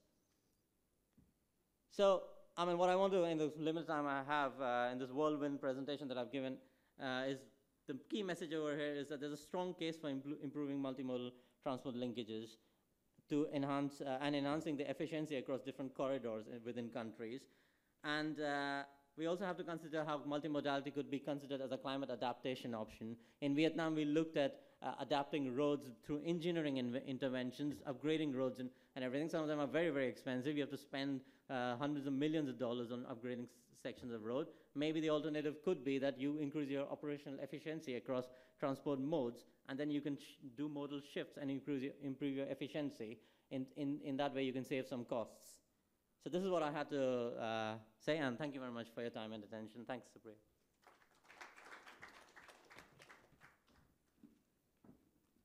I'd like to invite the final presenters of the day, Mr. Shu Moriyama and Mr. Michiya Kitayama from Jaika, to present their work in India. Yes, please.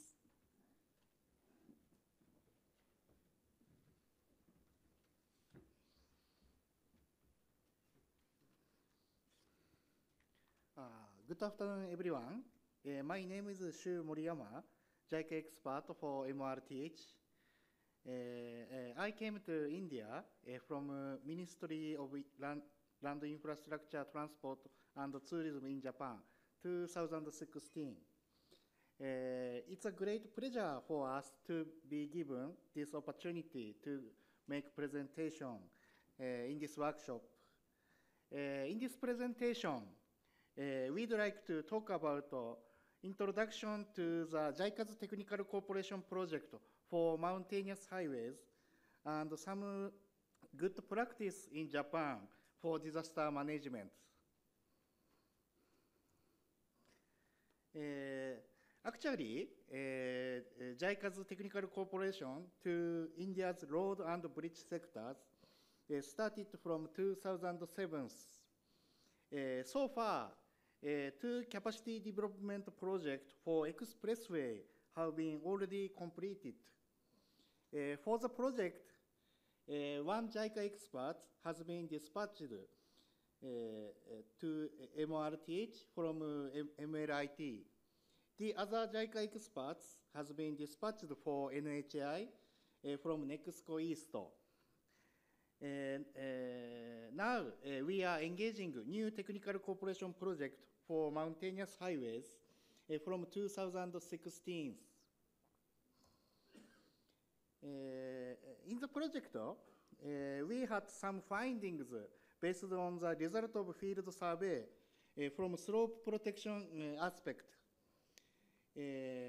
Especially in Himalayan region in India, gravity deformation of rock, which is called a type of creep of rock mass, were found in many slopes in the state of Himachal Pradesh, Uttarakhand, West Bengal, Sikkim, and Meghalaya in India.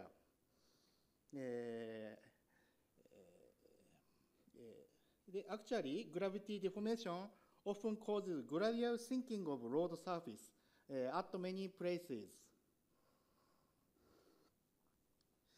This project is developing 5 guidelines relating mountainous highways. First, planning a survey. Second, slope protection and embankment. Third is mountain tunnel. Fourth is mountain bridge. Fifth is maintenance and operation. We believe that these guidelines can contribute to disaster management in India. In the project, we plan Japan training with Indian Academy of Highway Engineers once a year. So far, we conducted the Japan training 3 times. This slide shows third training conducted this year.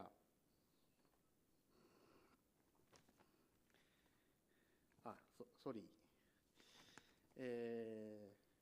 Participants from concerned road authorities such as MRTH, NHI, NHIDCL, Hill State PWDs, including Northeast regions, they can learn advanced technology for slope protection, mountain bridge, and mountain tunnels in Japan.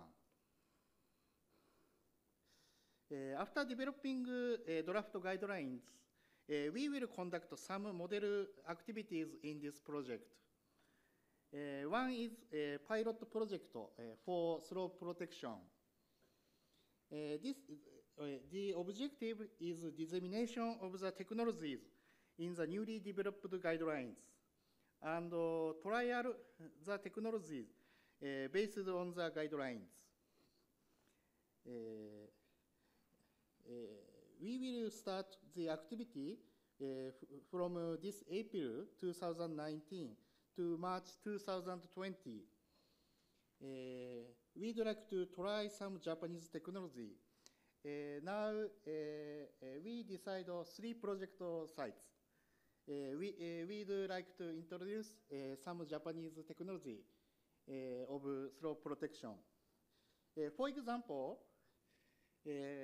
concrete clip work is most popular countermeasures in Japan. And non-frame method is eco-friendly countermeasures in Japan. From this slide, this slide shows Japan's practice of promoting disaster management. In order to ensure safety and highly reliable road network, even in abnormal weather, such as torrential rainfall, measures are promoted to protect roadside slopes and to develop and maintain roads that function as lifelines so that isolated area will not be created in emergency. For areas with a risk to potentially affect wide area traffic in abnormal weather, the development of arterial high standard expressways, standard highways like expressway should be promoted to ensure redundancy. By developing arterial high standard highways away from the shoreline, redundancy in case of disaster such as wave overtopping can be ensured.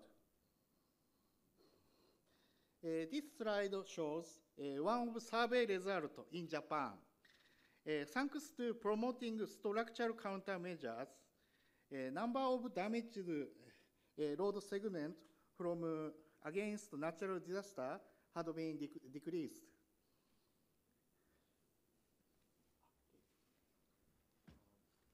Good afternoon, this is Kitayama. I'm working as same team as Mr. Moriyama, and I will continue to introduce some Japanese practices which has been implemented in Japan. As in other sectors like building and railways, Japanese administrators have upgraded standard and course every time they suffered disasters in the past.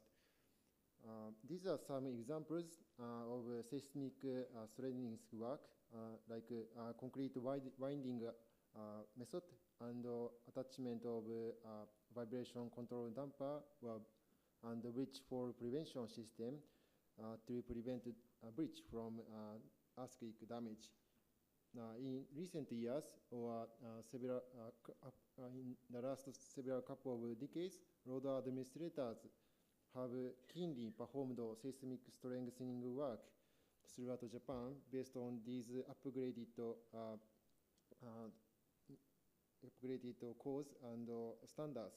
And due to these actions, at the time of Great East Japan earthquake, they have limited structural damage to the bridges.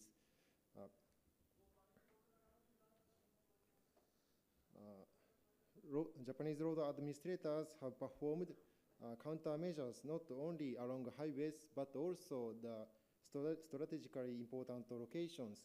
This is one example, and this example shows the improvement of rest area or wayside amenities.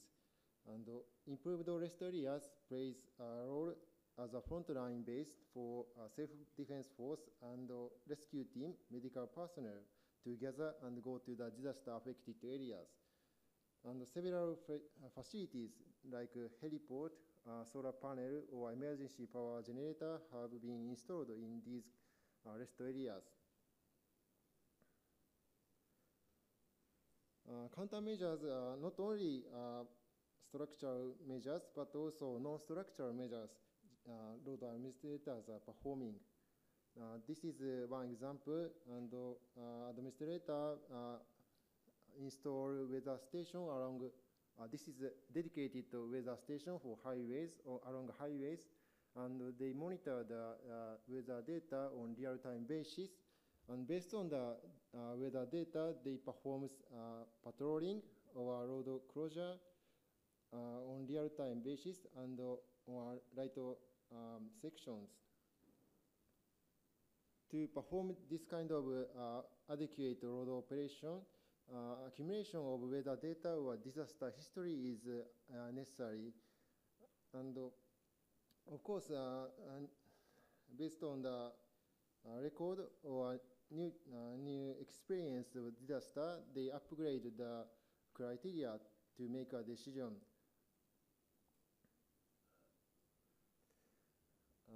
This is another example of non-structural measures. And every year, road administrator performs disaster drill on both on-site and in-room drill. And these drills are performed periodically in collaboration with other stakeholders. This slide summarizes our presentation, and this extracts very important features.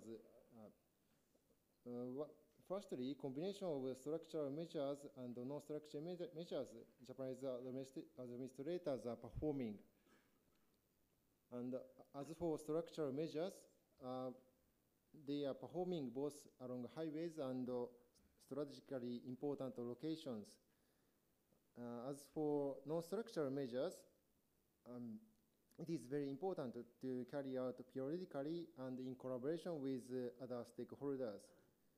And lastly, based on the experience of disasters,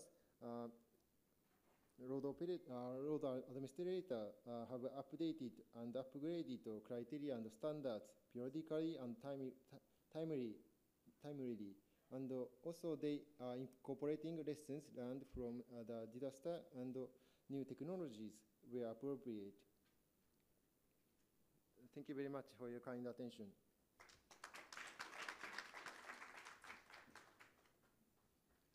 Thank you very much for your presentations. So thank you to the panel for presenting experiences from the railways, freight corridors, and the road sector for actually 3 continents, from the African, Asian, and the European context.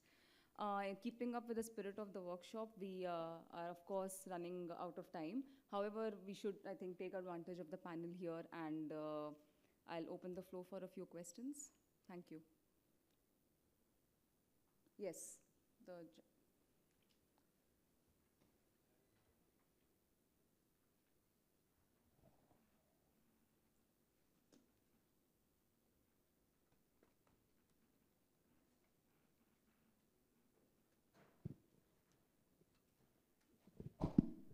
afternoon. I'm Kumar from Central Road Research Institute, New Delhi. All the presentation was very good. I have 1 or 2 questions to the individual speakers. But before that, I'd like to say a few words about the concern what I have. Actually, we have a huge area in Himalaya where more than 60,000 kilometer roads are running. So if you may please speak a little bit louder. Yeah. So in that 60,000 kilometer highways, there is hardly on an average any kilometer of the highway which is unaffected by landslides and other mass movements. Now, the roads which are supposed to be used for good and transport the people, because there is no other means of transport, and also used during the disaster situations, sometimes become a counterproductive during disaster situation when it is blocked because of landslides and other processes. Now my question is that these processes, not only in India, neighboring countries and many other countries which have hilly areas, they keep on occurring. Now we, one by one, keep on maintaining only those areas where landslides have happened. Is there any process by which we can look after the whole slopes as we look after the highways? There is a system for maintaining the highways, highway maintenance system. There is a highway asset management system. Why don't we have highway slope management system, wherein automatically the respective governments provides dedicated budget along with the maintenance of the highway for the slope maintenance as well. As that process, probably the situation what we had can be improved drastically. Now, from SSB, the friend has given us very good insight of what is happening in Switzerland. And probably to the extent what I'm telling they are doing, but also probably I have a question for you. What kind of large-scale mapping you are doing? Whether mapping is done before the construction also or not? That is one question. Second is that if you are monitoring it, so is it only remote monitoring or manual remote both? That is, and one more question was there. Yeah, warning system. So what is the warning system kind of things you have? Then I have one question to Mr. Pant, that you have provided, probably you have said that in one area where there was road failed, you have calculated the kind of amount that they have spent on detouring. Now, was there any kind of countermeasure provided at those areas, or any kind of strategy was provided by you to maintain those areas? Okay, so I would request, I mean, it's a... One more question to my Japanese friends. I have discussed with them yesterday. Again, I'm with the same things. Do you also endorse my views after looking into kind of landslide problem we have in Himalayas? You are also working in Himalayas, isn't it? So do you also endorse my view that there should be a dedicated slope management system? Okay, so I'm going to request either Dr. Hashimoto or Mr. Moriyama to respond on the question on the system for slope management and landslides.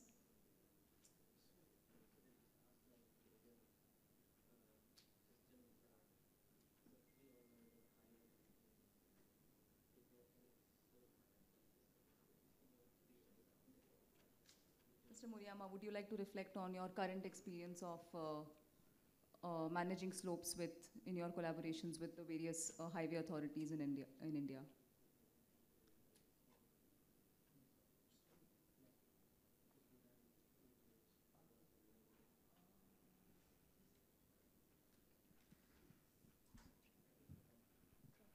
You have questioned the slope of the earth structure. Earth structure.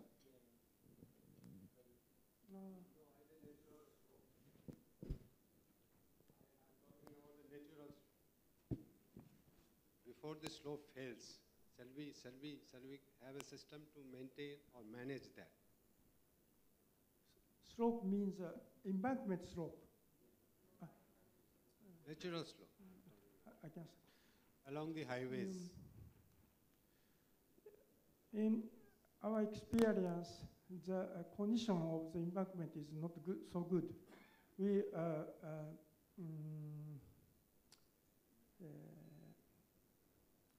to wire to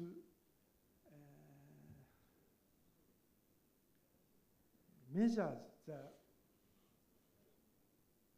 wire and the extension or compression. Yeah, I've understood. Then okay, I've understood. we assess the Thank you. You are weak talking point about of the slope slope. monitoring through the wireless system and all this. I think from SSB he can answer this question. I'll let Mr. Hashimoto, Dr. Hashimoto complete what he was trying to say, and then I'll pass it to Florian. That's okay. Yeah, okay. Okay, I try to answer your question. Basically, in the planning stage, road administrator select the route which avoid the potential risk of landslide, which can decrease the risk of landslide. That is the first step. And in the construction stage, road administrator store the data of construction, which can be possessed by later stage of maintenance. And of course, in the maintenance stage, road administrator have the database not only for slope but also bridge, tunnel, and all structures which is necessary for the road operation. And regarding high risk of slope, they have a shortlisted list. And if heavy rain occurs, they patrol the high risk slopes regular basis. And if very, very high risk of slopes exist, they put the sensors to monitor the slope. Because of course, there's importance to put some structural measures, but also they perform such kind of non-structural measures. This is supplemental to guarantee the safety of road users. I'm not sure I can answer your question, but is it, as I understood, you asking how we do large-scale slope monitoring? How you are monitoring? Not monitoring, mapping. Are you mapping prior to construction of the highway? You have talked about landslide hazard mapping, isn't it? About mapping, yeah. Hazard mapping. Yeah. I wanted to know the scale of mapping, one, and second, are you doing the prior to construction of the highway or after the construction only? Okay, how we do mapping is we are lucky that we have a very good already maps which you need to map landslides. So you need, for example, a terrain, a digital terrain model, so that you know where slopes can be. So this is what this Google guy in the morning told us. He said that he want to see where the flooding is flowing. The same is with mud. Mud flows also just from top down where it can be. I'm asking about the scale. And the scale? Scale. Detail, I mean, half a meter, even less. You are not sure. Okay, thank you. I will come after it to you, then probably it's easier. Would you like to? Thank you for your questions. I think there's a bit of lost in translation going on both sides. I'll make a, based on my experience in different projects, I'll make an attempt to go at most of your questions. One of the things about the questions about understanding and investing in slope stability management during or before a project. So based on our experience of some work we've done with the World Bank and Asian Development Bank in Vietnam and Laos, so they are doing a lot of slope monitoring constantly and looking at bioengineering kind of solutions where they improve the different plant growth and kind of grow some plants to improve slope stability. So that's happening.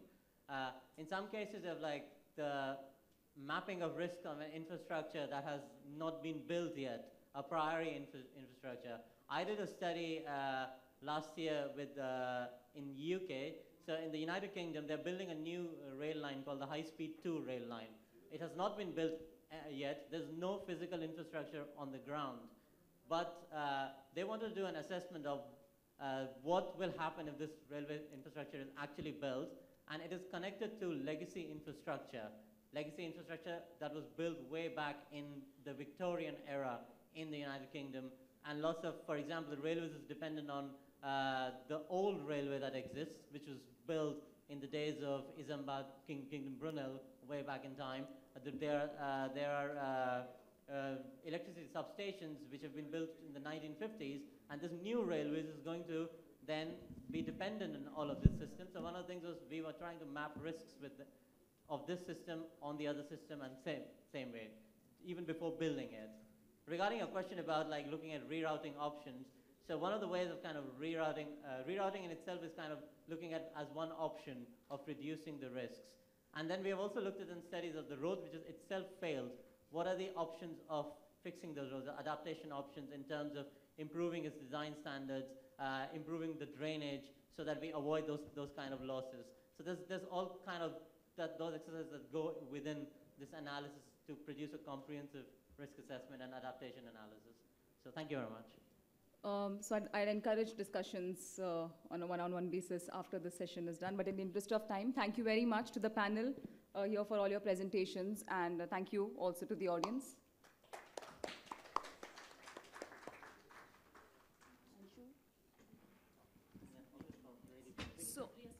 So we will reassemble in exactly 10 minutes. So there is tea outside? So there is tea being served outside, and we come back for an important session soon. Thank you.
next steps and the closing ceremony. So we will combine all of them into one. We'll have just one session. We have already distributed a draft outcome document. If you haven't got a copy, we have spare copies floating around. I think most of you have had a chance to go through it. We will have a session where some of our colleagues have agreed to be on the panel. How we will do is that we will first hear their reflections on what's there in the outcome document, what else they would like to see. After that, we'll have open plenary discussion, followed by, one of the things that we are hearing, that the outcome document doesn't go far enough, it doesn't give details, it doesn't give timelines. So we have our colleagues from Indian Institute of Human Settlements and UNDP helping think about those things. So later, after that, I will ask Mr. Aruma Revi to talk a little bit about what are some of the ideas to taking it further. But before that, let's have a panel discussion and on the outcome document. For that, I will start from here. Luke Brown, if you could come up and join me here on the stage. Gavin, please. Our colleagues from South Africa are hiding there. Atyan from EU. Tapan, could you find him? Then Nadia. Nadia from UNDP.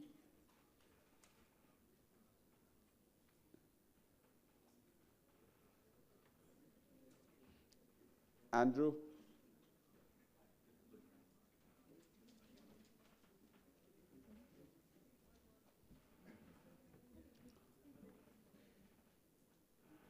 Who are we missing? Andrew is here. Yes? If you want to. Sorry? Please.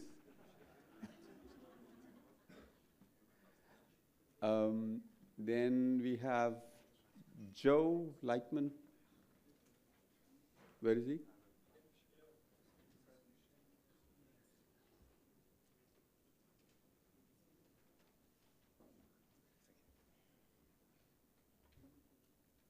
Where is Loretta?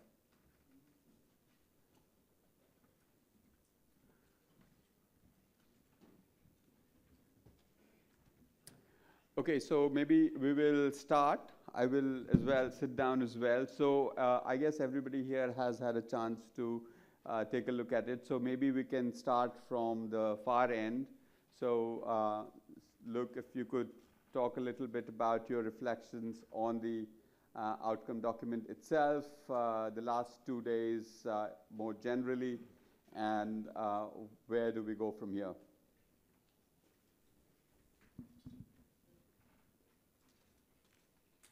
Thanks very much, Kamal, and thanks for inviting Australia to participate in this final session.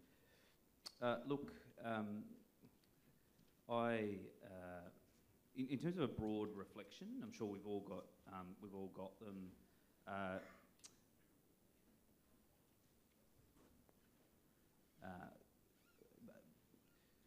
There's a sense of community building, or there's a sense of commonality. Someone used the word fusion earlier today in this space that perhaps I certainly haven't seen yet, particularly within government to government circles. There's also a degree of openness in this forum that I haven't necessarily observed as much before.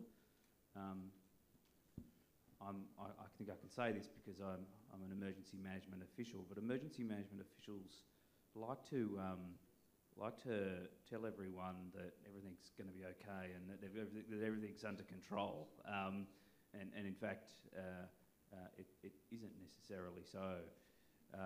I think what I would say here is that what the NDMA has managed to do is pull together a forum and a format that is quite inclusive, and I congratulate you on that. And we've got something that we can, I think, that we can latch onto and we can probably do something together on. I really am supportive, Kamal, of your approach and your team's approach of co-designing this and letting it be somewhat of an organic process. I know that I'm a bureaucrat as well, so I think I can say this about bureaucrats. Bureaucrats like to go straight to governance and they like to go straight to form, but I think we should just continue to let this evolve and build on that momentum and that commitment that seems to be there. Provided it's a trusting environment, and I think this one was a trusting environment, and we bite off things that we can. This is a broad topic, and we bite off things that we can focus in on. I think we can make quite a successful go of this. Thank you. I did not introduce you before.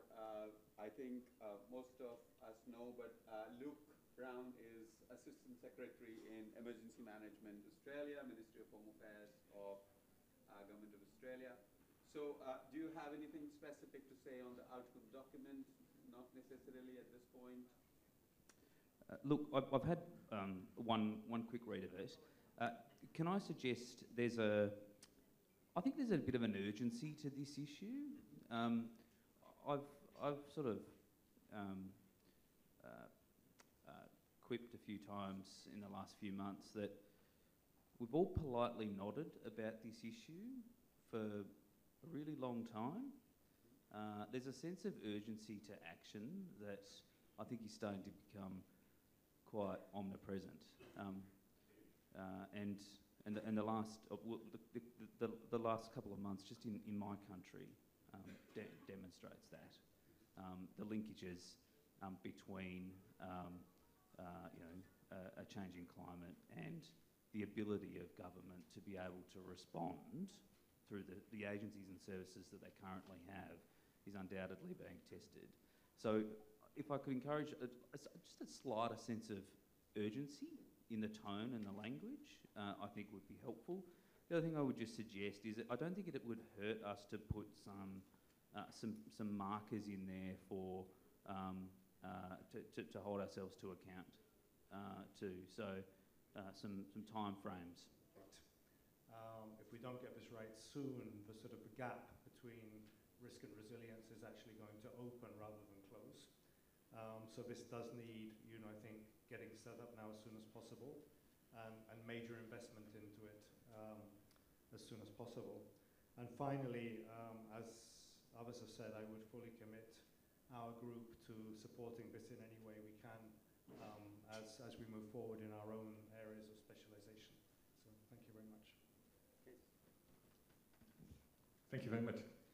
I think I concur highly with some earlier. Introduce yourself. Oh, okay. I'm sorry. I mean, I know you. I'm Kees.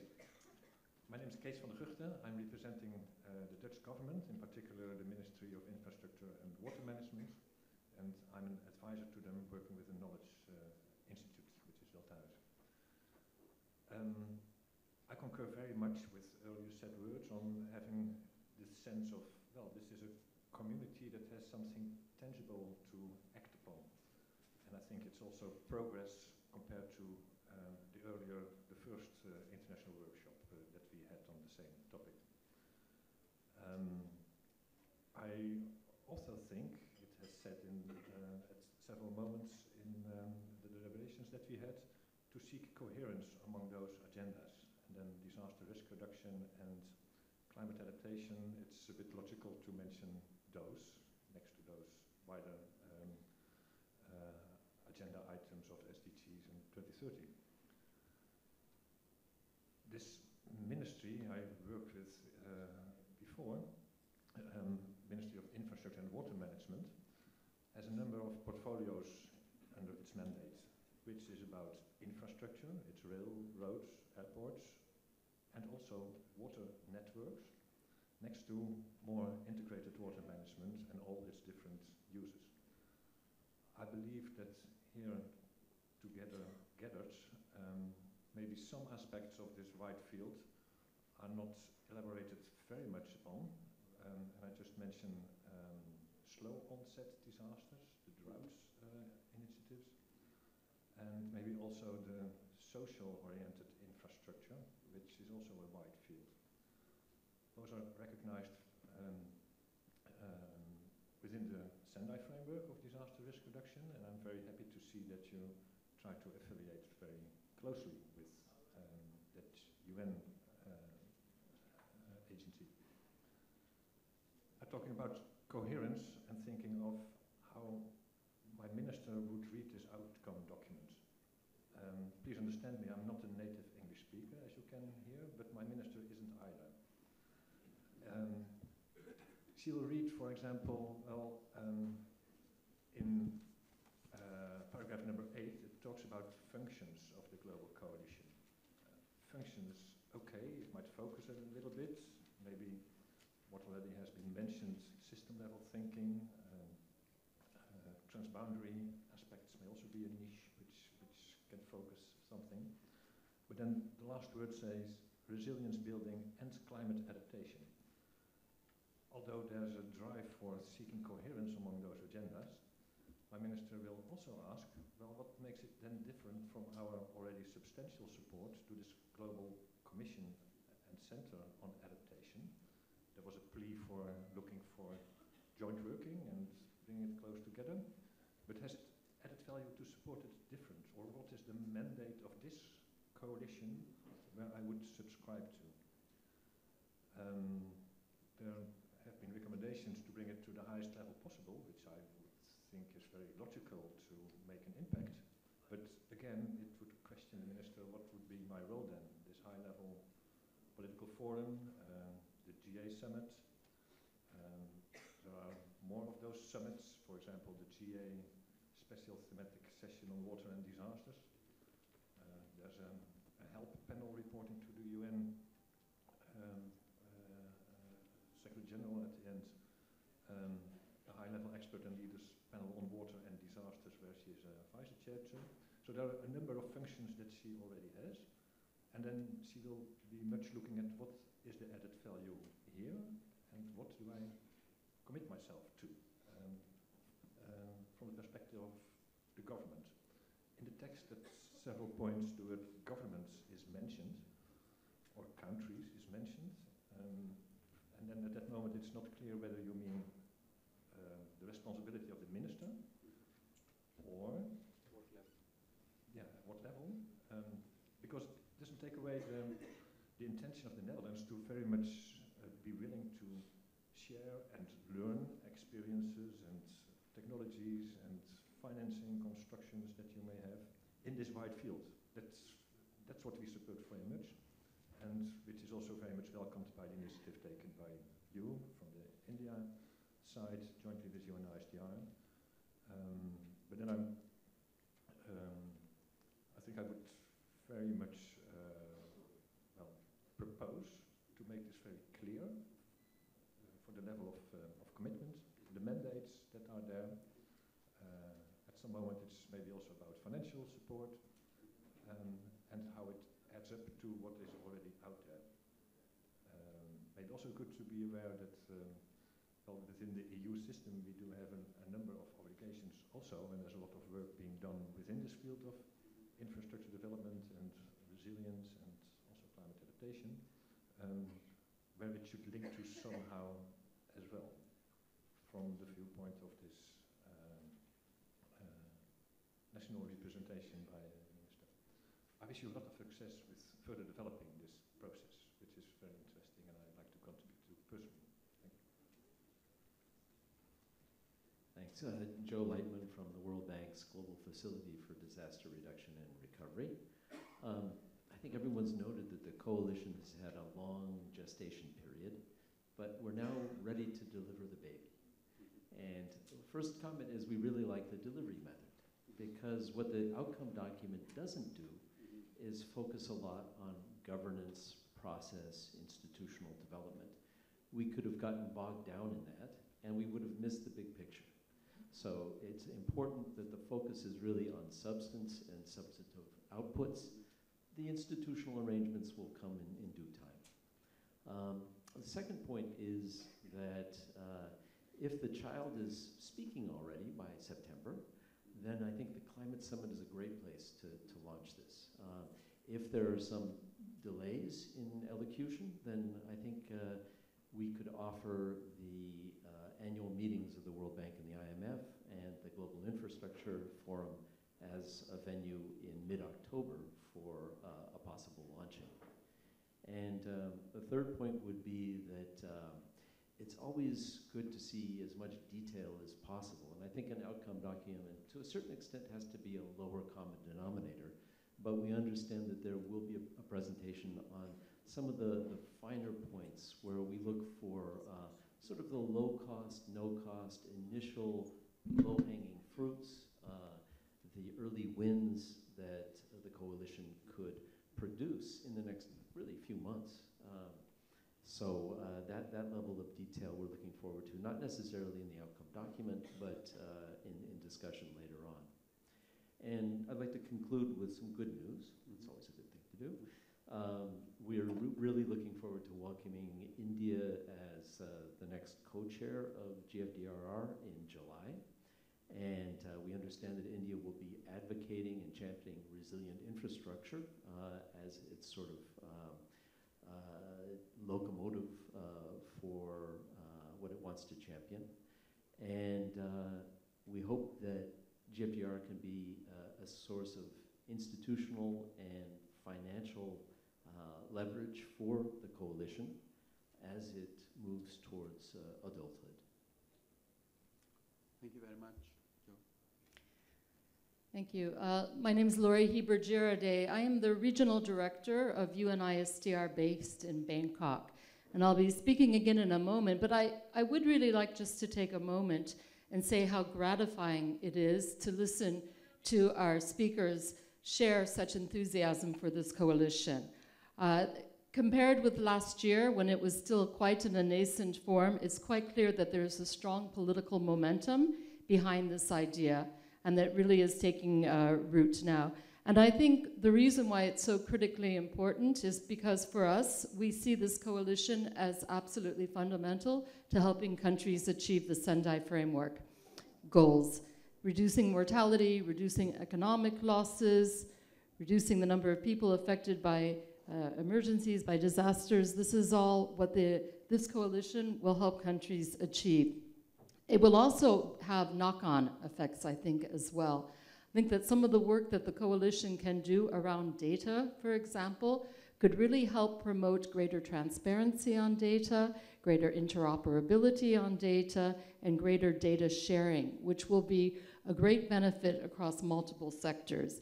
And I also hope that this coalition globally will help inspire greater collaboration at the national level.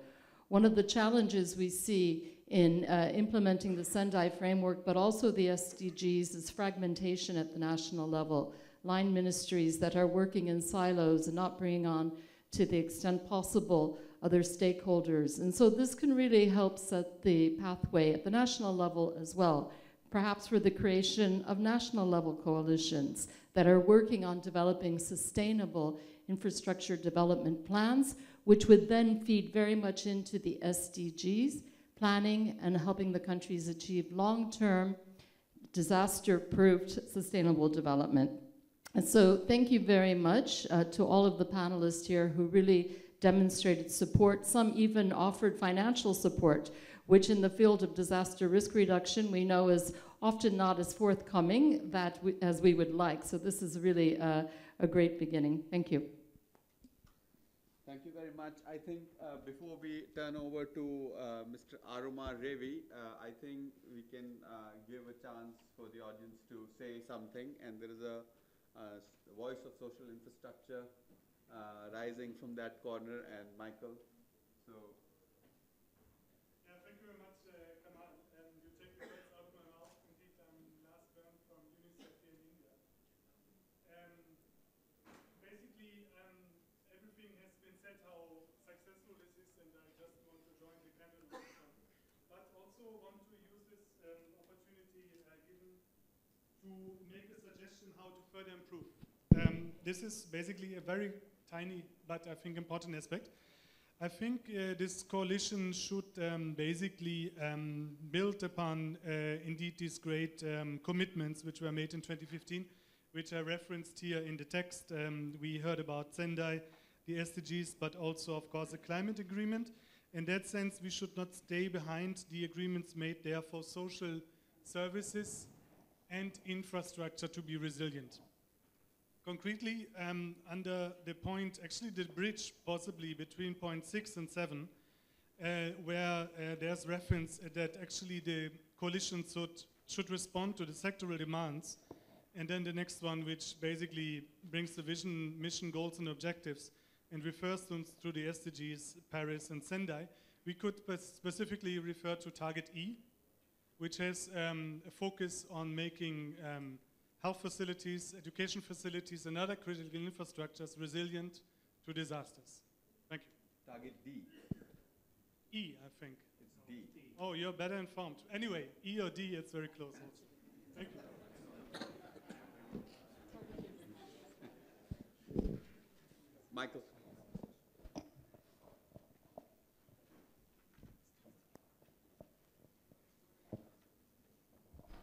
Thank you, everyone. Michael Mullen from the Global Centre on Adaptation. I would just like to echo all the panelists in passing on my congratulations to the Government of India and specifically the NDMA for hosting what has been really an excellent event. I feel like I've learned a huge amount already in the course of a day and a half. And I think if this is setting the scene for what this initiative can achieve in the future, it's a really excellent first step. Now, my role at the GCA is developing an action track for the Global Commission focusing on infrastructure. And so we're really looking forward to working with you on this initiative as we develop the actions for adaptation to make sure that what we produce is more than the sum of its parts. Just on a kind of substantive point, and this is more of a personal comment, I think the broad scope of paragraph 8, it's great to be inclusive, and I think it'll be interesting to then work with you as that gets narrowed down to a few focal areas. I might also highlight the Global Commission in paragraph 13. Thank you.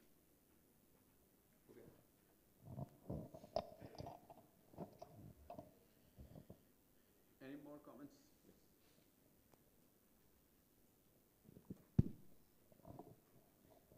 Thank you. I am Bolu from Mauritius. I believe that this coalition is a very laudable initiative, but to strengthen the coalition, I think it's very important to have some kind of protocol, a protocol whereby the highest decision makers sign and ratify it. In this way, we will be able to reinforce the cooperation. And to operationalize the coalition, I think it's very important also to have some kind of strategy. It may be premature at this stage to have the strategy, but elements of the strategy are already in the papers which have been circulated. It's para 7, whereby we have the vision, mission, goal, objective, and so on. And para 8, whereby we have the functions. So I think these are elements of the strategy which we can develop, and these are elements also of the protocol that we can sign and ratify between all the members concerned. We also have para 13, whereby we can have the formal launch of the CDOI, and I think the protocol is the best way of launching the CDOI. Thank you very much. Thank you. Anyone else from the countries? Otherwise, we turn over to Sarabjit. My comment is related to paragraph 8. Introduce yourself, please. I'm Sarabjit Singh. I work in UNICEF in India. My comment is related to paragraph 8. I'm missing the demand side work in this. So how do we communicate with the widest set of communities and stakeholders? And so if you may like to add communication for development here.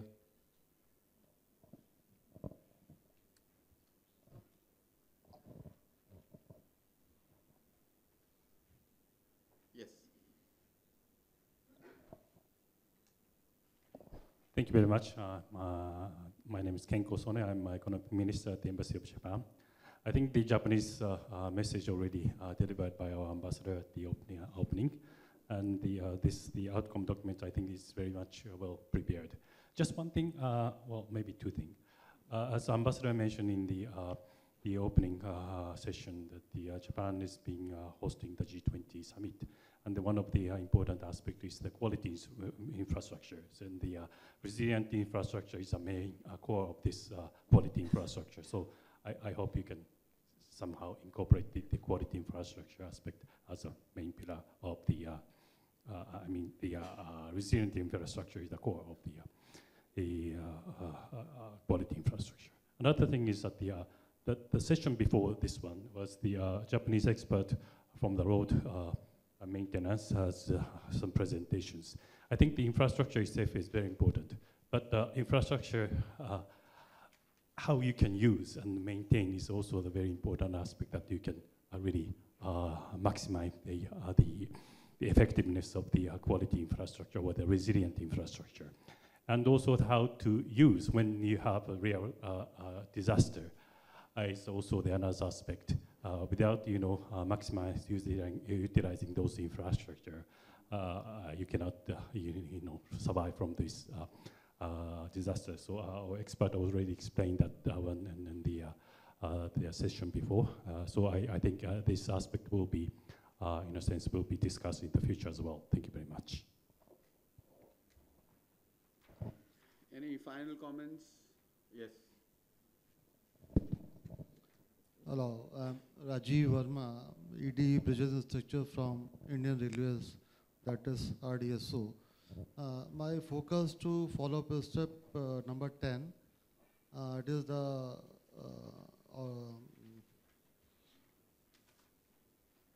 basically research organization, specialist technical and research organization in the CDRI. I would request railways to be included in the research organization. In the railways we have RDSO, that is Research Design Student Organization. As you know, railway is the lifeline of any infrastructure. Apart from railways, we can always involve the specialist industry partner like from steel or say those who are constructing roadways. So they do have the specialists in their data. So that is my idea. So that you can consider. Thank you. Are there any more? I think we'll have Mauritius and then Italy. Thank you. I'm Daman from Mauritius. I really am very appreciative to the government of India as well as NDMA for this wonderful opportunity to be as SITS part of this discussion in the coalition. Probably a few comments my side would be, my understanding of infrastructure was more about hard infrastructure, but we do understand from the definition of infrastructure, it's not only the physical infrastructure, it's organization. So when we're thinking about resilience infrastructure, we're also talking about resilient governments to resilient communities. So from the government top management or top authority to the last mile. And in this process, we have got the policies, the strategies, the standards, or similar terms. I think those could be very much inclusive in this draft document. Secondly is, I have gone through this wonderfully prepared document which was circulated on the first day and through which we have gone. And I think the way that you have very wisely put all the thematics, I think according to me, maybe this document should be in a sort of formatted in a thematic way.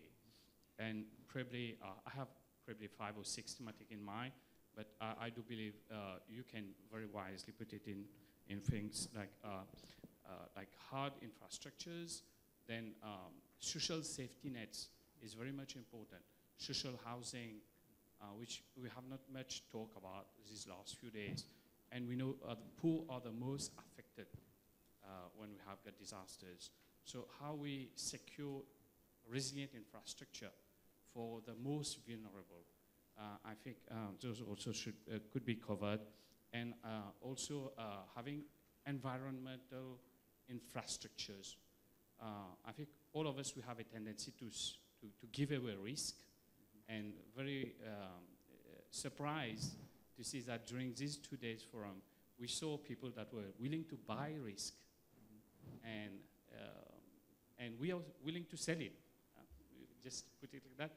We have got risks, and we want to transfer those risks.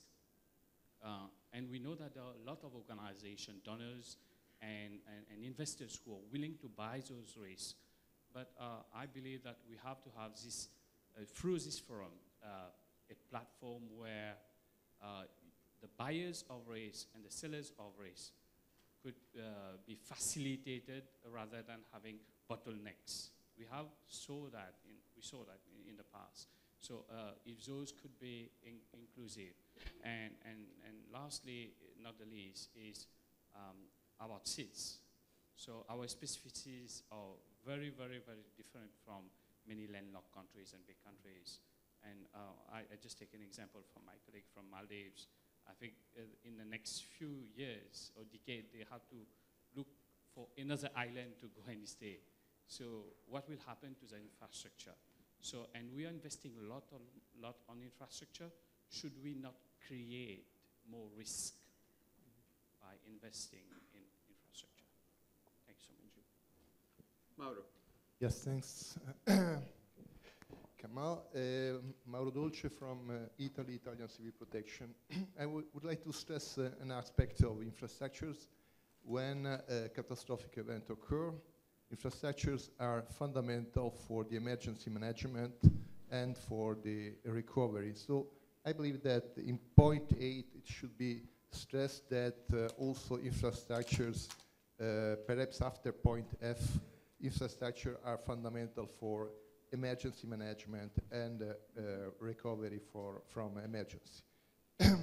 Besides being resilient, they must perhaps must be involved in the emergency management with different or even increased use with respect to normal time. Thank you.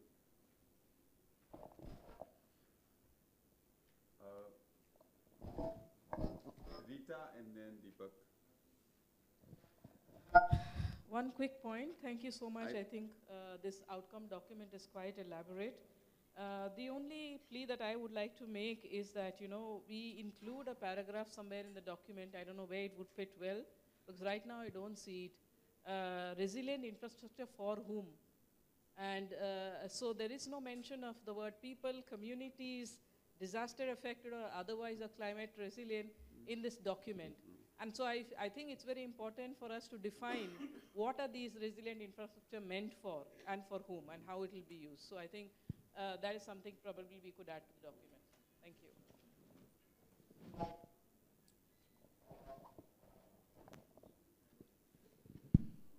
I'm Deepak from the World Bank. One quick and short point. I just want to kind of remind and connect on the point raised by the Dutch representative, the UK representative, and the Japan.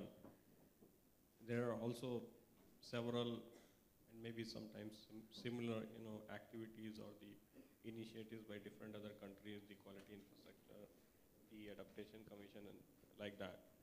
So in that space, I think the document could outline how it's unique and what are the connections. So how we can leverage on already ongoing initiatives, but still what is the unique opportunity in the resilient infrastructure space.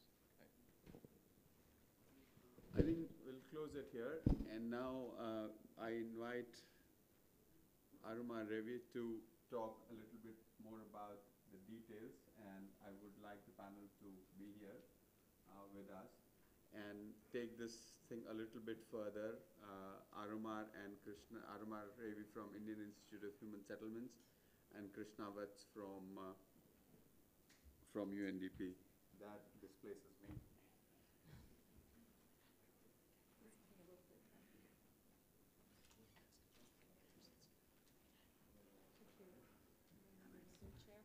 Yeah, we have a carrying capacity challenge as the planet has. So very quickly, I'm going to sort of take this through a tag team that I'm going to run with Krishna and with Andrew Masray. But first, I'm both an insider and an outsider in this process. So I'll start with, I'm an insider because from 2013 onwards to 15, I helped negotiate SDGs 11, 8, and 9. And I'll link that to what I'm going to say just now. And then many of us in this room, especially with the lead from ISDR, were involved in not only the global assessment of risk for the last 10 years, but also in helping defining the Sendai process. And finally, where I'm an outsider in some senses, I'm also, I guess, a climate scientist. I'm one of the lead authors that led the 1.5 report, which is kind of defining a lot of this process. So we're going to very quickly run through, and I think the conversation here is very interesting, for me at least. The important thing that's happened is there's been a big step up from last year to this year. So it's wonderful that a lot of people who were there last year are here, but to see the range of member states here and the participation across the whole range from OECD, DAC countries, SIDS, etc. And also to see on the same platform the UN system, UNDP, UN ISDR, of course, as central to the process, the World Bank, the bilateral agencies, the GCA, to be in the room, and of course the financial institutions and the private sector. This is an important discussion. Many of us have been waiting for this for a long time to happen. But very, very quickly, what's the rationale for the process? I guess the most important rationale is the world is changing dramatically, especially around the challenges of urbanization. This is the imperative, I think. Dr. Mishra is running this thing not only because of his leadership, but because he has dealt with an extremely important crisis 15 years ago, and the Prime Minister was critically involved in making that change, which was essentially the convergence between urbanization and infrastructure in Gujarat. So the coupling of structural vulnerability and the interdependence of systems, like we saw in what happened in Fukushima as an extreme case, and of course the damage that we've seen, especially if you look at losses in OECD countries, what happened in the United States and many other places on infrastructures is a critical question. So it's not only a question of the insurance industry, it's also the impact on lives and global supply chains. If you look at what happened in Bangkok, for example. Climate, of course, has been the hidden sort of elephant in the room, and many people here have talked about the known unknowns. I'll just sort of outline for you in maybe a minute or so why it's absolutely critical. And this is from the work that we've written, the report that was released in October last year. There are 4 big transitions that are absolutely essential for us to be able to avoid the overshoot over 1.5 degrees. I've written this, and we've spoken across the world on this. One, of course, is the energy industrial transition. We know that. That's a mitigation story. That's absolutely critical. But the 2 new things that the 1.5 brought out very clearly was, the first thing is the ecosystems transition, and there's been some discussion here about nature-based solutions, but for countries, especially in the global south, this is absolutely critical for us, whether it deals with forestry, food security, water, etc. But the pivotal element for us is really the infrastructure and urban transition.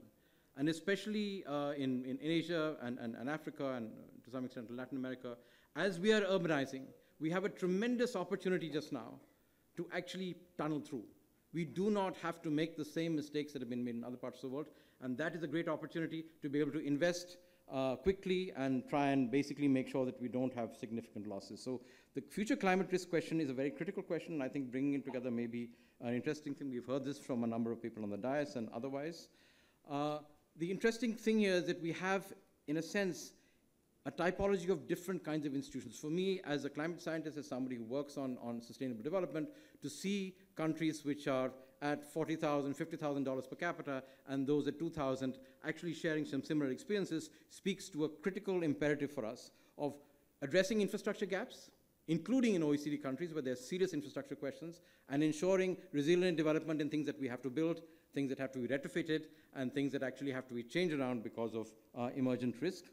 And of course, the global momentum around this agenda that I dealt with. So we have a unique opportunity. But just to pick up from our colleague from UNDP who said this today, the implication of bringing this all together is to tag on to one of the core things that we do not talk about in the 2030 development agenda.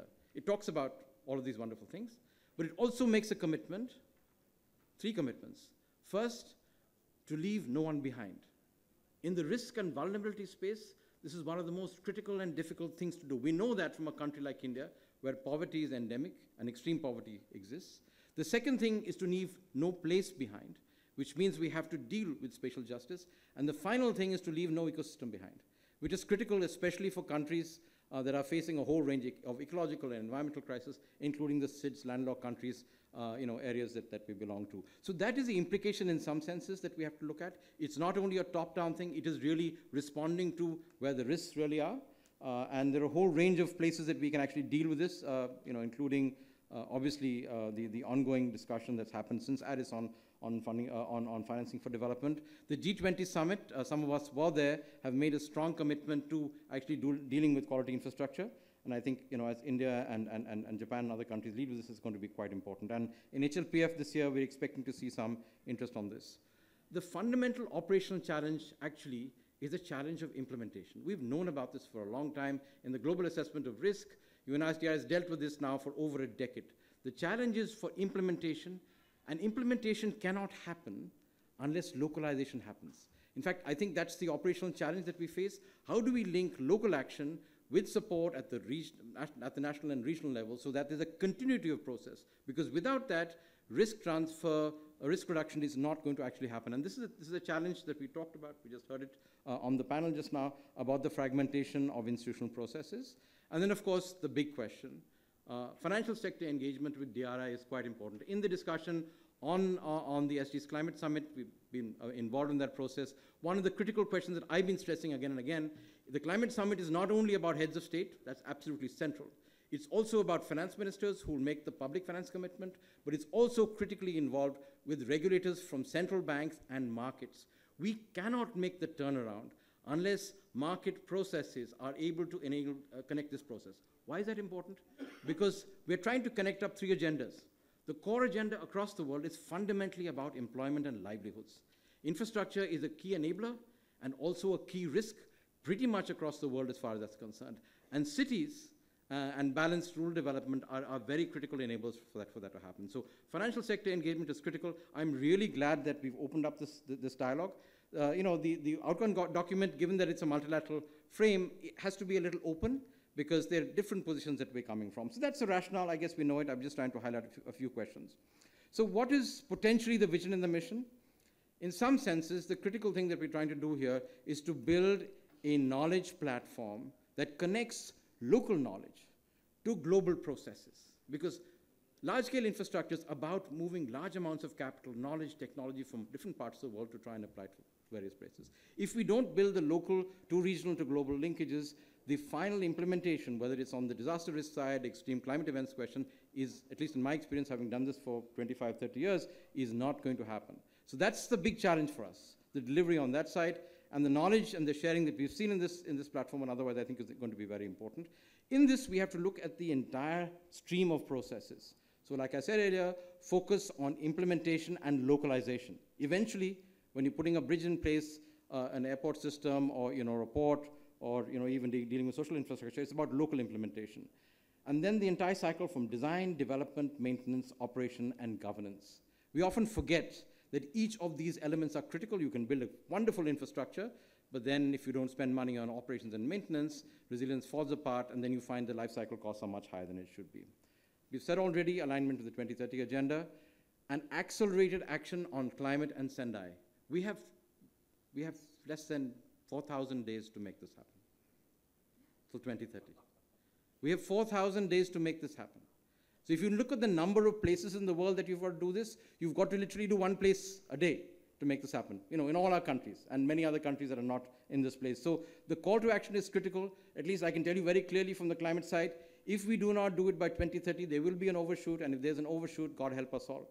Because especially from the poor countries, the adaptation costs and the impacts are going to be very, very severe. The only way to do this that we currently know is actually an inclusive multi-stakeholder dialogue. And I think this platform has been very interesting over last year and this year. And what is it about? It's about knowledge, because that's what we can share without having questions about technology transfer and IPR and stuff like that. Innovation, because that's happening in places across the world in each of our countries. And institutionalization. So we need to make a platform that really makes them all to come together, because if the institutionalization doesn't happen, especially in the poorest and the most vulnerable and the most sort of extended places, this thing will actually not be able to deliver on the ground. So having said that, I'm going to hand over to Krishna, who's done all the groundwork on what are the other examples in the space.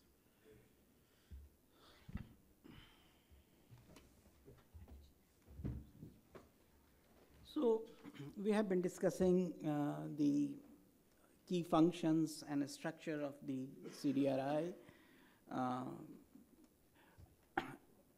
I think it's important to learn from other initiatives which are successful and which are making an impact.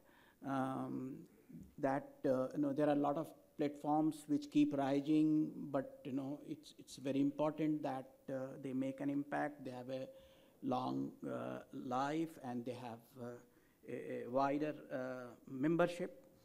So in order to develop an appropriate design, a comparative study was undertaken.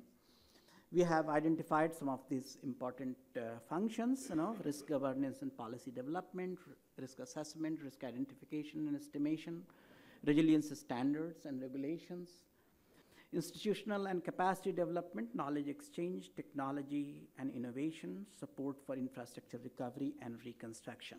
So it's definitely about knowledge management, knowledge exchange, but it's equally about capacity building.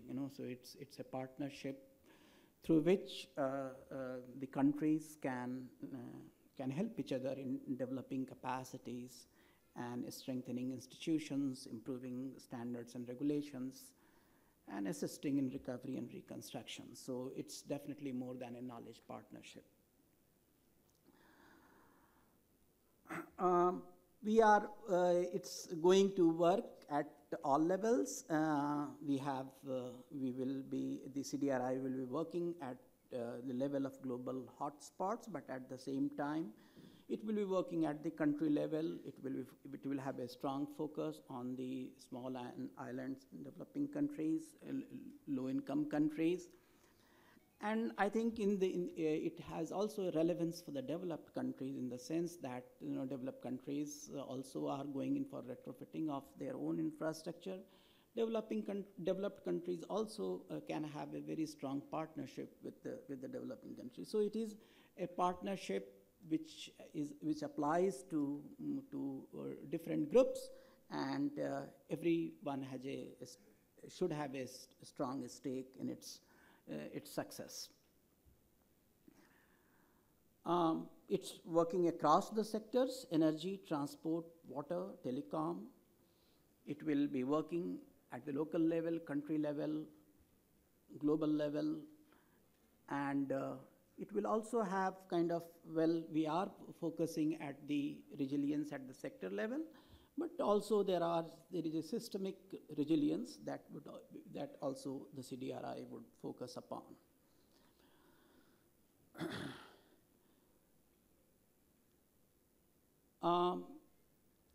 So here we looked at, so far as the design is concerned, we looked at the 4 different aspects. One is the membership structure, one is the core secretariat, and there is a leadership mechanism so that it has a strong sense of functionality, accountability, and efficiency. And then it should be financially viable, so there should be a viable financial mechanism supporting it. And to look at look at these different aspects, we looked at the other successful initiatives, and that is what the next slide is. We looked at 4 major initiatives, important initiatives. Some of them are here: GFDRR, Insurance Development Forum, CEPI, that is the Coalition for Epidemic Preparedness Initiative, and International Solar Alliance, which is, of course, led by India. So we looked at the membership, secretariat, and governance, GFDRR, correct me if I'm wrong, countries and institutions, members and observers. There are two categories, members and observers, and depending upon the contributions, we have the category is applied.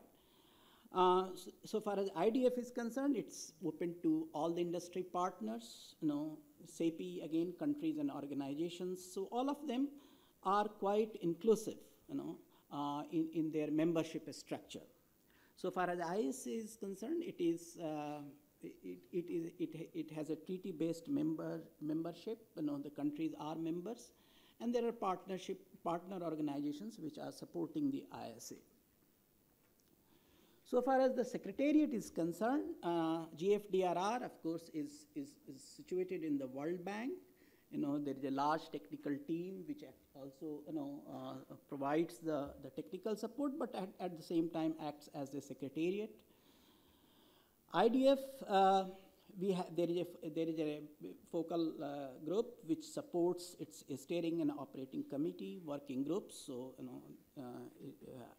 there are a number of groups which are being supported through the secretariat. So it looks very kind of super active secretariat. CEPI, again, it has it's located in 3 places: London, Washington DC, and Oslo. Again, a very dynamic secretariat which supports the boards, investors, partners, and scientific advisory committee. ISA, right now it has a small interim secretariat which is headed by Director General nominated by the Government of India. So that's the secretariat. So far as the governance, broader governance is concerned, GFDRR has a single tier, consultative group as the primary decision-making body, and this consultative group meets quite often. IDF is a multi-tier agency, a high-level steering group of leaders, implementation by operating committee and working group of experts. CEPI, again, is a multi-tier with board. There is a board with sector-specific members, investors council, scientific committee, advisory committee, and joint coordination group. ISA is a 2-tier agency, secretariat and assembly, and members are voting on the key decisions, and they extend the budget approvals.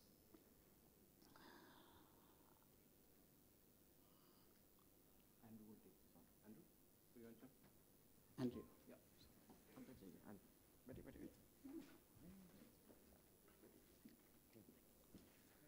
So we haven't covered in here the governance structure, because this is something we feel that will have to be developed over the next 6 months. So what we're presenting here is really just, I would say, a conceptual model rather than a structural model or an organogram of what the CDRI could look like.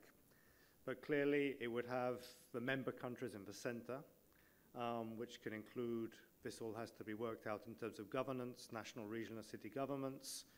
Clearly a key role for planning, finance, and public works ministries, public and private partnerships, infrastructure concessions, etc., in the different sectors. And then there would be sort of 2 interfaces.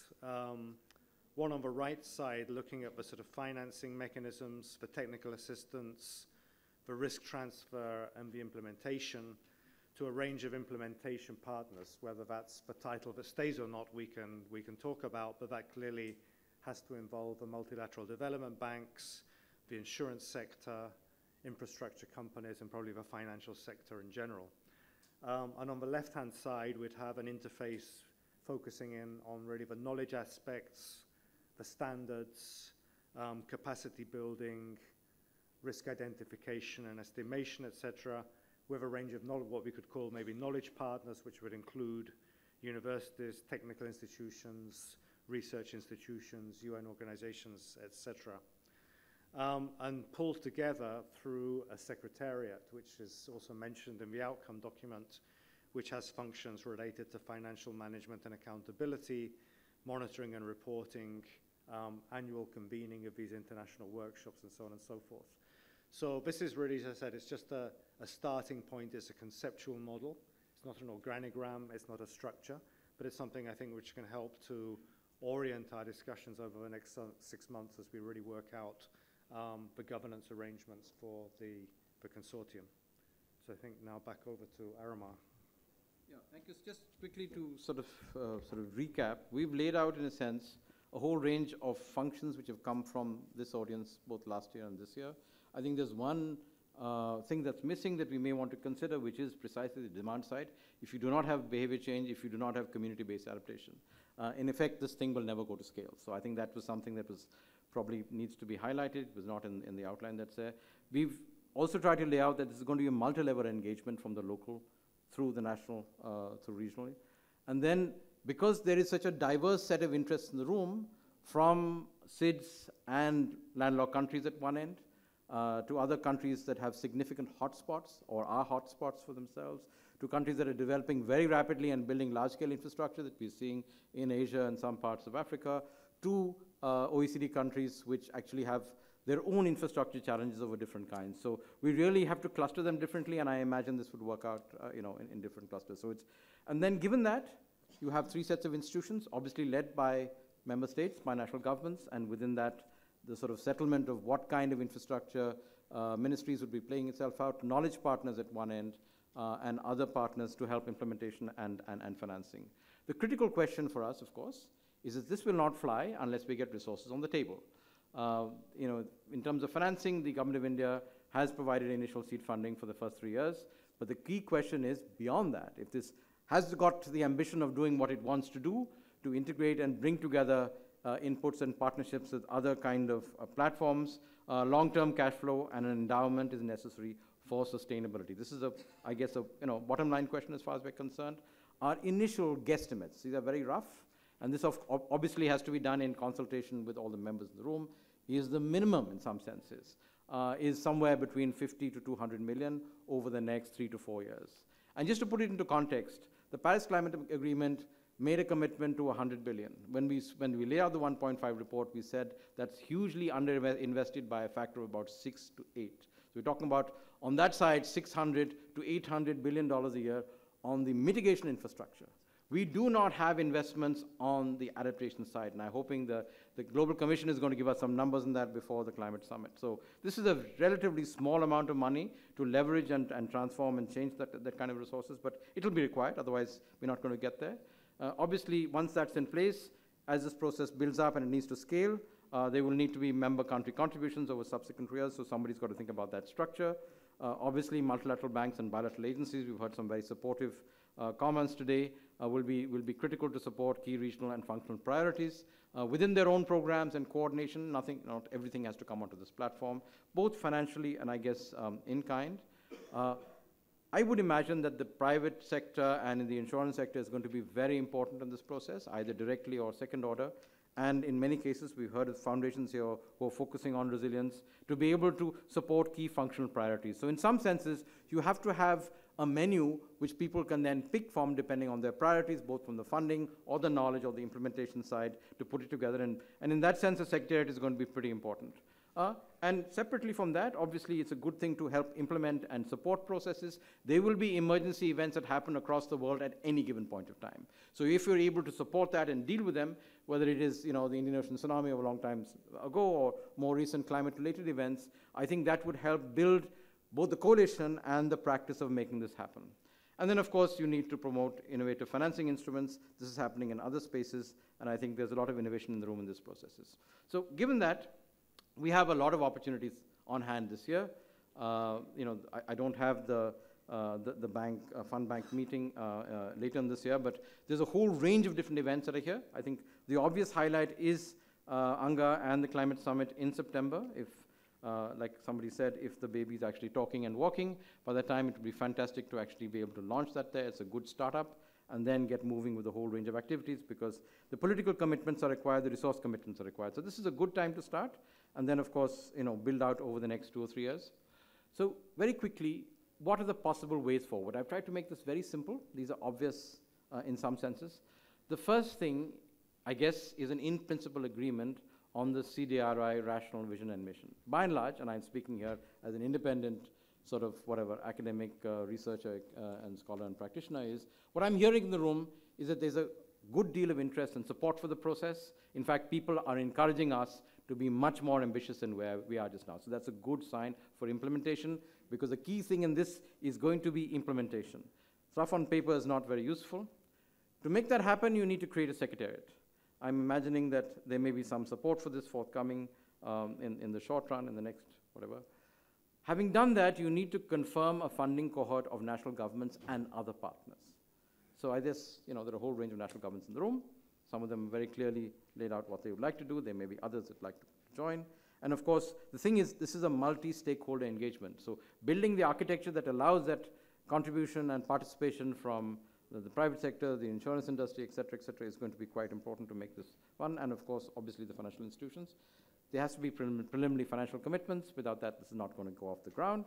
If that can be done in the next few weeks or months, that's actually brilliant. Then in some senses, we'll be ready to go in September. There needs to be an initiation of an institutional design and financing a process study. What the three of us have put together very quickly is a series of brainstorms we've been conducting with people in the room and otherwise of how this could be taken forward. Obviously, the design is to be done very consciously and taking into account a whole range of different interests and objectives. This is not a simple thing to do. It is a multi-trillion-dollar agenda, and if it's done sensibly and in a graduated manner, we can actually do a lot together. And of course, this is not the only platform in the world, so looking at partnerships in that space is going to be important. Hopefully this will get sorted in the next few months, which will then give us a blueprint for later in the year. And then we have to announce the CDRI launch at an appropriate forum. We've heard at least 2 forums, one in September, one in October. There may be others that would present themselves. And then, of course, the thing that I think is almost set in stone at the moment is the announcement of a regular IWRI. I mean, the second time they're doing this, with the feeling in the room, I think it's sort of obvious that having a next, the next workshop or conference in some sense is important. And I would say, at least to bring the agenda together, there is a great opportunity to build the first global DRI status report. We really need this. I know from the climate adaptation side, this is absolutely critical. We cannot make a valuation of loss and damage or a whole range of other questions without that. There are a whole range of partners in the room that have the knowledge resources to do it. But within the next year, certainly within the next 24 months, this is something that we have to work towards. So very simply, very sort of pragmatically laid out the next steps as far as this is concerned, so that we can look at how we can make this concrete, make this move forward, and then look at local action, certainly at the national level or even lower than that, within the next 12 to 24 months. That's what I think the opportunity is. So I'll stop there and come on over to you.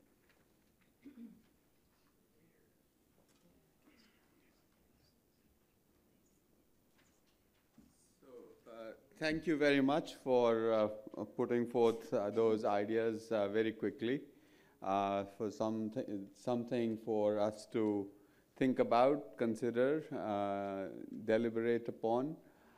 And this is not today's work. This is a work which has to happen over the coming weeks and months, as it is said in the outcome document. So before we sort of proceed to the closing, if there are any initial impressions that the panel would like to make on this, I would sort of welcome you to do that, or anybody in the audience, and then we basically, yes, Kevin. So thank you very much, and as you say, this gives us fantastic food for thought. In the conceptual diagram of stakeholders, we didn't mention community, and I know you followed up by mentioning them from the demand side, but I think they're essential from all sides, and to our advantage. So the children of the world are mobilizing at the moment. The people of the world are suddenly realizing this urgent agenda, and they are marching in the streets of all of our capitals. And we want to be their friend. We want to represent their reasonable views. So, and I don't know how we quite harness that, but I do think we should have a really focused look on it over the next couple of weeks. How do we involve them, ally ourselves with them? It's a real force that we could use to propel this. Yeah. Thank you. That's a very, very important reminder. Joe, you have a mic there. You have two. Yeah, I think it's a very clear way forward. It's very process-oriented, though. And I don't want us to lose sight of what we have in paragraph 12 of the outcome document, which is the startup activities. I think we need to show the value that the coalition will add with some short-term, easy early wins. And I think that we're all capable of contributing to that and making that happen at really low to no cost. So I think as the Secretariat forms, it needs to focus on the institutional development, but also demonstrating the value of it. Yep. Yeah. Very, very, very important reminder. Anyone else? Yes, Liv. I share similar views to those just expressed. Let's make this about the policy. Let's make it about the issue. Let's not focus too much right now on the process. The comment as well about the community. I think I might have said earlier today, or I said it to somebody, we are taking a very economic view of the issue in many respects, which is probably okay, but I think we need to just be mindful that an economic argument isn't necessarily always the one that actually wins at the end of the day. I just, as we go forward, we need to just maybe keep that conception in our minds. A couple of quick wins would be fantastic. We're really struggling in Australia around investment vehicles and identifying. A lot of people talk about there's lots of good ideas out there. Let's get around a table. Let's get the right people in the room. Let's get the bankers from New York or whoever. And actually start talking about it and trying to find and design a vehicle that someone might actually sell to governments. That'd be a great thing to perhaps get, you know. Thank you. That'd be something our government would particularly like to do. I'm sure there's plenty of other things that we could do.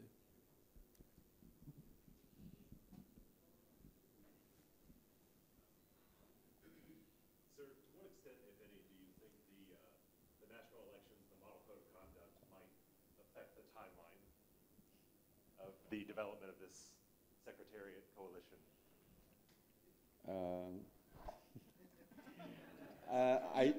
I don't think it affects. The only thing we can't do while the model code of conduct is in force is that we can't make any financial announcements on behalf of the government. That's all. The work goes on, and the initiative is a Government of India initiative. It's, you know, a number of our ministries, right from the day one, you've seen they've been engaged with this, and we are very serious about it. This is, you know, almost an existential issue for ourselves. So it doesn't. Thank you.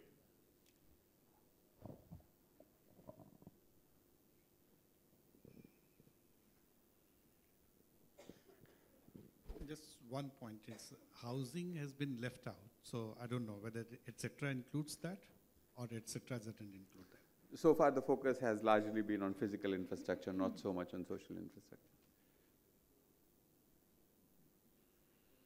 I think if there are no more questions, then I take it that, you know, we go ahead on the basis of the outcome document with some suggestions that were made. You know, some of the key points were like not be too process heavy, focus on easy wins. Don't forget the people as stakeholders. You know, Rita talked about including a paragraph that, you know, infrastructure, resilient infrastructure is ultimately about people. So we will try to incorporate those in the final thing and move on that basis. With that, I think we are coming to an end of this. I guess my job is to deliver the vote of thanks. But before that, our collaborator here, UNISDR, I would ask Loretta to say a few words before we close. Thank you very much. Maybe just like to start by thanking the colleagues from IIHS, the Risk Nexus Initiative, and UNDP for laying out a shared vision on how to move the coalition forward. But of course, my greatest thanks are reserved for the government of India, who has shown just tremendous leadership over the past year in moving forward this agenda and really making it clear to all of us the importance of resilient infrastructure in an age of urbanization, climate change, and population growth. We've heard of the urgency of this initiative. This workshop is taking place just about 4 years since the Sendai framework was agreed. And we know, because we're tracking quite closely implementation of Sendai framework in the region, that progress is not moving fast enough. If we want to achieve the targets of the Sendai framework, we need accelerated action. We need more investment in resilience building. Risk is outpacing resilience building right now, and that means that we really risk not meeting the objectives that we have laid out for ourselves, not only for the Sendai framework, but for the Sustainable Development Goals as well. So over the past few days, we have heard that, of course, we have challenges ahead, but we also have tremendous opportunities. The global data revolution is just one, and the advocacy that we have been carrying out is starting to pay off. There is really more awareness, including in the financing community, of the need to take into account climate and disaster risks in making financing decisions. There is no doubt that there is an appetite to work more closely together, but I also heard that there is a need for this coalition to be lean and action-oriented, focused on deliverables and impact. To quote one of our esteemed speakers, we need a coalition that is focused on accelerating and scaling up what is already working and shutting down what we know is not working. So knowledge exchange and capacity building are key. We have heard excellent recommendations on the type of support this coalition can provide: establishing a global network of centers of excellence, developing resilience standards within specific sectors, optimizing infrastructure, interconnectedness, and co-benefits. These are just some of them. I think it's really important that we are focused and that we prioritize to ensure that we have maximum impact. As we move ahead, I would like to share 3 key principles that I believe should underpin this coalition. First, I would like to start off with echoing Dr. P.K. Mishra's powerful statement at the beginning of this conference. It is the poor and the most disenfranchised that are most impacted by disasters. All of the actions that we are taking should seek to reduce the risks faced by the most vulnerable. This means we also have to support on making sure that the least developed countries have an opportunity to engage in this coalition and that they are supported to build resilience into their infrastructure planning and execution. And this may mean developing tools or adapting the tools that we have to resource-constrained environments so all can benefit. Secondly, I would echo what colleagues said today, which is really ensuring that our joint actions reach the local level. The localization of DRR, the localization of the Sendai framework is absolutely critical. I mean, it's communities that are on the front lines of disasters, and it's they who need the most support to ensure that they can withstand and prevent the full impact of disasters. And third, I would also like us to recognize that the Target D, as was mentioned, is about the schools, the hospitals, the critical infrastructure. And it's really important for social well-being and long-term development that we keep an eye out on these soft structures, if you will, or social structures and facilities, and social systems such as social protection, and provide the same amount of attention to these as we will do for our most prized high-tech infrastructure projects. Therefore, I would really like to reiterate that the human element is absolutely the most critical element of this initiative to create a coalition for disaster-resilient infrastructure. Now, the best way to demonstrate our collective commitment is to begin the work. And as pointed out, there have been some initiatives that have been agreed upon, and it's really fantastic that we're leaving today with a clear understanding that in a year's time we will be able to share results from this coalition. Our colleague from the Green Climate Fund challenged us to be bold. And on behalf of the United Nations Office for Disaster Risk Reduction, we stand ready to support everyone in this room to take bold steps to embed resilience in infrastructure for the benefit of future generations, and also to provide opportunities to continue the conversations. Therefore, I would like to end by inviting you to the 6th Global Platform for Disaster Risk Reduction and the 4th edition of the World Reconstruction Conference, which is taking place in Geneva this May. Now, these conferences will be an opportunity to further the conversations that took place here and to highlight different aspects of disaster-resilient infrastructure.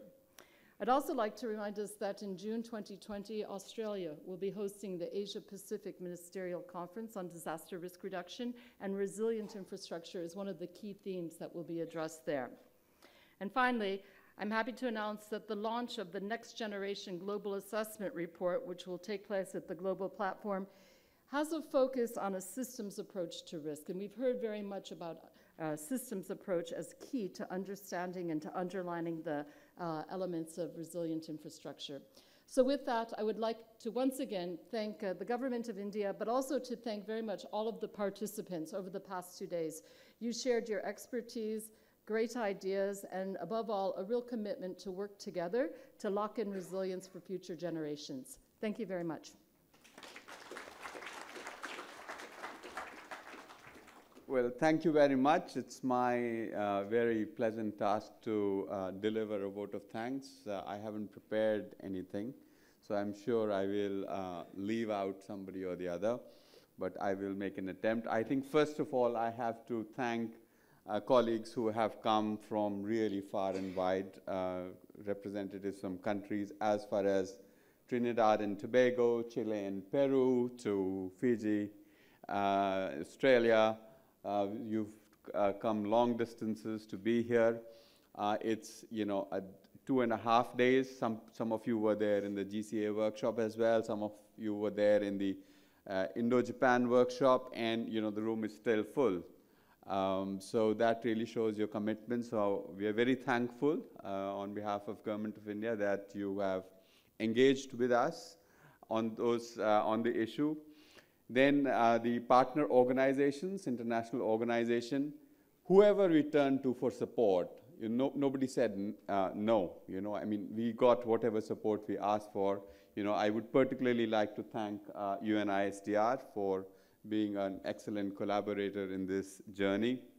Also, UNDP, support from the highest level to this endeavor. Joe, convey this to colleagues in Washington, D.C. We really appreciate, you tell them, okay, can you please curate this session? And, it's all put together. So it's a dream to have partners like you.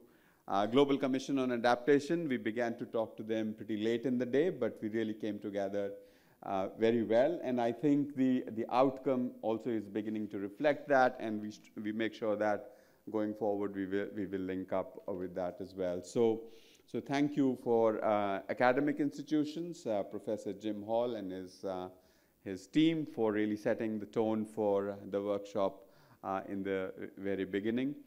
Then a number of our states, I know they're very busy right now, but they engaged with us.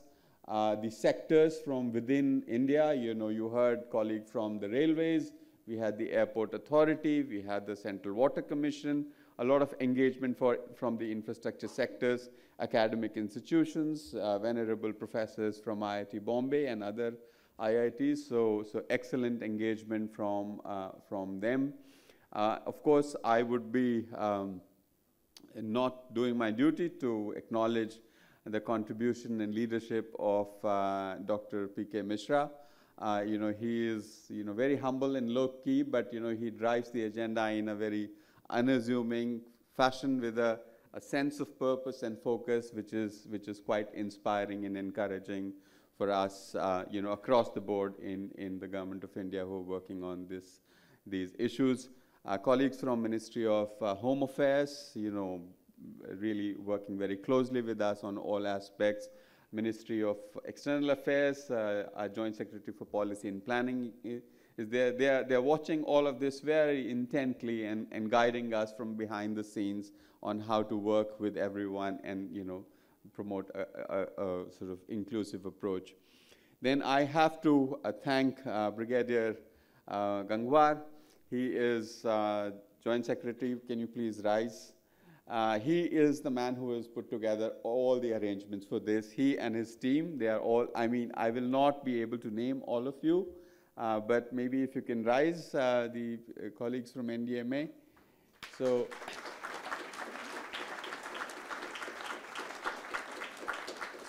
thank you very much. And Supriya Krishnan, I'm sure you know you've been bugged by her, so many emails from her. So, and of course the staff of the hotel, they've been very accommodating, and I think it's been a pleasant experience working with them for the last 3 days or so. I'm sure I have missed out somebody, but I am really grateful to all the support we've received from you, and it's been, you know, wonderful working with all of these partners. Animesh sitting there, you know, trying to bring together, you know, multiple complexities of so many partners, arranging them substantively, logistically. It's a lot of work, and we really appreciate the sort of spirit in which we try to work with a problem-solving attitude. Thank you very much. Have a good day. If you are here tomorrow, tomorrow is the Festival of Colors, Holi. If you go into the old Delhi streets, you will be wet and you will be all drenched in color. If you want to have a more sort of a sober experience of Holi, Lodi Gardens is not very far from here. There are some people who play Holi there. Wear a white shirt, it will turn into some color. Thank you.